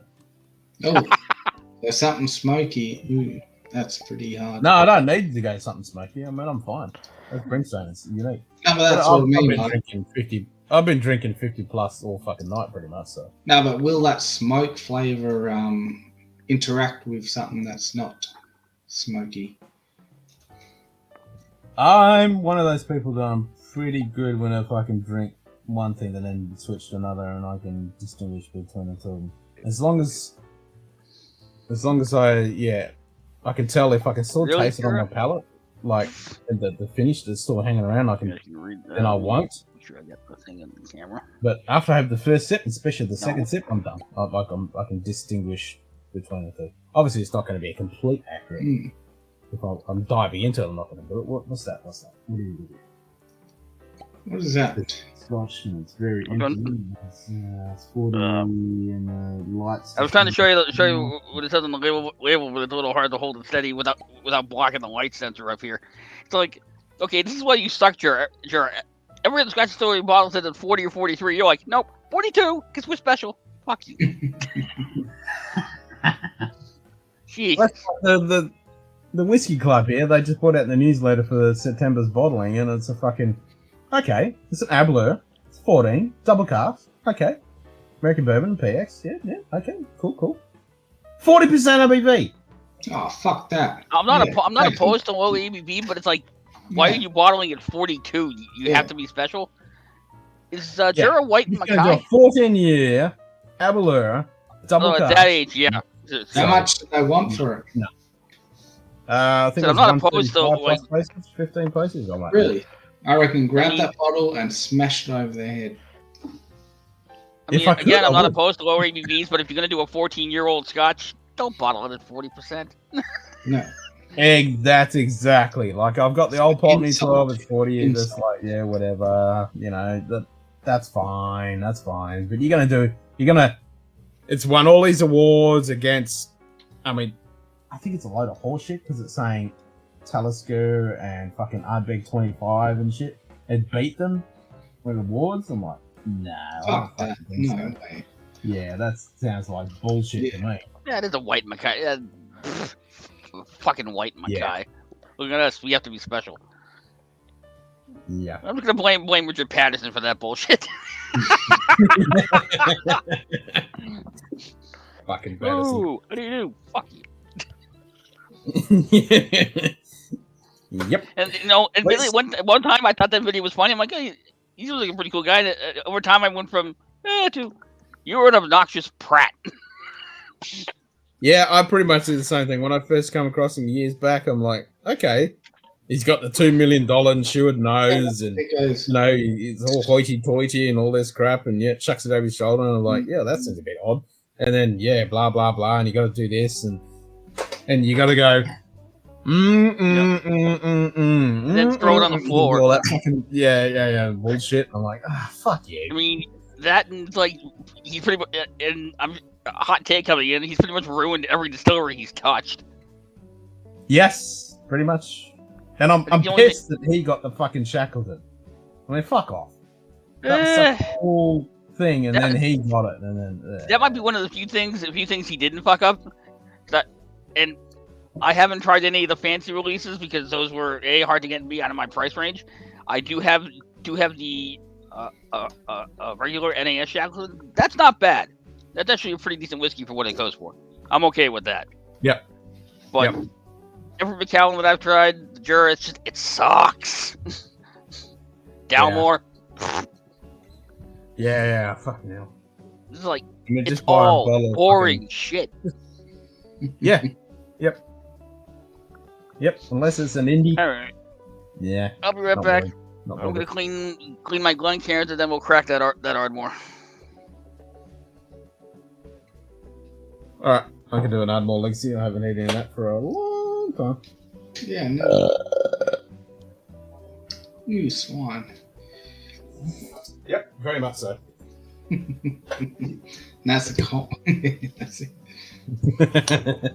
That's a compliment.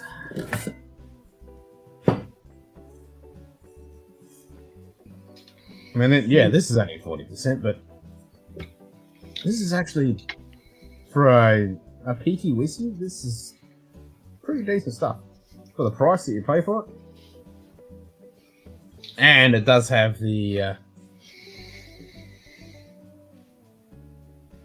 mit Farbstoff, Farben, Eusterit, and mit Camerel. So you got the German import. Yep.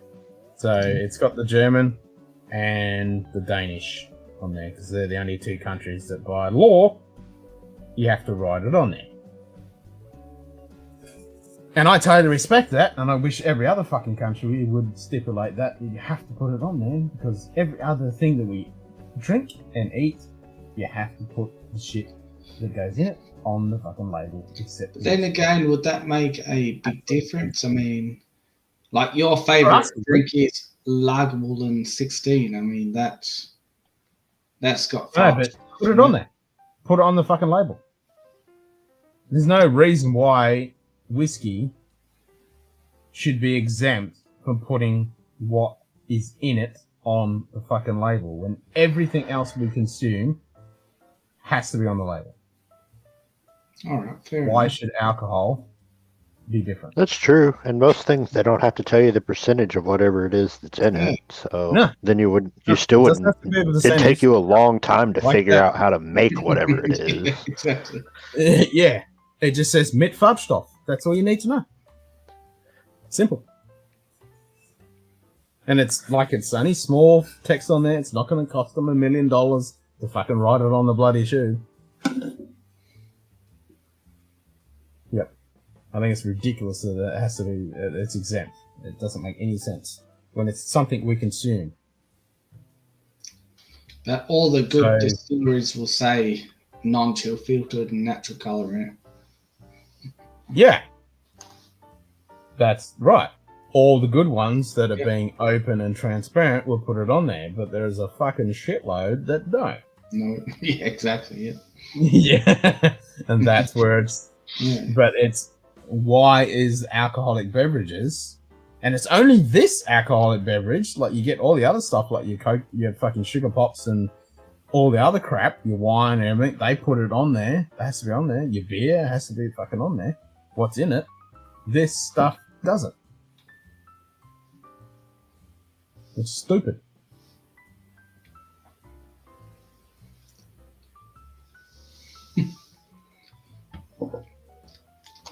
Well, if anyone ever gets a chance to get a Remus, fucking do it. It's just... Yeah, just everyone else in the country other than Australia has to go through a time machine to get it. I mean, I'm a Scotch drinker, but this fucking Remus, oh, Jesus. No, you're a whiskey drinker. It's one of the best I've ever had.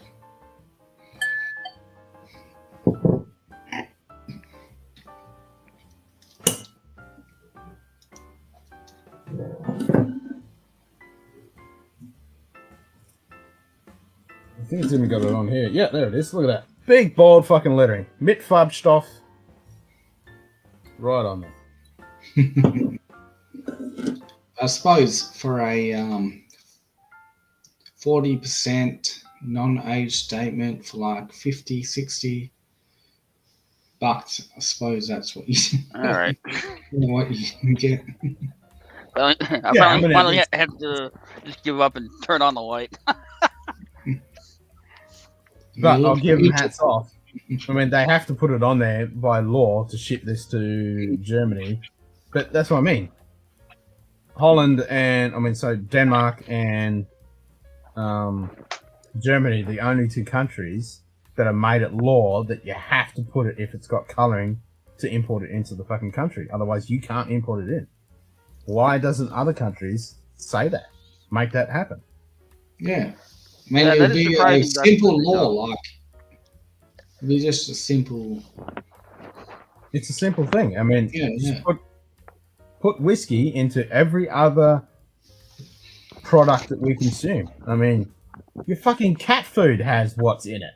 Your dog food. I mean, everything has got that was a good pop. What's in it, nice. Except for whiskey. Yeah, that was a good pop. What did you just pop? Oh, the Ardmore. Oh, is that what you're going to smash on the table, Jim? I didn't know that. I'm not going to smash anything on the table, you bogan. I had to say it. Yeah, and exactly right, Dustin. I mean, the good ones, there's a shitload out there. Don't put what fucking... Yeah. They don't. And I'll go grab a drink. Yes, you do that. One of these days, you will smash a bottle on your table. Or his head. That actually reminds me of a story from when I was in college. I wait until Simon comes back to regale you guys with that one.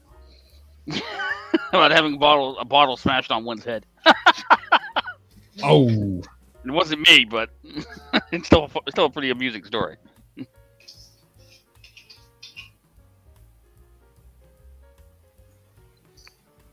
I mean, for a cheap,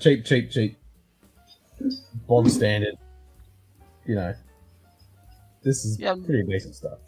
Don't really getting any peat on the nose. I'm getting like... What's more smoke than peat? Like orchard fruit, like a smoky apple. Yeah, it's like a sweet smoke. It's not a peat as in vegetable, organic. It's nice. It's more that campfire smoke. Not ash, but... Well, there's a little bit of ash in there. How much more? 3/4 of that in? Yeah. But I find it on the palate, it's well integrated. It's not sharp and pointy. It's quite rounded. Okay.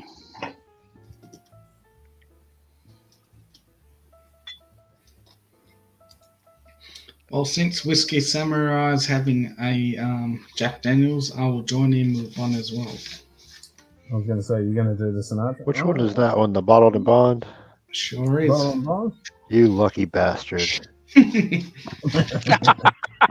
Of course, I mean, all I have to do is walk over to my shelf and I could probably piss you off with some Jack Daniels pretty quick. Yeah, you definitely could. Right, no denying that. Oh, you probably Well, pissed me you off already if you did have with the the rye. 10-year-old. Yeah. I don't have the rye. I do have the Tennessee Taster rye, but as soon as the rye dropped in Chattanooga, they're like, "Oh, well, we want $300 on the shelf for it," and I'm like, no, Is that barrel it's proof? Jack Daniels." That's ridiculous. What Not about talking this? down to Jack, but it's not a $200 bottle. What about the standard rye? Do you guys get that? Yeah, I actually some just my store just got a barrel pick of it. Ah. The That's- standard. I It's got pretty some good. Jack Daniels apple. Yeah, that's the only one we get here in Australia is the standard. You brought shame on your channel, Ken. Shut it down. I got some apple. Well, Tennessee. at least it's not Fireball. Fair. No. Yeah. Or Now the funny thing the is, Jack Daniels. What is it? I got a sample pack that had like all the different little flavors in it with the apple because that was the new flavor that they added. Mm-hmm. And if you take the cinnamon and the apple and mix it together, it tastes like an apple it's pie. fire. It's actually not bad. Yep. I don't do flavored whiskey very much, but No. that I little don't combination isn't too bad when it's winter. But Yep. then Yeah, so I'd rather just pull out and then like glass. rare breed or something high proof. Yeah. I don't do flavored crap. No. If I do flavored crap, I'll make a fucking cocktail. Now I will say the honey makes a good barbecue sauce. Oh. Jack Apple or Fireball? Both. Put them together. Or if you want to say in brand, isn't like Jack Daniels Tennessee Fire or something? Yeah, It's basically their Fireball wannabe. yeah. Oh, okay. Oh, that's what The thing is about that one is they actually do put cinnamon sticks in the barrel with the whiskey. It's not like Fireball where it's chemically whatever made in a lab crap. I mean, I guess they get credit technically for that. technically antifreeze. Yeah. Look it up. Ugh. I think it's still banned in a couple of countries in Europe. Yeah, fucking Yeah, yeah, so- Yeah. So before I forget, because Simon keeps mentioning smashing bottles over people's heads, it reminded me of a roommate I had back in college. I think I was a sophomore, he was a freshman, and massive fucking slob, and he was pledging for a fraternity, which I think you weren't supposed to be able to do as a freshman, but this fraternity apparently didn't care. And so he would go out, he would be at the frat house almost every night. I virtually never saw him. And I remember one morning, I want to say it was a Sunday morning, I wake up, and I get up and I'm looking around, and I see, no, he's actually in his bed this morning. He must have come back. And as I'm looking back across the room, I see something. I do a double take. He had a white baseball cap that he always wore, and it's hanging on the. It was either on the post of his bed or on the corner of a cabinet or something. And I'm like, what the? It had all these red marks on it. And what had happened was he had dared somebody to hit him in the head with an alcohol bottle, and they did. So he had to get his head shaved and get stitches. Fucking moron. Fucking hell. I love how people think that it's just that easy like it is in the movies. I mean, throw a Heineken bottle at a concrete driveway and watch it skip. Yeah. Yeah. But if you drop it right, it'll shatter. That's the weird thing. Yep. Yeah. Nah, fuck that. That's stupid. That's in 20 years' time, you'll be fucking talking like, your brain's completely fucked in fucking head full. Well, I mean, I can't say that I haven't done stupid things with alcohol bottles. I mean, when I was in college, we invented a new game called beer bottle baseball. Oh shit! You can only purple ball. imagine how dangerous that is. Yikes! But at least that's not smacking them on your fucking head, though. No. I just cut my Just finger down make to sure you the wear eye bone. covering. The worker stapled it and threw tape. Oh shit! Ay, ow! Ow! Yeah. Yeah, no That's good. gonna hurt. That calls for a drink. A very Yeah. Drink or visit to the doctor. Stick. Jesus Christ. Yeah. drink. That's right. Yikes! Probably should wait to drink till after it quits bleeding, but yeah. Yeah. No, you gotta pour it on it to kill all you the don't want to in germs. your blood too much. Yeah. Oh yeah, that's true. That's true. Yeah, you Or gotta pour it over to kill the One germs. for me, one And the then you Yeah, I think there's. Yeah, there you there's go. paint One with for the sounds doctor, of one for. phone. One for the doc, one for me. Yeah. One for the doc, one for me. No and doctors. then, No, jump, and then jump on Ken's channel to show us. Well, they've already we been. need to see that. Well, it's Have we stapled had- now. It'd Have just we be had still bourbon? working? We've had You're a bourbon beast. ball on here, have we? He's tried. I don't think he's That's successfully negative. joined the stream yet. Nah. I He's also swear I've still seen him on a stream on here. I think he tried to join once, but he I think he didn't tried really work. ages ago. Yeah. So yeah, if you see this Jack, buy Oh, it. that's right. It was an old. But don't phone. pay more than like $75, $80 for it, unless you're a collector like me. Then don't go over 100. But Because is I mean, it- it's good, but it's only 97 proof. It's a little weird. So, is there any way to send alcohol to America? Like any? I mean, generally, as I long mean- as it's not drugs, America doesn't really give a fuck. as As long as you're not trying to as ship us you- guns or drugs, they generally don't care. I don't think. You could hide it in something. Yeah, Like, I'm thinking because I mean, you're a like Jack maybe a Daniels coffee fan. thermos. You're a big Jack Daniels fans with Whiskey Samurai, and I would love to send you a bottle of this. I mean, it is just probably the best Jack Daniels I've We're ever trying to had. pass It out from is the bleeding. that fucking good. So that's why I mean- I'm asking. Until I pass out from the You floor. can, but you'll probably either need to declare what it is up front, and there'll probably be taxes on that, or you got to be real sneaky about shipping it so that whoever you're shipping it with doesn't figure out what it is.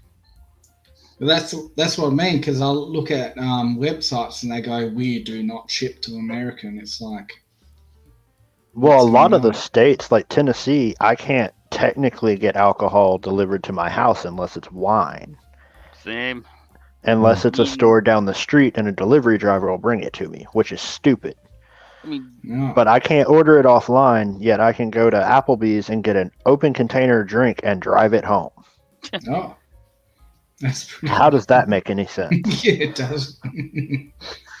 Oh, I've had fair packages enough, get Dustin. through the locker. Oh, there you go. Yeah. Yeah, I think getting it into the country is fine. It's shipping it into Yeah. state is going to be a pain in the ass. 'Cause that's what I mean. I mean, Whiskey Samurais is a Alright, big, vibrate. looks like a big Jack Daniels fan, and I mean, this bottle and bond is, not trying to tease or anything, but it is fucking. No, I've been trying to get a hold of it. Like, I've been talking to a lot of people here, but it's one of those, you gotta go through the airport and, like, I forget what you call it, duty-free bottles. yeah, it's a travel retail. Well, it I think was. I think they I don't release understand all- why I wouldn't be able to buy it at the distillery. Yeah, exactly. That's what I mean. I Like think they're they did producing release it there, so Because, I mean, you can buy bottles at the distillery, you just can't open them. That's the weird thing. It's like that was the only place that you were able to get the Century Edition Sinatra when it first came out, and then they shipped it out. yeah. But I was not paying $500 for the same bottle that me and you have, Simon. It's the same whiskey. It just comes with an unreleased record, which is cool, Yeah. but not Yeah. $500 cool. Get real. Well, it's even worth I mean- more than that now. Here it's like, I think I've seen it for 1,200. Oh, fuck off. Yeah, But I was about to say I never even saw. I saw the one that they posted from the distillery that they still have on top of the bar because they keep one of Not each that one, like Sinatra, most Ken. distilleries Not do. that one. Yeah, not that No, one. no, it's Ken. not No, that it's one. the chrome It's box. the same shit. It's their I think it's central chrome. one. Or silver or some shit.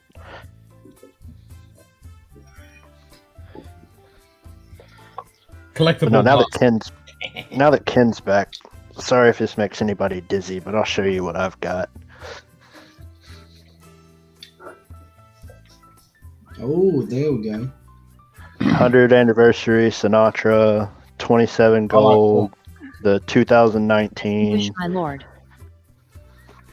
What is a 27 gold like? Have you tried it? Yeah.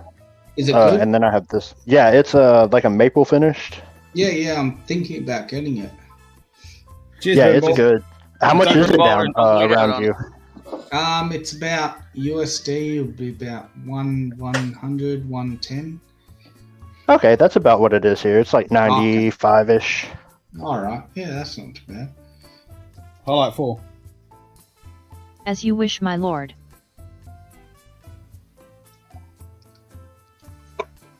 But that 10-year-old you got, bloody hell. I wonder if he'll ever make it to Australia. Yep. Yeah, probably in about 10 years. Yeah, probably. What about, do you get the Legacy series? Yeah, I have the green box, the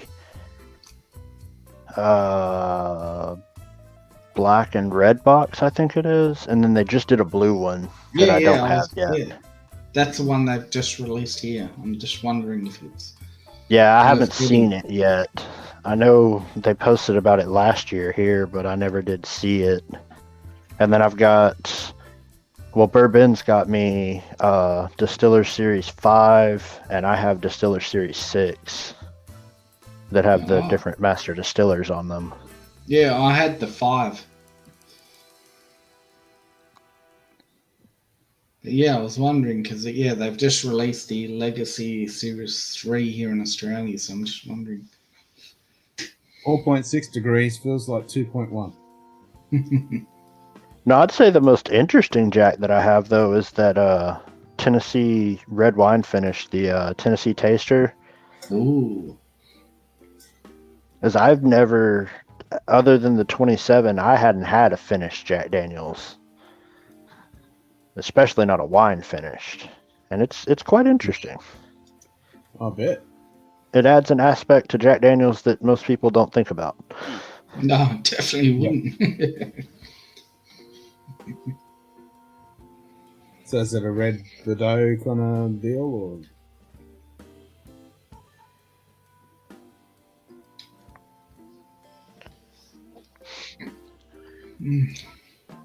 But this bottle and bond, it's just pure smoky maple syrup.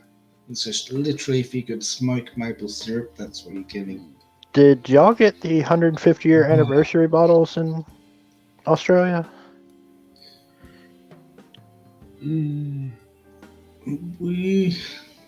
How long ago did they release them? 2015 or 2016? Oh, we probably did, but they'll be long gone by now. You may be surprised. Bourbon found me one in New York. Yeah. Yeah, I the had- shit he finds in New York. I know.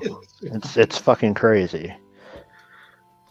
Hell, they want $100 for Eagle Rare 10-year here in Tennessee now, and I'm like, well, Really? nope. What? I guess I got to find something else. What? Oh, that is asinine.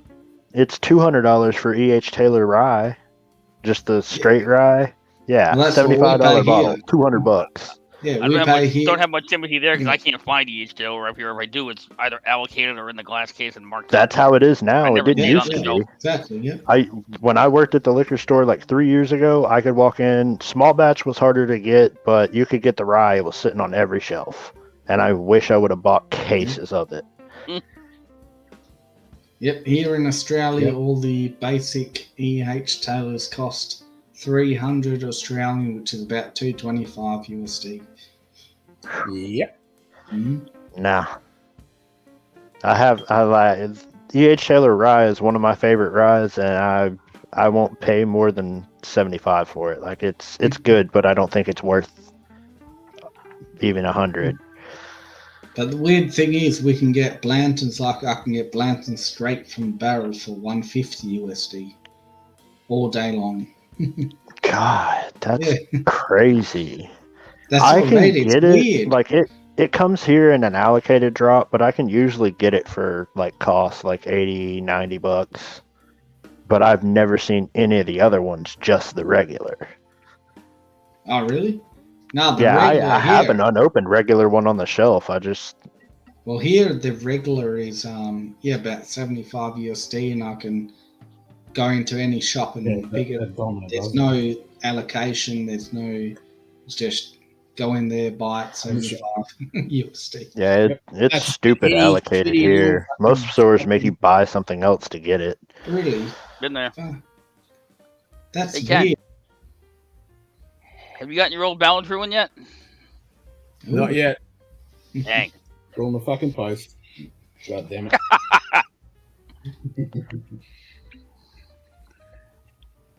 I got so much shit in the post right now. I've got 2 bottles coming from JD's wife. I've got samples coming from JD that he sent from fucking Poland, which I feel terrible about because that was probably not cheap.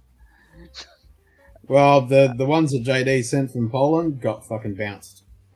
Oh, They to sent you? to me. Ah, that sucks. Australia Mine- went, nope, sorry. COVID Last I reasons, checked, they not were accepting stuff from Poland. Fuckers. in customs in New York, so I guess I should hold my breath. And I got samples coming from Will's Arc that I don't remember what the fuck he's sending me yet. I have to go back and watch that stream where he made the offer. And I've got at least 1 sample, I think 2 samples coming from Ed over the Rocket Review, but I gotta do the virtual Pokemon with a stick for a while until he remembers to send them. Well, Sugar Kitty samples should arrive this week. So I should be able to send out a lot more samples once I get moved into the new place next week. Should we use the whiskey for this?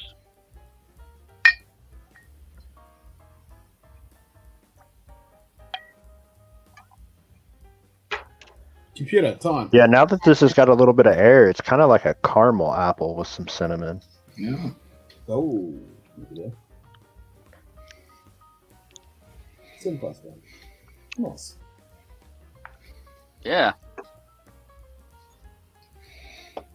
Yeah, now this is still pure smoked maple syrup. I may have If blamed you the like Ben Reed that for and something that's didn't what that tastes like, you'll love the 27. Ooh. I'm not so sure that it was the Ben Reed now because everything that I poured has that. I'm getting this bitter sour note in the middle of it, and so I don't know if it's the donuts I had for breakfast or what, but my palate is just fucked right now. Because I know what this whole Balance Room should taste like, and that should not be in the middle of it. Hey, Donald. Yeah, good night, Tom. I'll sit here complain about Canadian prices. I kid. It's only us Canadians Yeah. and Australians who get fucking wins. At least they can get straight from the barrel Blantons, though.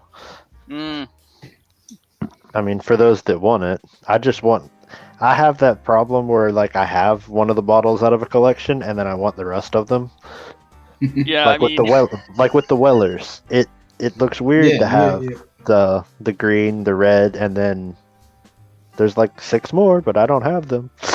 Yeah, I find myself falling into that. Like the Doers cast finishers that they were doing for the last year, I have all 4 of those. I mean, granted, those aren't terribly expensive bottles, and they're not terribly hard to get. But I have all 4 of those, and I was gonna try and collect all the Loch Lomond open releases that they do each year for the British Open Golf Tournament. But I think that's gonna be nigh on impossible because I sat on 2018 too long and now it's gone. I have 2019. I don't think 2020 came to the States. I know that was a very, very limited release, like 3,000 bottles. I don't think they sent any over here, and I haven't seen 2021 yet. Which The only I wonder if it came here. bottles that I really do that with now is Jack Daniels. Your show practice day has started. Ah, yay for Merlin Engine. Yeah, fuck yeah, Merlin.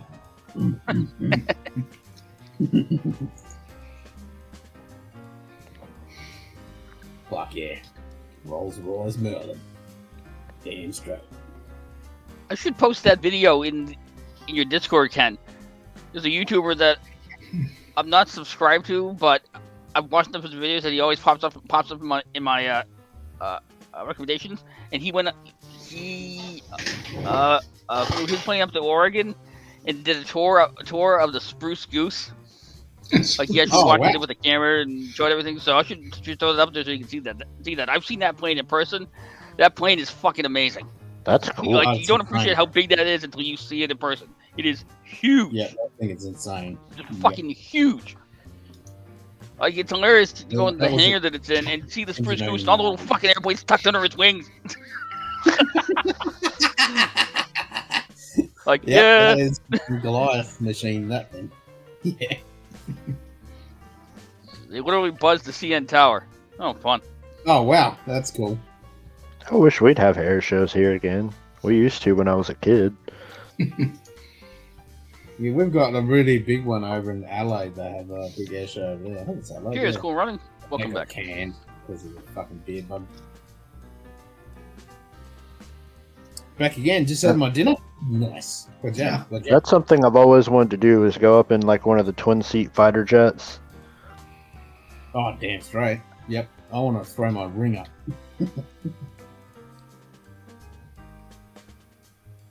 TV out. Sorry, eh?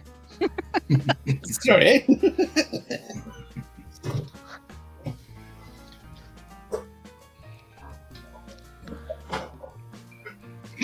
Alright, time to pour something else. Something else? Yeah. Yeah, I think I'm gonna switch over to Scotch since y'all are all drinking Scotch. I feel bad. All right, so I just dropped that link in the Discord. Now, bear in mind it was a live stream that he did, but last week it's still cool. It's about a half an hour long. But if you've never been to the Aerospace Museum in Oregon, where it's housed, it's a pretty cool walkthrough. And I can say that as someone who's been there and seen it. The only regret I have is that I didn't pay the $50 to go in the cockpit. I should have done that. $50? Yeah, you could walk around the plane and you could walk up into like the cargo area, and they had some displays and everything. But if you wanted the cockpit tour, you had to pay extra. And I was like, Mr. nah. Whiskey Shits. Hey, Adam. Yeah, good night. Cheers, Adam. Hello.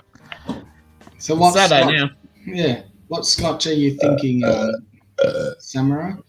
Well, I only have like 3 bottles, so I'll probably go with the one that I like the most. The Oban 15-year Distillers Edition. Oh, nice. which year is that? 2000 to 2015. I'm not sure which year it was released. 2000 to 2000. I think I've got one actually. I could open this to piss Ken off, but I won't. Do it. Nah. It's finished in a My palate was straight, Fino maybe. cask. But I'm not opening that until my palate's unfucked. Ah. Then when I should be able to enjoy that one. Or however you say that. See if this peated will balance through and resets it.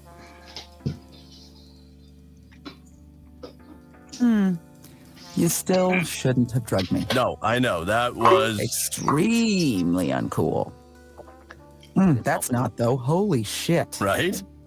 Glenn Gooley for the best of times. That sounds like Glenn Yeah. Somebody really does need to do like a gag bottling of, Yep. base Glenfiddich or Glenlivet or something with custom labels on it. You can buy the labels. That sounds annoying. Cool running. Yeah, I know you can. I've seen them online, but it'd be cool if someone actually did like an actual bottling. Yeah, well, that's what I reckon. Glenfiddich and fucking Blue Label should get together and make it I'm happen. having air shows at Right. night with the police helicopter hovering above me. Fucking PSNI. Back off and give me some Back off peace and at give night. me some peace at night. Yeah. This Well one done. is distilled in 2004 and bottled in 2018. What's your finish on that one? It'll be the same, sherry.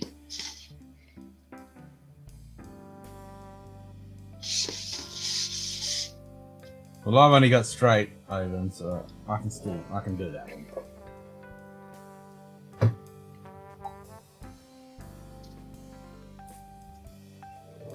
Yeah, it is Montellala Fino Caskwood. Okay, yeah, it's the same. I didn't know if they did different finishes for the different releases. Now you've got your standard 14, what Ken's got, and then you've got your Little Bay, and then you have your Distiller's Edition. Which one's the best?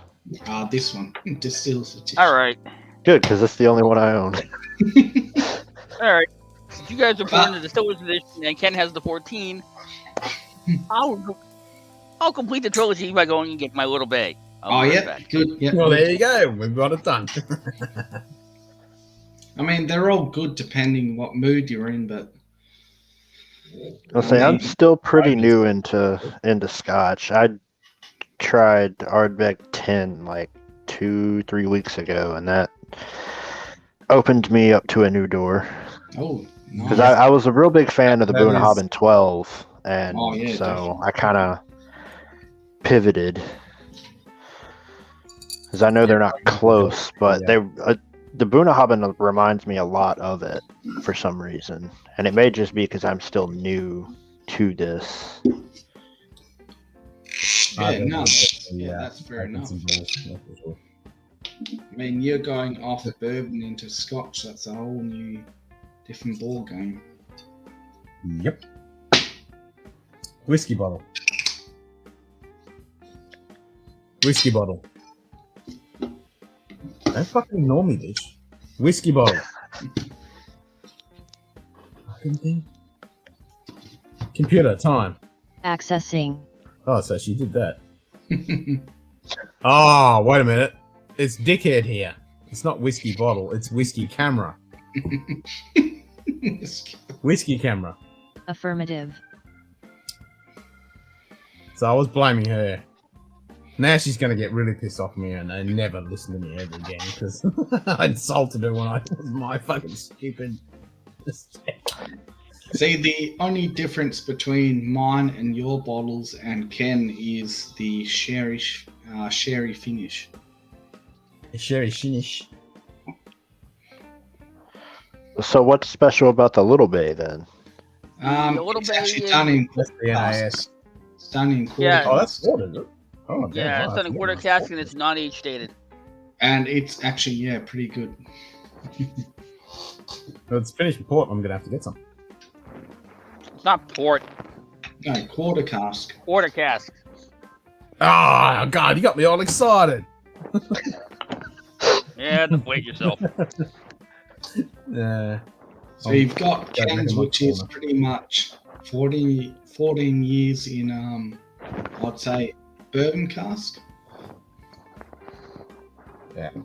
Then you've got you've got Jim's one, which is bourbon casks, and then quarter cask bourbon cask. And then you've got ours, which is bourbon cask and sherry cask.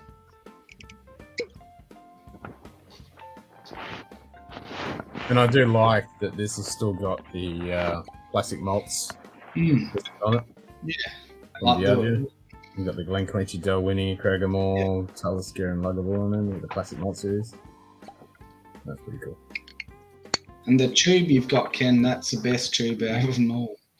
I mean, with the Oh, fuck seagull yeah. sitting on that rock, that is just... Oh, it's sexy awesomeness for sure. Yeah. Look at that shit.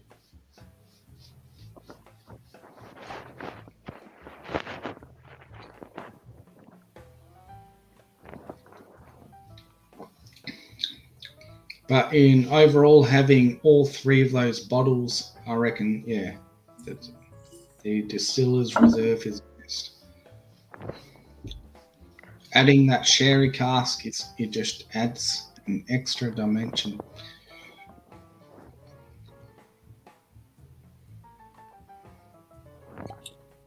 I'll have to see if I can try the other two then. Yeah, definitely. This one's actually kind of hard to find around here. Oh yeah, I found this one just laying on the shelf, and now that I bought it, somebody bought the one that was behind it, and they don't even carry this brand anymore. And I'm like, oh, exactly well. the same thing. Yep. That's why when Mike was showing me that store out there in Colorado, I'm like, pick up that bottle. Like, just buy it. You won't regret it. It's good. It may not be your $200 4-gate, but which I'm happy he actually sent me a couple of samples of 4-gate. Good.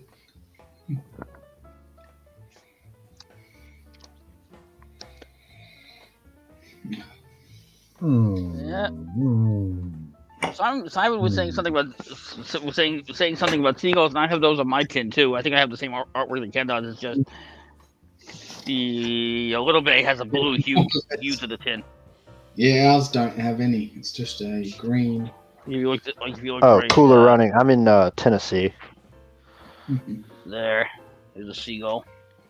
Oh, there we go. There's one on the other side too. I actually bought that bottle on a whim because I had to work on a Saturday one day, and I was trying to find some local whiskey, and I ended up driving like 40 miles from Boston all the way west out to Worcester. And I finally got to the store in Worcester, and I was pissed off, hungry, and irritated. And I was just like, you know what, fuck it, I'm just buying. This is on sale. I'm buying over in the Little Bay. What did it set you back, you fucking ask? Oh, the Little Bay? Christ. This was like 3 years ago. Because here in Australia, I think it was like 40 something. I think. Oh shit! It's like 45 or 50 here. Oh, here we pay about 100 USD, the equivalent of. Yep. This is going to be interesting because I've now hopped from the Ardmore, which I put aside to sip on the Old Ballantrae and Peated Highland, which seems to have clear my palate as I sipped on it because that note went away. Now I'm going to this, which is, if we put the 3 Ds in a boxing ring, this guy's getting his teeth knocked out on the first punch because it's a very light, soft malt. As opposed to the other two, which you're going to be like, especially the Old Ballantrae one.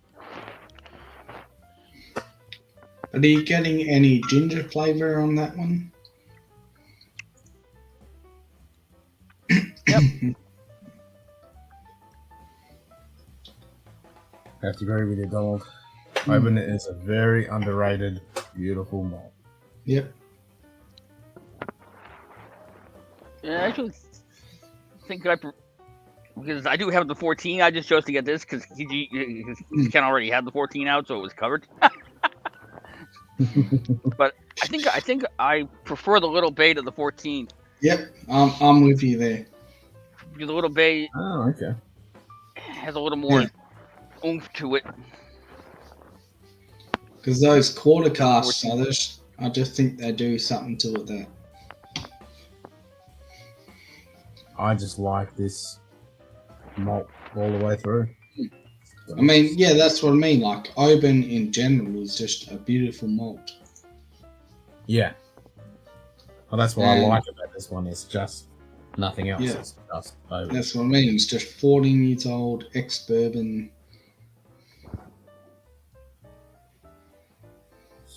Yeah, it's so good.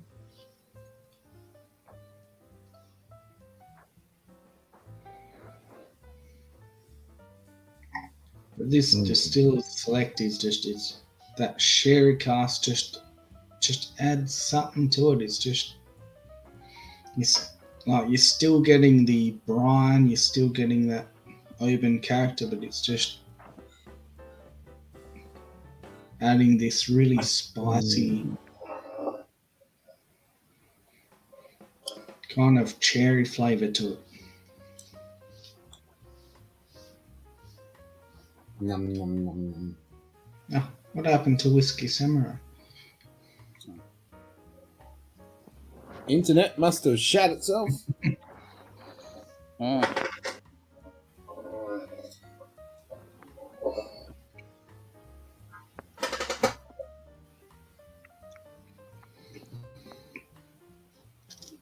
Dorman, let 4 in. Welcome to the pub. I don't know what happened. It just said, go home. Really? Goodbye. Yeah, it just straight up kicked me out. Did it have like that slap mark? Yeah. Yeah. No, that's what happened to me before. It just I can't set up as buggier than a bait shop. Bullshit. I didn't do anything. It was fine. Could have been just the internet. Cool running. No comment.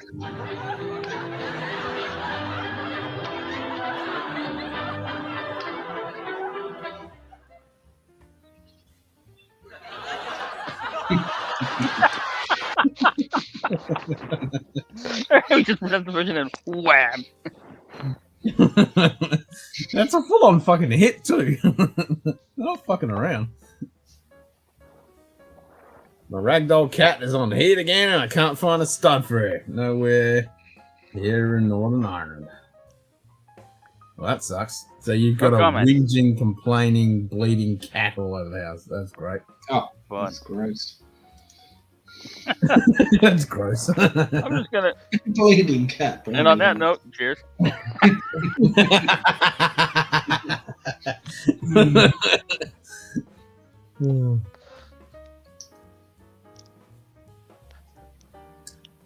Well, that's what happens. Mm-hmm.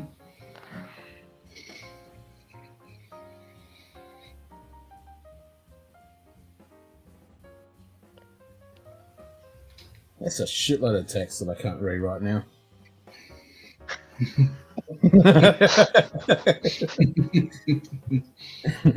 I mean, fucking hell.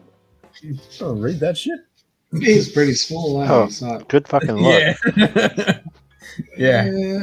Fucking blah, hell. blah, blah, blah. What the fuck? Yeah, I need fucking glasses. That's definitely true. Dorman, let 4 in. Dorman, let 4 in. God, Welcome my to the staff pub. is fucking hopeless.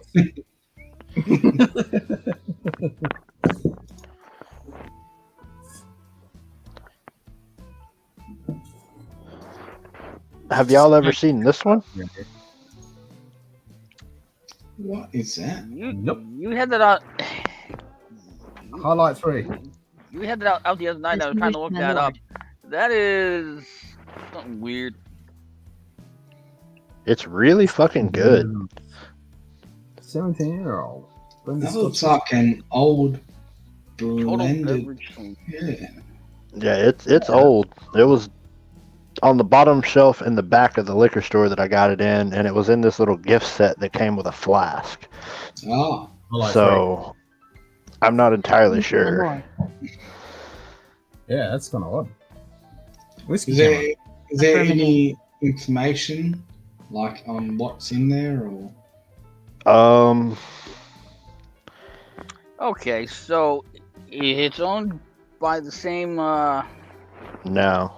It just says it's smooth in character.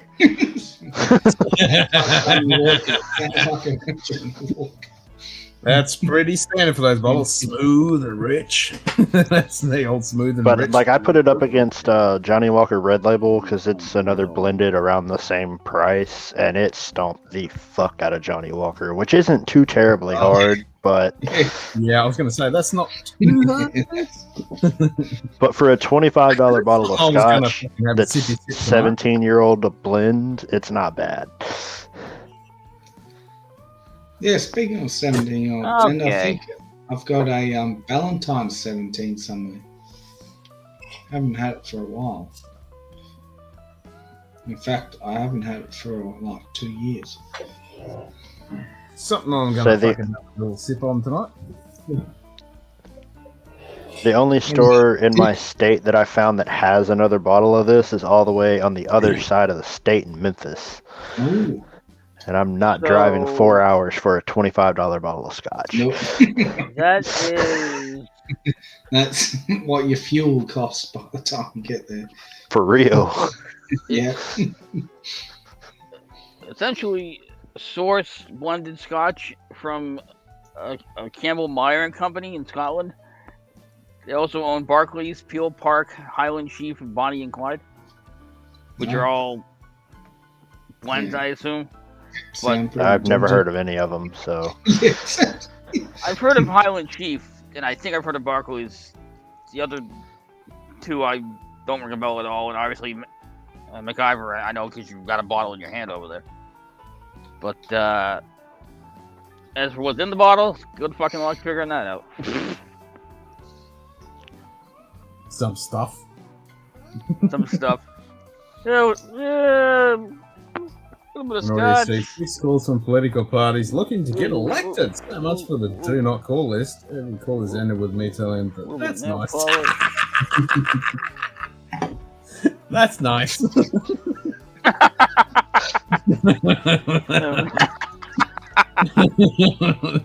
That's nice. Oh, fucking love it. That's nice.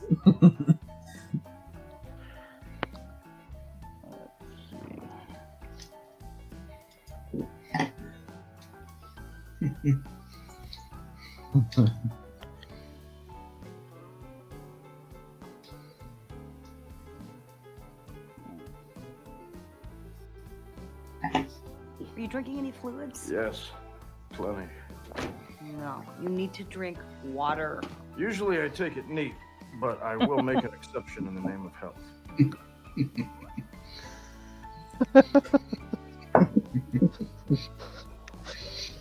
That's a classic. Yeah, fuck it is.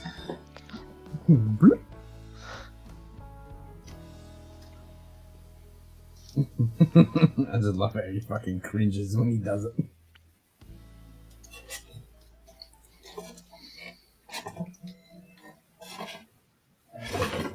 I mean, I'll give Dimple 100 points for presentation. I mean, this shit. Yeah, not bad. Who makes Dimple? I forget which brand. Yeah, You need to go back and watch our history episode when Yeah, we that talked nice about... clip for the pub. We can Yeah, find I a good know. one. We definitely. As soon as you said that's nice, I'm like, yep, we need to do a that's nice clip. So I need to add that into the list for sure. So yeah, you need to go back and watch our episode where we talk about the history of Stein, Jameson, and Haig. So this is done by Haig. Hey. Yeah, I got it. Super, super, super cool history.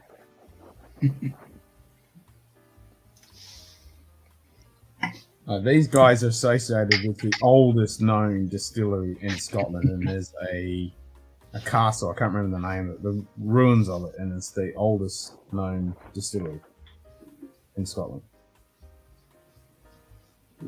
And Haig Stein pretty much owned most of Scotland and the whiskey industry.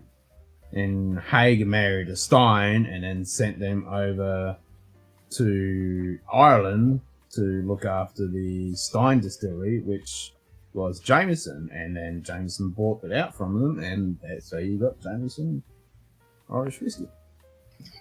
Fair enough. Yep, that's the one. That's the one. That's nice. That's nice. That's nice. When he found out I was pregnant, he... Right towards the end, right at the end. Huh? Yeah, right to the end. Where he The end of the explains clip? what nice is. Yeah, end of the clip. That's nice. And she's just leaving.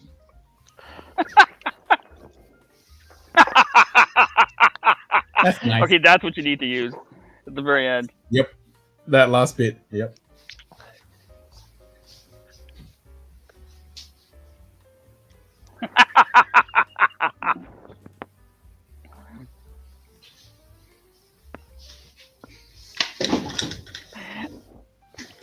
I'll send you that link on Discord, and you can do with it what you will.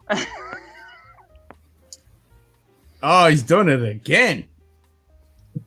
Shit, Jake. Everyone take notice. Simon's got a message. Yeah, and Drain the lizard. I've got to drain the that lizard. message is it's time for Ken to change his name to Lizard Fondler.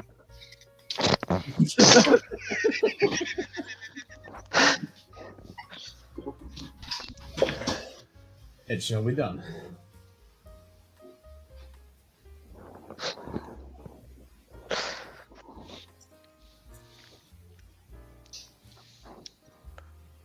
There you go, John. You now have a message on Discord. Do with that what you will. Well, that's the clip that Donald put up earlier. Not the glue one. The one before that was. That's nice.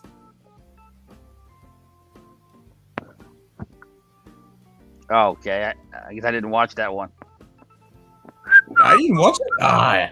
I watched the glue one. After Donald goaded me, he kept looking at the thumbnail, and I'm like, this thumbnail scares me. What's going on here? He was like, just watch it. Hurry. And my only comment after watching that was utterly ridiculous. Yeah, I saw that. I just remember watching that episode originally when it came out. Classic. Simon Del Vecchio, Lizard Fondler. Yep. Well, you can do it right. You just erase all of it and just put Lizard Fondler. Okay. I still think the part that the first time he did that, he didn't say anything, and then we finally called him on it. He's like, "Yeah, I saw. I didn't care." Like, you didn't care that we renamed you Lizard Fondler? Okay. I'll have to query the cows and what you do with them. Yeah. That's nice.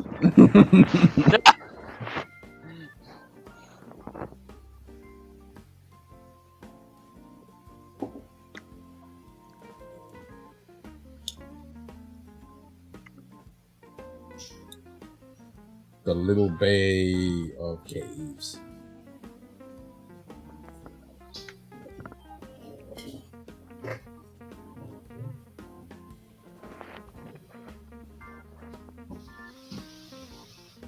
Yeah, Dimple Pinch I've seen around.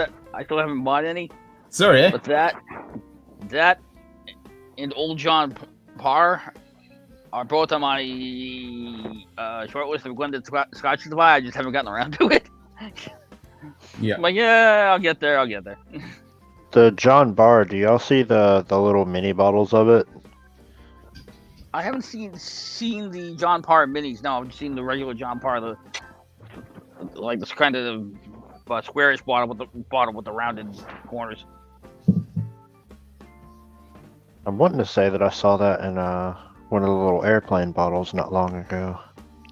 Could be.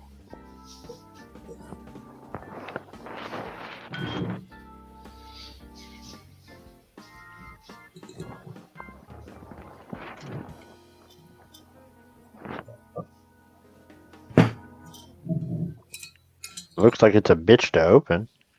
Oh, because it's a screw top. Yeah, it's just a bit quite like a toy.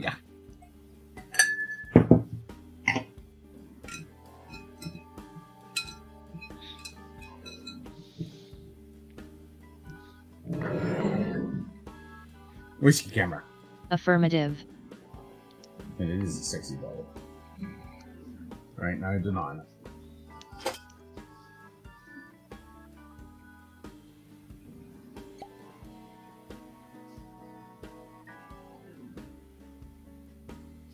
Scotchdownunder, home of exploding quackers, quacker interference reference, lady Charlie crisis, and now lizard fondling.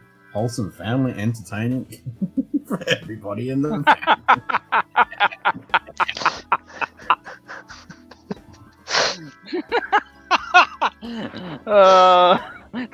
Donald's over there going, what have I gotten myself into?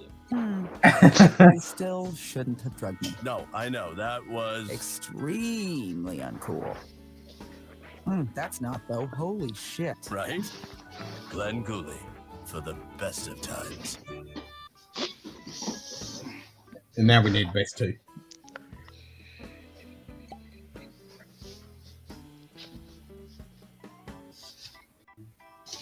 Tim? Okay, sure. That is the cue for that. All right. Wasn't sure.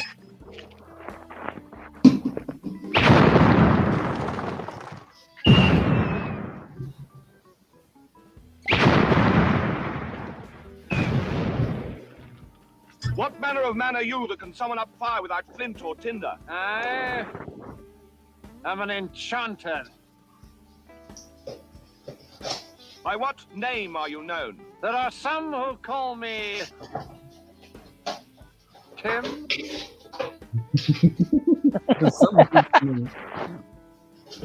Tim? You haven't got a horse, you just got coconuts.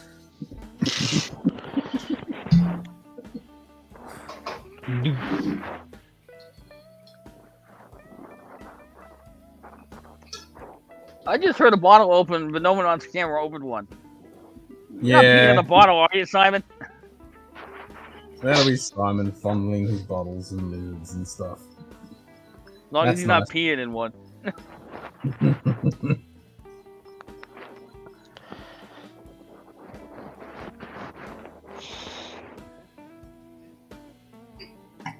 Why didn't nice work? Maybe because it's a capital N, maybe? Maybe? Probably. Case specific. I'm gonna do a little character. Give me a little character.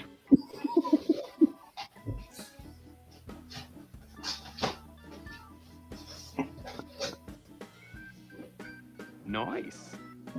Nice. There it is. Yeah, it's case specific.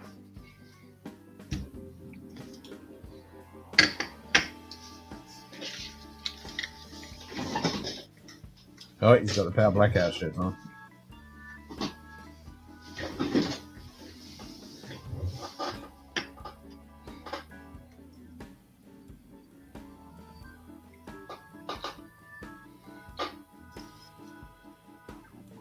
What have you got now, Mr. Simon? Nothing.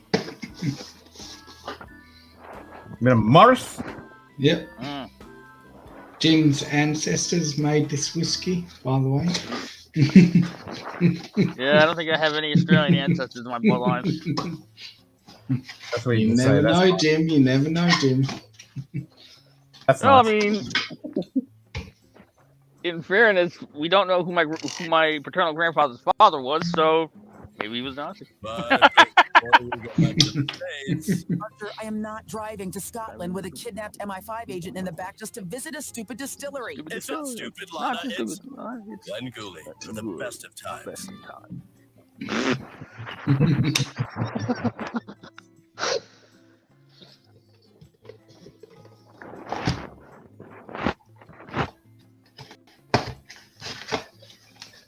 Hi there.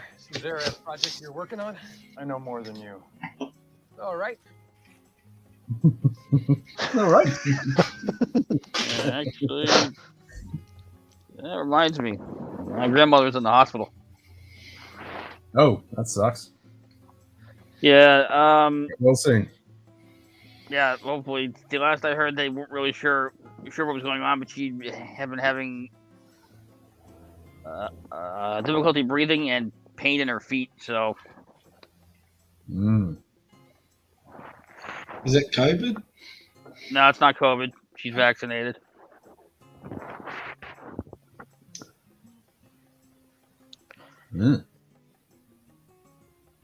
Mansion Journey Pit Thank shipment you. notification.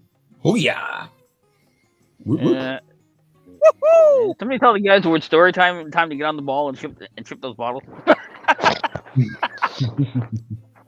I'm waiting for Shane to hop on because he was lurking in the background and start yelling at me. I say Shane Mayo went down to New Orleans to check on his house. Oh, his apartment? Yeah. Oh, that's true. Oh yeah, New Orleans. I told him I'd help him save the whiskey. He could store it all here.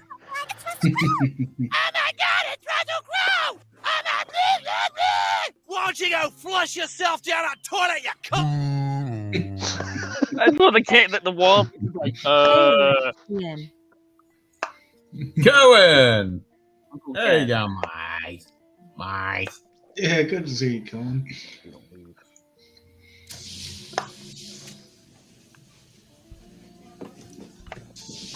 Yeah, invalid location specified.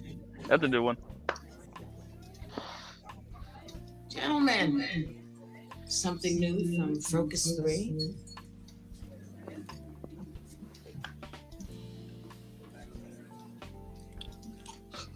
What?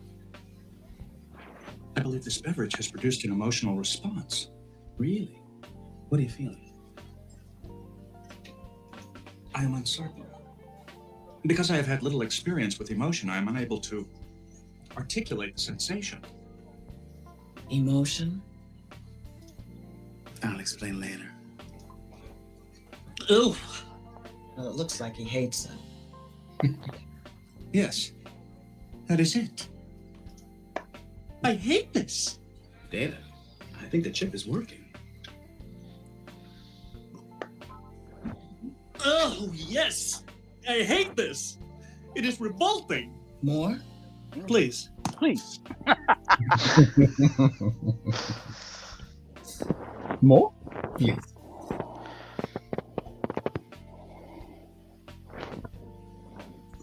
Stupid speech to text.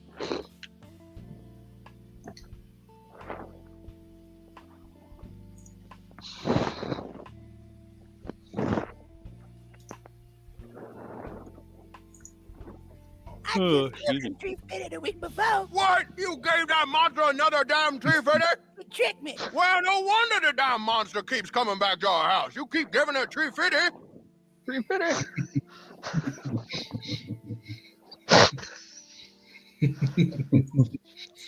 How did not know I live in an invalid location? Invalid location. Access denied.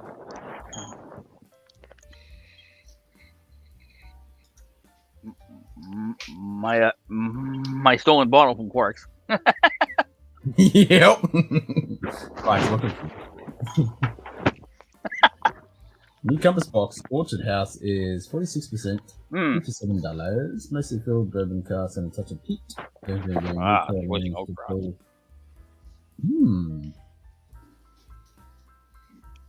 Excellent. Yeah, that was interesting.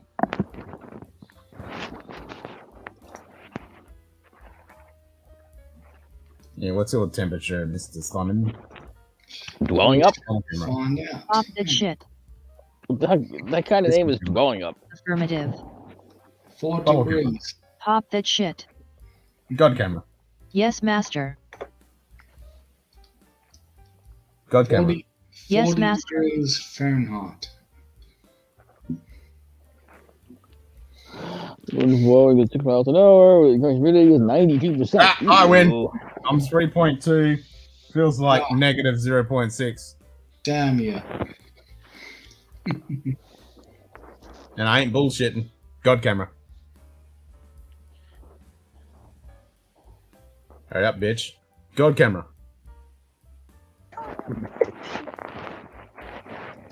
God camera. Yes, master. Fine. 2.2 degrees. Negative 0.6. How do you get those temperatures? You're like Yes, master. 5 hours or 6 nice hours day here. north of me, which Let's go should up be and watch hotter. But yet you're getting. I can tell you in one word. And it's similar to this. Me yawning at 1:50 in the afternoon. What do you want from us, monster? And the monster bent down and said, I need about 350. All right. I guess that explains everything. Did you understand the reference? Oh, bend down.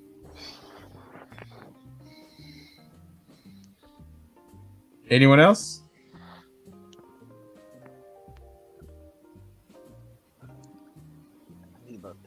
Nope. Nope. Trees. Trees. Trees. Then You have lots of trees. We have Okay. no trees. Oh. It's open, flat. Yeah, you got desert, some trees over there. dirt. I ain't got fuck all. John Ranch. I'm as So good as cute. shit.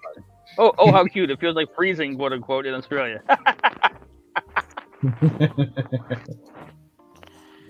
Oh, yeah, I know. I didn't say it was cold. I didn't say it was freezing. I just said it was a little cooler. I beat something. That's all I was happy about. I can't wait for our fall. I'm tired of this heat. Yeah. The I'm humidity's too tired of high it. here. It's not even here yet. Yeah, exactly. We're the opposite. We're getting ready for the fucking heat. Yep. I'm getting ready for that 105. Yay! I know the other day we had a heat index with 105. Mm. This is too much for me. Yep. I hear ya. I ain't looking forward to that shit. I mean, the worst is fucking where Anthony lives in Las Vegas. They've got like 37, 40 degrees every fucking day. Fuck that. At least it's dry Hi. heat there, though. Hello. Ken. Same dog, different leg. Yeah, that's right. Good luck, Ken.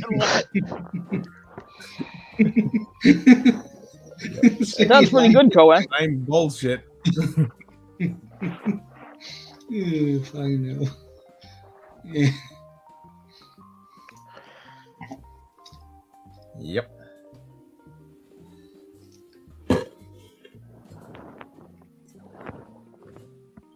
$15th of September is good for you. See, 15 is nice. That's not fucking. Good day. Chris Tats. Can I get back to sleep? Must be due to being 15 degrees over here in Brisbane. I'm in the negatives. 12-year cast strength Deanston Oloroso. Deanston Oloroso. Ooh, hello. I will keep my hands on the table. Ooh, hello. Indeed.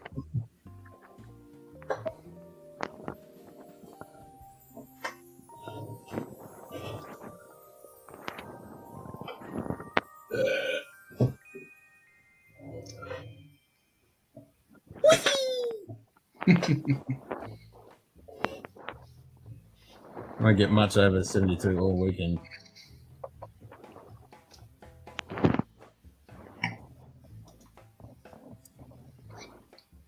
Well, Chris, you're just gonna have to pour a drink. Yeah. Nightcap. Nightcap. That will sort everything out. Yep.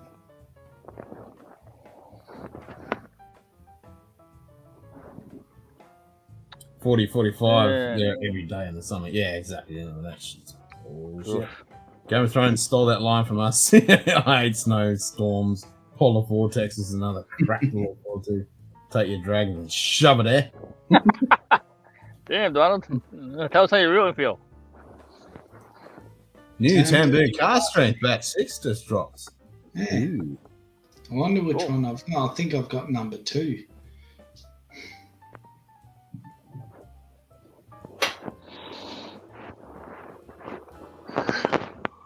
Hey, Donald, why aren't you on here? Yeah. Get your ass on it. Computer, time. Accessing. Still early for Ken. Yeah, it's not even 2 o'clock yet.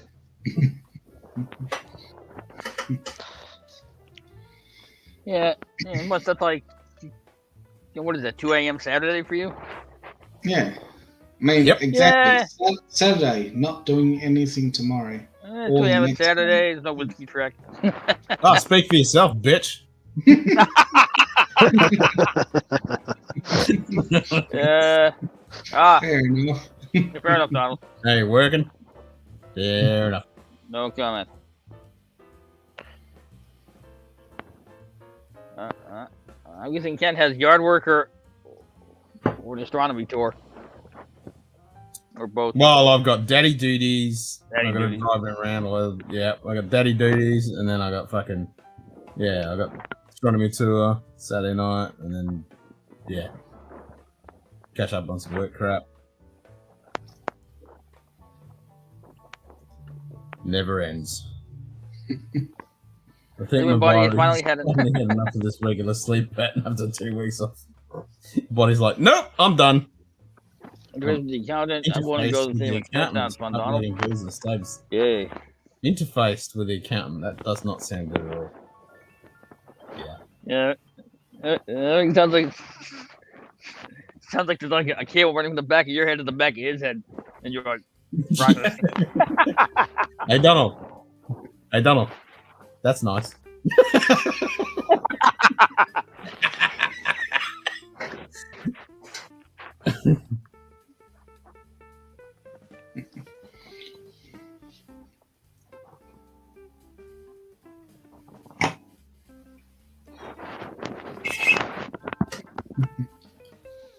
Viewer, full screen.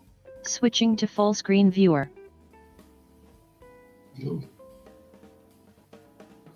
It's weird, that little bit of a glitch thing. Yeah. Viewer, small. Switching to small viewer. Viewer, full screen. Switching to full screen viewer. Viewer, cropped. Switching to cropped viewer. Viewer, small. Switching to small viewer. So it must be when it's just not completely loaded. A little bit of a new bit of a Tomori caching casting issue there. 17-year-old Oloroso. Oh. Good day. JD. Stem kill alive. Yeah, Ken's still Hey, alive. JD. How you doing, JD? Good to see you. New Tomori cast strength 17-year-old Oloroso has also dropped the probably UK area 105 pounds.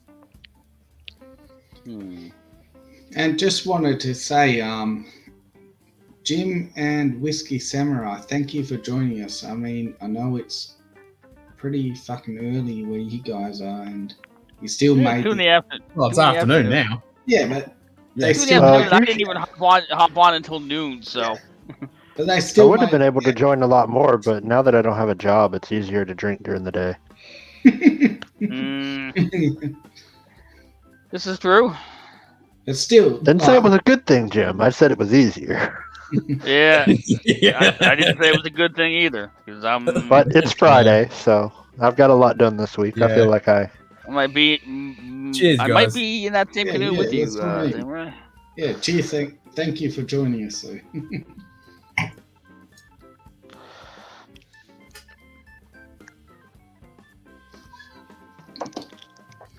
There's one shop here in Canada that's wants to see bottles, but it's in Alberta. So Donald, how often does something come out that has you cursing Alberta? Here's something we haven't had for a while. Let's see how bad it is. Who knows what I'm at? What is it? Ah, you fucking lie, you stupid nightbot. It's not 8 degrees, it's 6. Get your Nightbot. fucking shit together. Just said, what do you call a pig with 3 eyes? Peeing. What?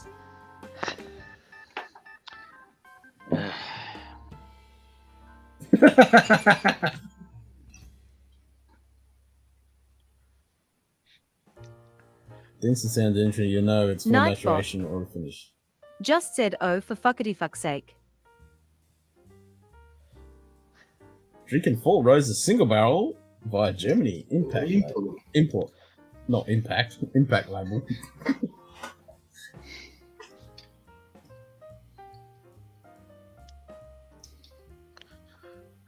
Well, if you're Most tiny able, 100 beer, if the you're night- able to jump in, JD.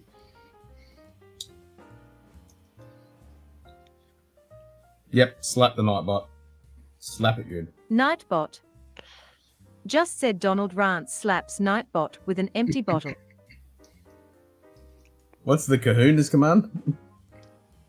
The digital kahoonies? Hang on a second. What are you up to, Jim? Doing the digital. There's no kahoonies. telling. Yeah, there's no exactly. Keep your hands on the Wrong table, button. Jim.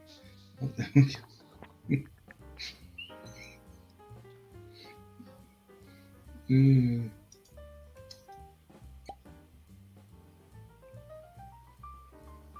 Music's bad and you should feel bad. It's not quite joke, but close enough. Cooler running. Just said, what do you call a fish with no IFSH? 12-year cans just drop crazy dark and the straight from the cast string from Endor are the darkest I've ever seen. Huh. Damn. A ding dang do.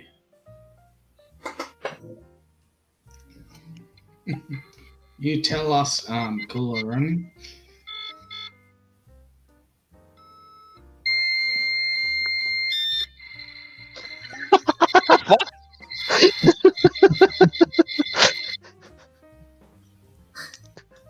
What even? Oh, was that your soundboard, you bastard?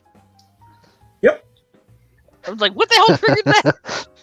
I was letting them hear that 56K modem and having flashbacks. No, 28K board. Come on. None of this fancy 56 shit. What was it? 14.4, 28.8. Yeah, 14.4. Yep. 36.6. 36. Yep. And then I don't think there's anything in between 56 and 36. I don't think. No. That was it. Yep. 14, 28, 36, 56. That was pretty much it. Good old real tech fucking modem drivers. Having to get on to some friends to get me this year's Four Roses small batch limited release. If you're not over there, might open a previous year's bottles next weekend for the party. No. That box board should be bored.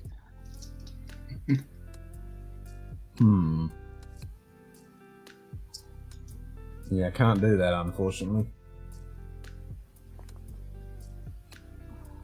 Well,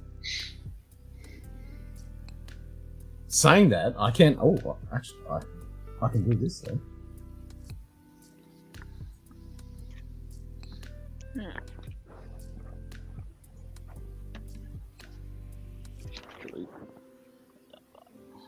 I can make everyone's voice sound a little different. Not my voice, but your guys' voice. Say something. Good day. Resistance is futile. I don't think it worked. Yeah. Everyone else hears it though, except the person who's speaking. Yeah, it worked. That's fucking weird. Yeah. All right, hang on. I gotta unmute you to be what I sound like. Oh.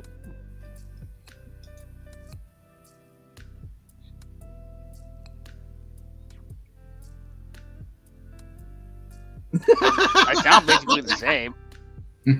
Nah.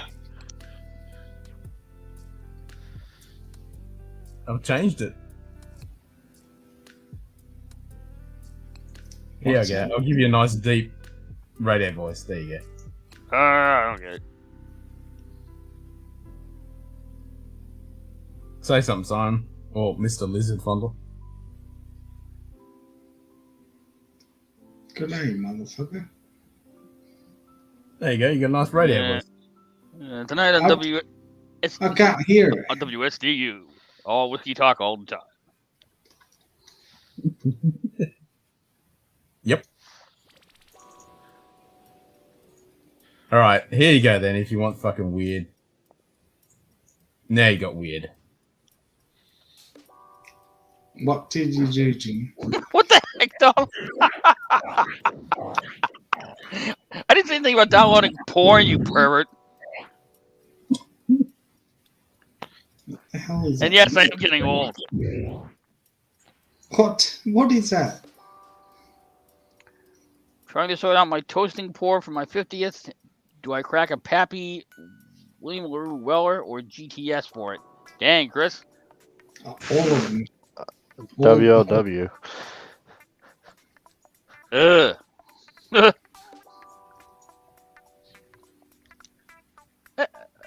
I think I'd be between the William LaRue Weller and the George D. Staggs, since they seem to be a little more highly regarded than the Pappy. Fuck the Pappy.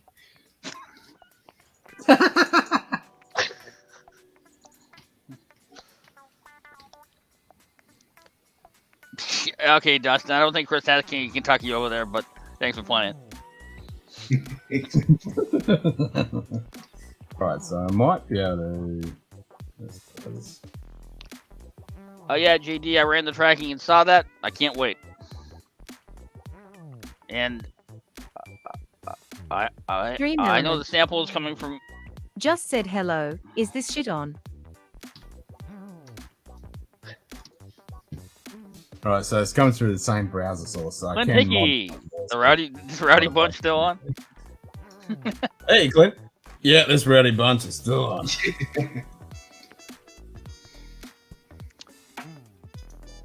And yeah, and Hazmat with the Blue Roller. Yeah. Yeah. Yep. Yeah, JD. The samples you sent from Poland, the last I checked on the tracking, they were sitting in customs in New York. So. Ooh, nice.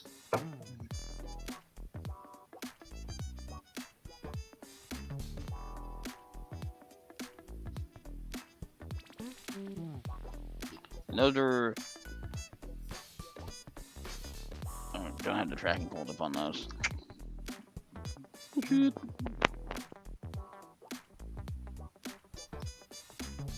$7,900. The net.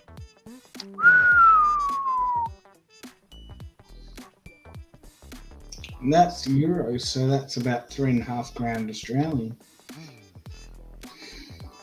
Hey Ken, how much do y'all pay for Russell's Reserve? Straight Russell's is 65. Russell's Special Reserve is 77. And then the Private Select in the red box is 110. But that's Australian prices, so. Yep. Right. Aussie dollar euros. So USD, it's like 60 is about 45 USD, and 80 is about 60 USD. Okay. I say it's been jumping crazy in our area recently. I'm guessing because maybe they can't get bottles or something.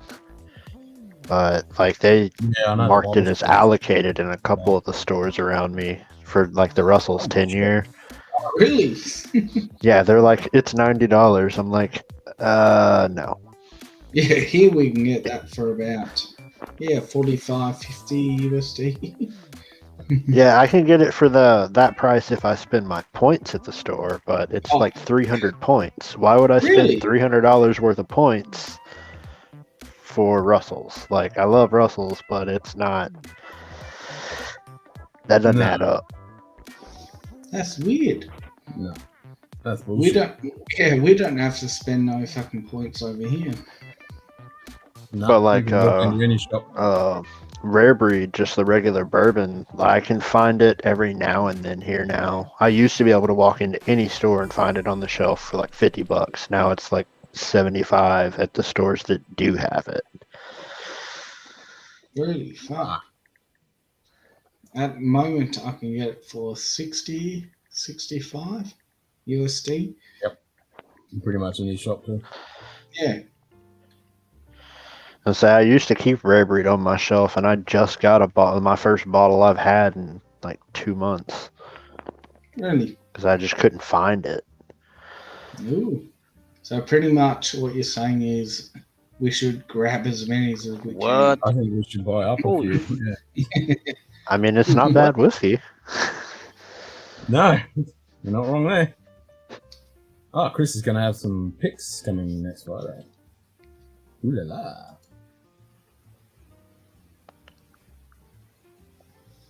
But it's weird. A couple of the people up around Nashville said that it's still sitting on the shelf there and nobody wants it. And I'm like, well, it seems like the 2-hour away market is a little different.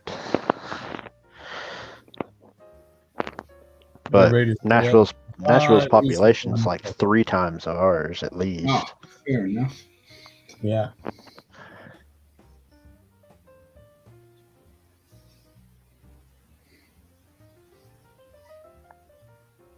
Five Ben Nevis. Dang! I said, God damn!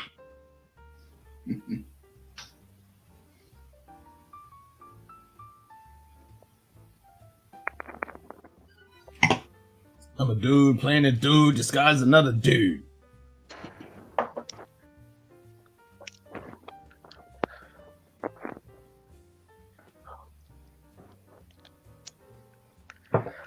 KGBO just got in some 1990 tomato in stock. Ooh, 30 years old and finishing a first fill X bourbon. Yeah, it looks like it's still stuck. 1.4, $600 boost. That's an amazing price for Canada. Okay. Yeah, I'll put one of them, please.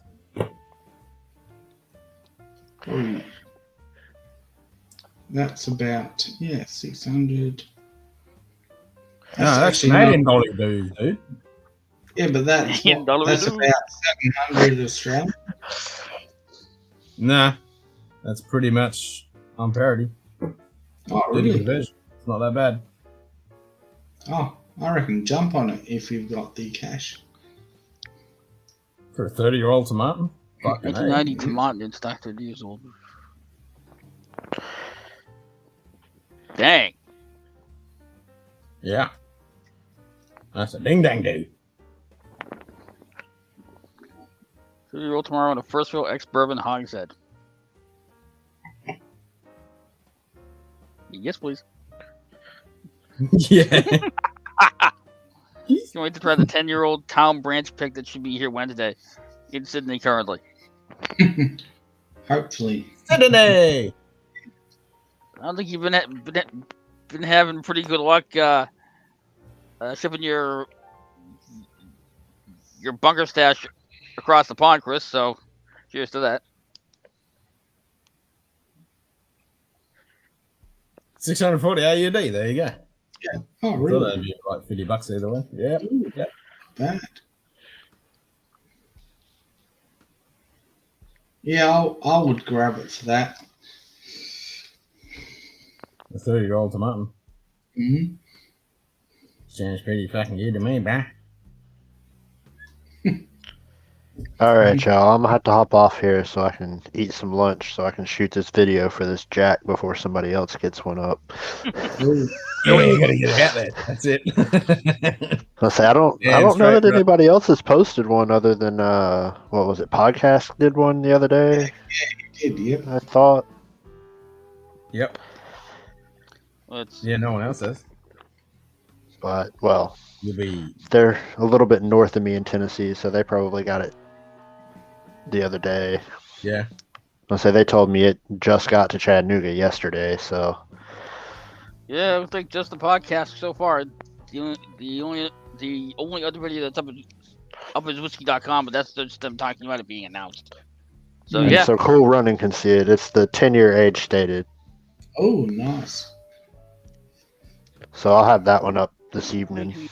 Shade cast strength PX. Yeah. Bright red.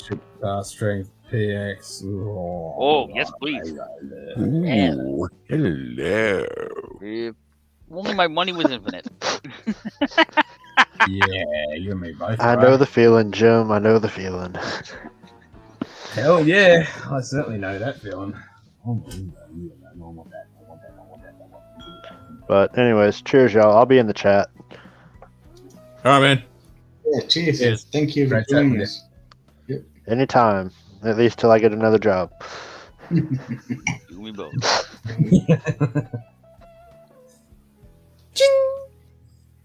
A couple of my Bourbon Mafia picks that have come in, sitting in Lexington. Waiting for another 2 or 3 Mafia picks to come in by November, I think. Yeah, and with you, Colin, right. Fuck knows if we're going to get it in Australia. That fucking JD. Feck knows when the UK gets that one. That was my really bad Irish accent.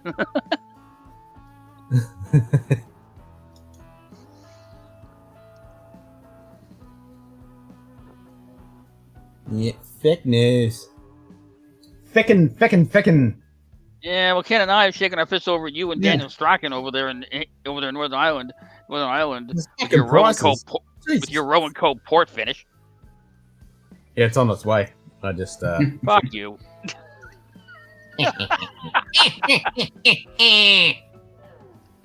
And yeah, those prices that Daniel Strachan keeps bringing up, I was like, seriously, dude. Like, what the fuck, man? God damn, like, let's move the fucking on. Buying whiskey is so hard here. Yeah, because you don't know which bottle to pick up because they're all cheap. Yeah, I know, right?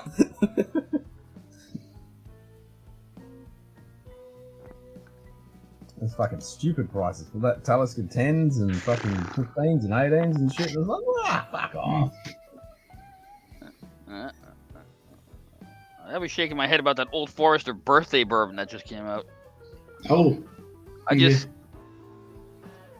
don't get it. I mean, it's an MSRP. The bottle's MSRP is like $130 if you can get one at MSRP, and people flip it for exorbitant amounts. Exorbitant amounts. Like there was one that was being sold for like $1,200. You're talking like 1,000% markup on a bottle of bourbon. Get bent. Yep. Yeah, it could be going. It could be very much wet cast. If we really want cast to be this dark, yeah.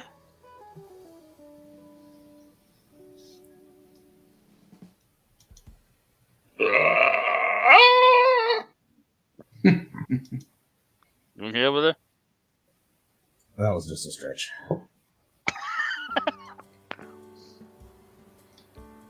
Oh, 3.4 degrees feels like 0. I hit it. Yeah. I hit it hard on the 20% off shipping through August. No doubt. The old rock. We got some more of the old Rock Oyster 18 back in stock. Huh. Oh, really? Lefroy 10 Cherry Cask. Don't have that one. Seen it though. I got the PX. Oh, nice, JD. I finally got a USA Bimber Sherry single cask number 45 cask strength non-chilled filtered single malt London whiskey. Very nice. Oh yeah. Cohen is in a lotto for the new birthday bourbon and new old fits. Good luck.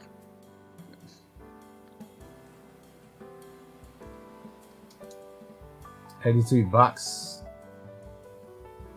for Freud 10 Sherry.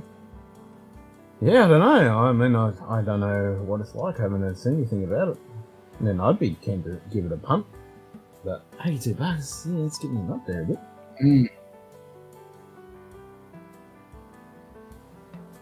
Man, I've been wanting to try the port before, but yeah, that's pretty fucking expensive. It's like 180 here in Australia. There's only one place I know where I can get it. But it is Lefroy again, it is port, and I'm like,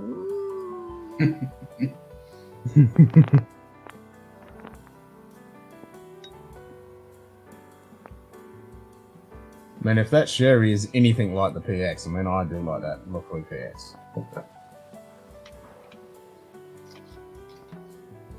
Jesus!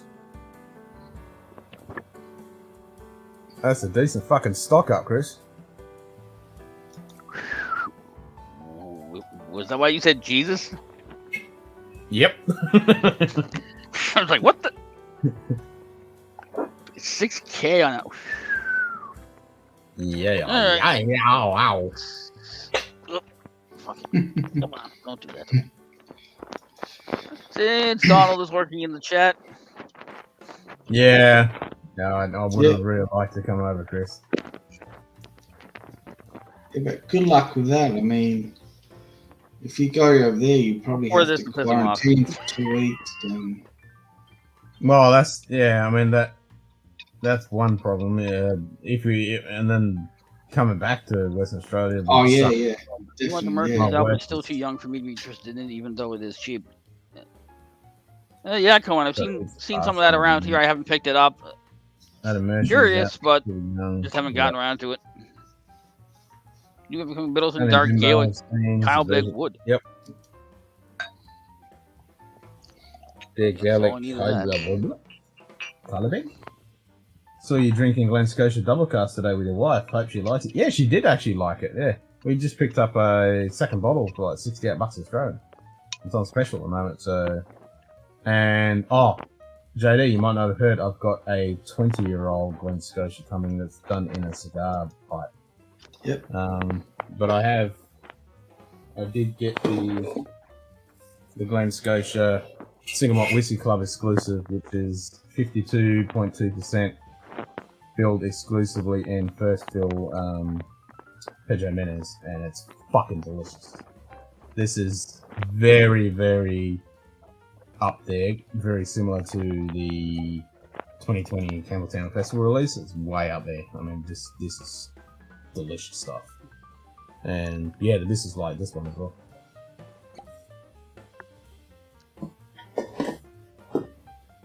Only 363 bottles of that, and I wish I'd grabbed 2, and I can't get another one. So I think this is probably my favorite Crown Royal bag. I just love that it's like this. It's not one of those plush, velvet bags. Yeah. It's like a burlap, and it just makes you think of something that like a cowboy would have in his like saddlebag in the old west riding around that he would pull out. Granted it's Canadian whiskey, so I guess it would be a Canadian Mountie. Well, not necessarily a Mountie, but is that the Northern Harvest Rum? No, it's hand selected barrel. You've been to ex-bourbon. Not just because it's young also. Yeah, I know that the Bimber's young, but it's meant to be good. But now it's just getting overpriced now. Yeah. Especially the Bimber. Just trying to get a bottle is crazy because people are picking it everywhere. Yeah. It's mental. And Whiskey Samurai. With the hand selected barrel, you have to bear in mind that it's essentially a single barrel Crown Royal, and each one's going to be different. But this one is pretty good. It's a very sweet, like maple vanilla creme brulee.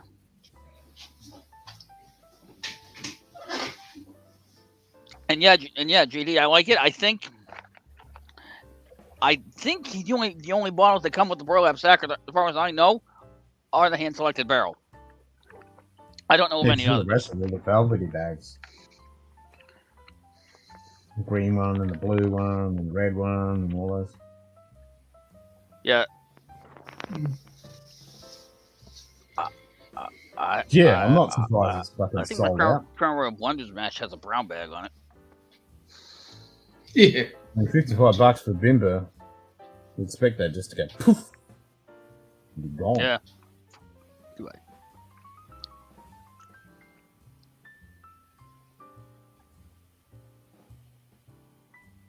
That's what I thought, Donald. Oh, they are the only ones that come with burlap. Okay. And the Whiskey Samurai, I paid $60 for my bottle. I don't know that I would pay a great deal more than that. Because it is still Crown Royal. Sorry, Donald.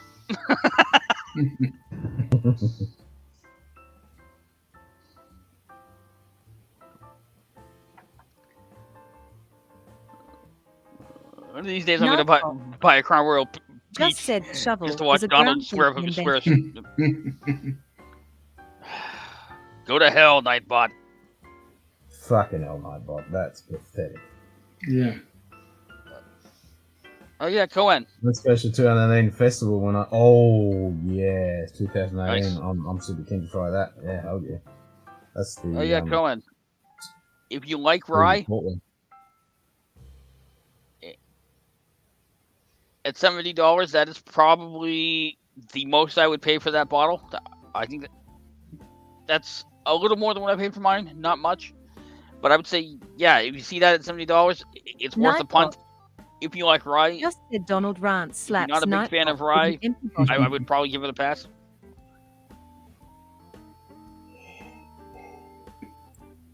No, Donald, I haven't had any dead garlics. I definitely want to try them. Have you had any on them? Nope. No, I haven't got any. No. I certainly would like to try them. Don't see any though. Yeah. One of these days I'll buy a bottle of Crown Royal Peach just to show it on camera and watch Donald curse the blue streak.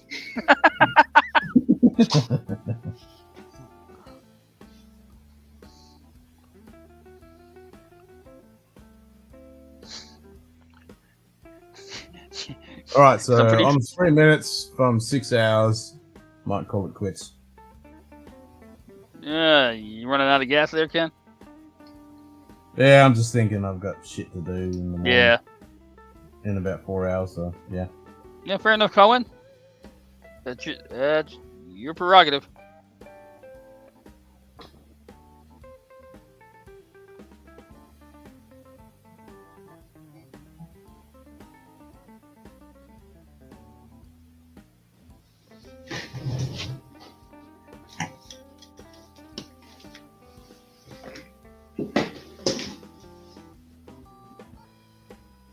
Simon maneuver, getting a dram maybe?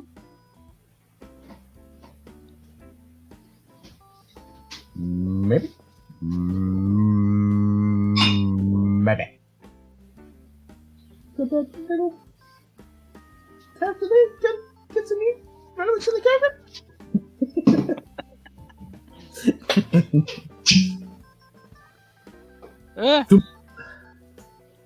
16-year-old from Yanni was great. I wouldn't pay 90 myself, Dustin, but if that works for you, it works for you. Crown can do good things when pretty much, Donald. Yeah, pretty much like Johnny Walker. When they want to is not very often. Yeah. I try to get back to sleep. Have to get 2 hours to make the AFL. Do some electric work, and I have to work for the game with the Gabba for the AFL, fun this afternoon until late. No worries. Yeah. Cheers, Chris. Cheers, Chris. We'll catch you in a couple of days on the next stream. See you around. Hope you get back to sleep. Have a good sleep. Cheers, mate.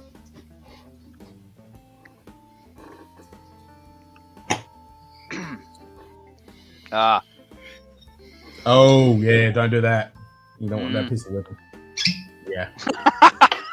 We got a service is whacking that bad. G'day, Charles. After See you, Donna Pass. Happy hunting. Cheers, Donna Pass. Hey, Gerald. Get some good shit. You want your lunch break out there? Must be. So, Ken, what do we got here? We got a bit. When are you streaming again? Tomorrow night. No, I can't. I'm working. Oh, damn. Yeah. Maybe a Lego stream on Monday? Good. No. Yeah, I need to crack that get that bloody typewriter going, so. Well, actually, the miss is not working Tuesday, so we might stream Monday night. Maybe no Sunday? worries, JD. We're happy to see you when you can. Sorry, guys. No, you're good, JD. Yeah. And I'll let you know when those packages come in. I totally understand. And I think Julie's streaming on Tuesday night, your time, Tuesday morning. Yeah, that's why I'm not streaming because she's doing her Westland. She's gonna pop that, and I'll be interested to see what she thinks of it. Mm.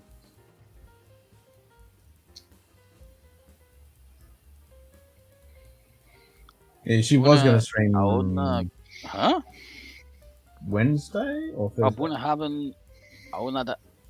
Donut. Our strength. Ooh, port and sherry. That's interesting. Ooh. Yeah. Yeah, JD. I just checked the tracking. They're still in customs in New York, so I'm keeping an eye on it. It's the one I skipped on. I did the sample of it they'd sent me, and yeah, I skipped on it. So Westland, what was it? Rum. Yeah, Westland rum cast finish. Boring. Yeah, was that the one that you would taste? You did that live stream tasting with, Correct. and you were vastly unimpressed with it. Very underwhelmed. Yep. Well, I had the Westland single malt, and it is just don't like it. Not one bit. No, that Westland to me was just boring as bad. That's a good question, Charles. And Jesus Christ, I hope not. Even though it's high ABV. Yeah.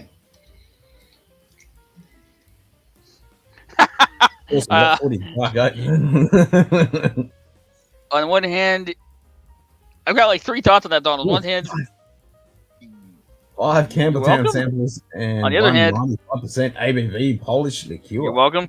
Yeah, sorry. And on the third hand, fuck you. I can't get that here. Dick. Westland Flagship is the one I know I'm getting. Well, that one might be right, but yeah, that Westland I had was I mean the single malt. Boring. Man, I've got the single malt, and it's just 95 ABV Polish liquor. Holy fuck! Wow. Yeah, man. It's like freaking kerosene in a bottle. Yike. I mean, that's isopropyl fucking rubbing alcohol right there. Shit. I'm a little afraid of that one.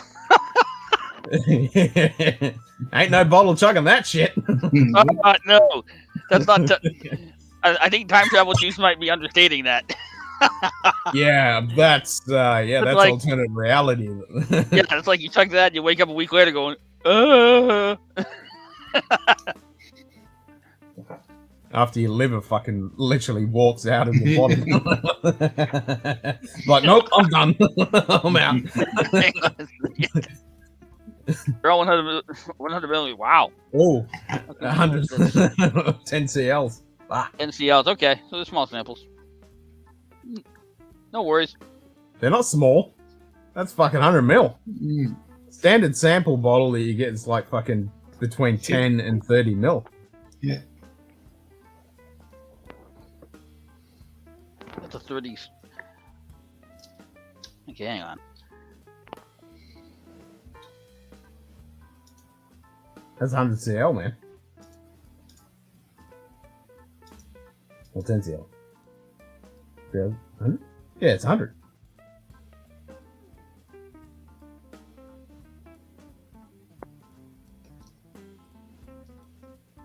And that's 30 ounces.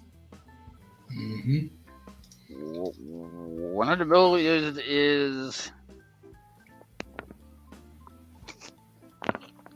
10 centiliters. Yep. 10 CL. And I'm saying that's small because these bottles are 30 CL. Yep.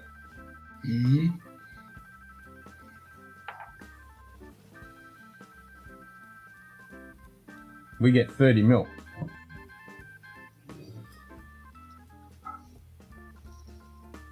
Oh, sorry, that's 20 mil.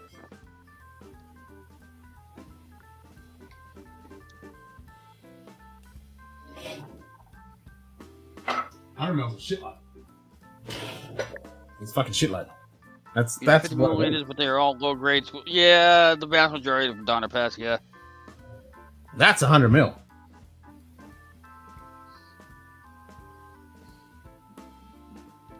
Hang on. I'm confused as all hell. Before I haven't drunk that 100 mil much. is a shitload. 100 mil is that. That's a shitload. That's 100 mil. It's a shitload.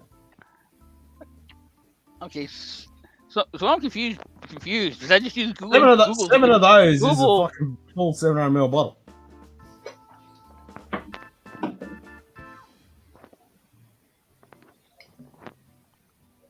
All right, so I'm confused because I just used Google to translate milliliters to centiliters, unless I got my measures wrong. And 100 mLs is 10 CLs. This bottle is 30 CLs. This bottle is not that big. Like, compare this to my Glen. Yeah, that's 30 mil. That's 30 milliliters. Yep.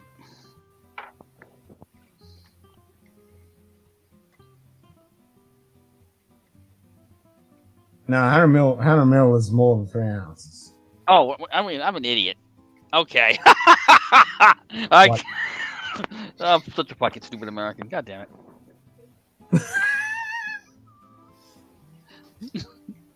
I'm an ass. Never mind. I'm an idiot. 3 CL, not 30 CL. Yes, Yeah, I figured it out, 3 guys. CL. I figured it out. I'm a moron. I swear I didn't drink that much. Really, officer. Yeah, we all have those moments. Yeah, I figured it out, Sugar Kitty. Yep. 1 decimal point. Yeah. Didn't carry the one. Yeah, that's pretty much it. Yeah, is NCL. Yeah, I got it. Yeah.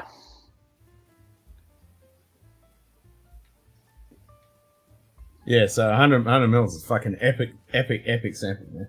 Yeah, that's awesome. Thank you, JD. Yeah, fucking oath. Hopefully they didn't drown in New York. Thunder can pick them up so that she can do laundry. Nice. Cheers, Suki. Yeah, 100 mils are like flask size you put in your... Yeah, that's definitely... That's a serious fucking flask, that's for sure. Damn, straight. On that note... I think my... I think it's less than... I wouldn't say. Nope.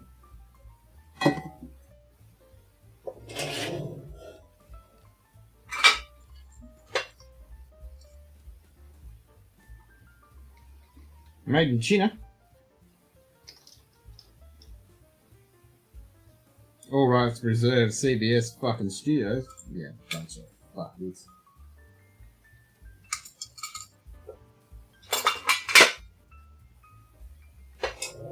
Fucking CBS and go fuck themselves. Ruining my beloved Star Trek.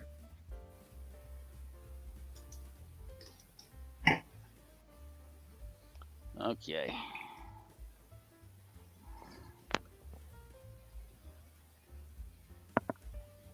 Very nice, JD. Very nice. Nice glass bottles. Excellent. Yeah, when you get those samples, we're definitely going to do a stream together. Oh, definitely. You got it.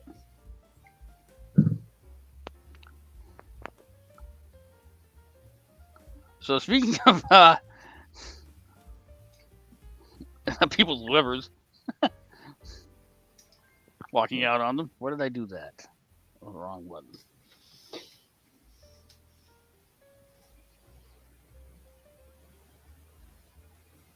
And we're gonna stop that because I'm not Good old. because I'm an idiot. I knew I was gonna. NyQuil, you giant fucking Q. I've still got the cassette of that. No Cure for Cancer.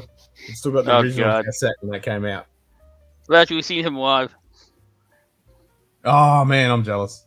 Me and my mate used to just sit in my Candy car. going down. So that first half hour, you're just like sipping at a beer, maybe? They're pouring down that fucking bottle. I got fucking bubble my chops, I'm fine. Half an hour later, driving home with the Tasmanian devil in the backseat. Like, we gotta get him off. He wakes up the next morning and his liver is sitting next to him having a cup of coffee. Going, you're an asshole. Shut up and get back in my body. I gotta put that. I gotta get. I gotta put that clip on there. That's so fucking relevant. That's so relevant. I'll send that to you.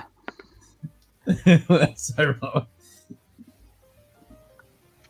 Yeah, JD, that's awesome. I'm excited to try that. Yeah, Glen Scotia 2020. Fuck yeah.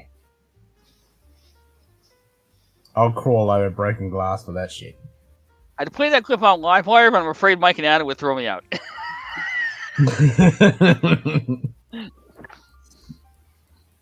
I'm gonna start my own place.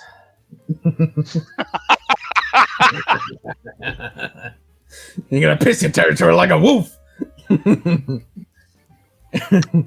When he dies from eating too much meat, fuck him, chuck him in the fire. More meat for the meat eaters. Pull up your pants.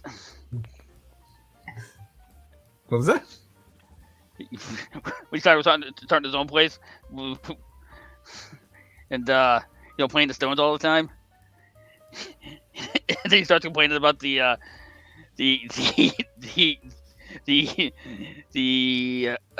kids walking around with their jeans hanging down and their underwear out.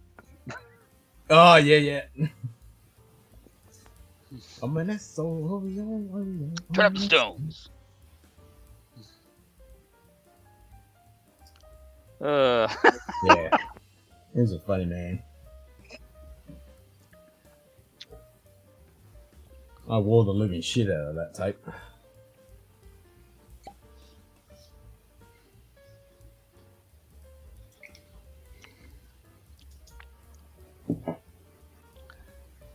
Life is a waste of time, and time is a waste of life. You're wasting all the time, and you'll have the time of your life. The big yin.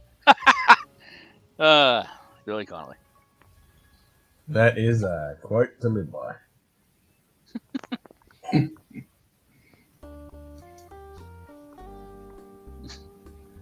Big fucking Toblerone. Yeah. Toblerone. Ridiculous.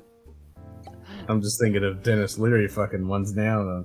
He'd be tracheotomy, man. He can smoke a pack at a time. He's tracheotomy, man.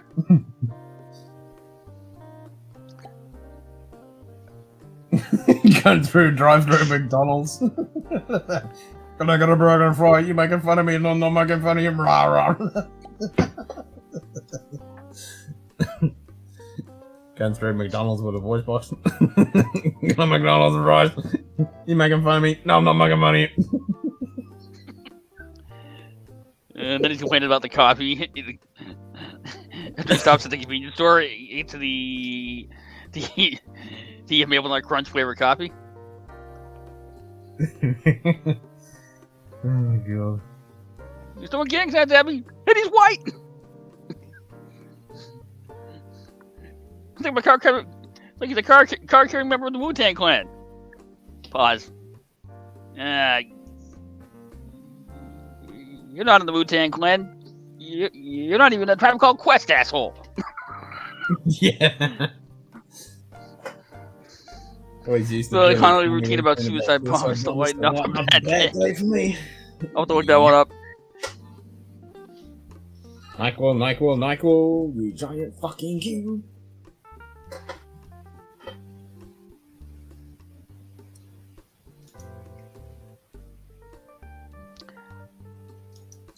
Names of the 5 samples. 2020 Festival, GS, 2020 Festival, Scotia Scotia 15, 15, GS Harbor, Springbank 10, Springbank 15. Awesome.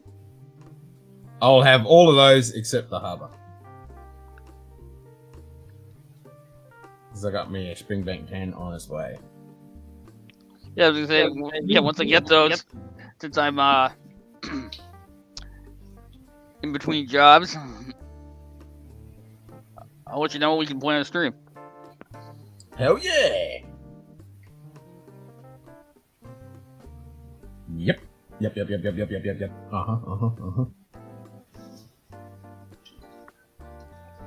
Alright. Suppose I better fucking crash. That was 15 minutes ago when I did say I was gonna go sleep. Yep.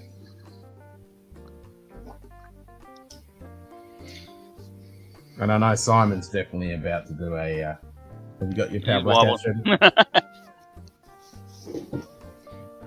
Yep. Thought so. Good man. Power blackout time.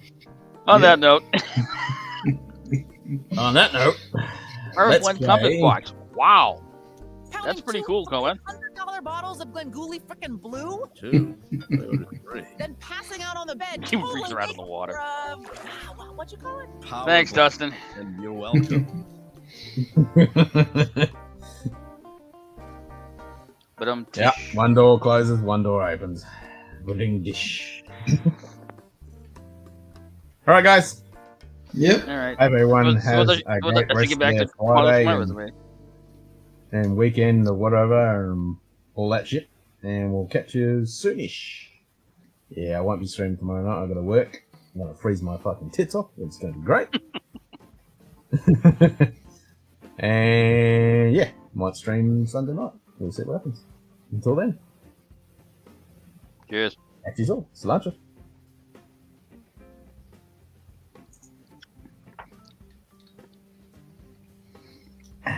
When's the fucking end screen?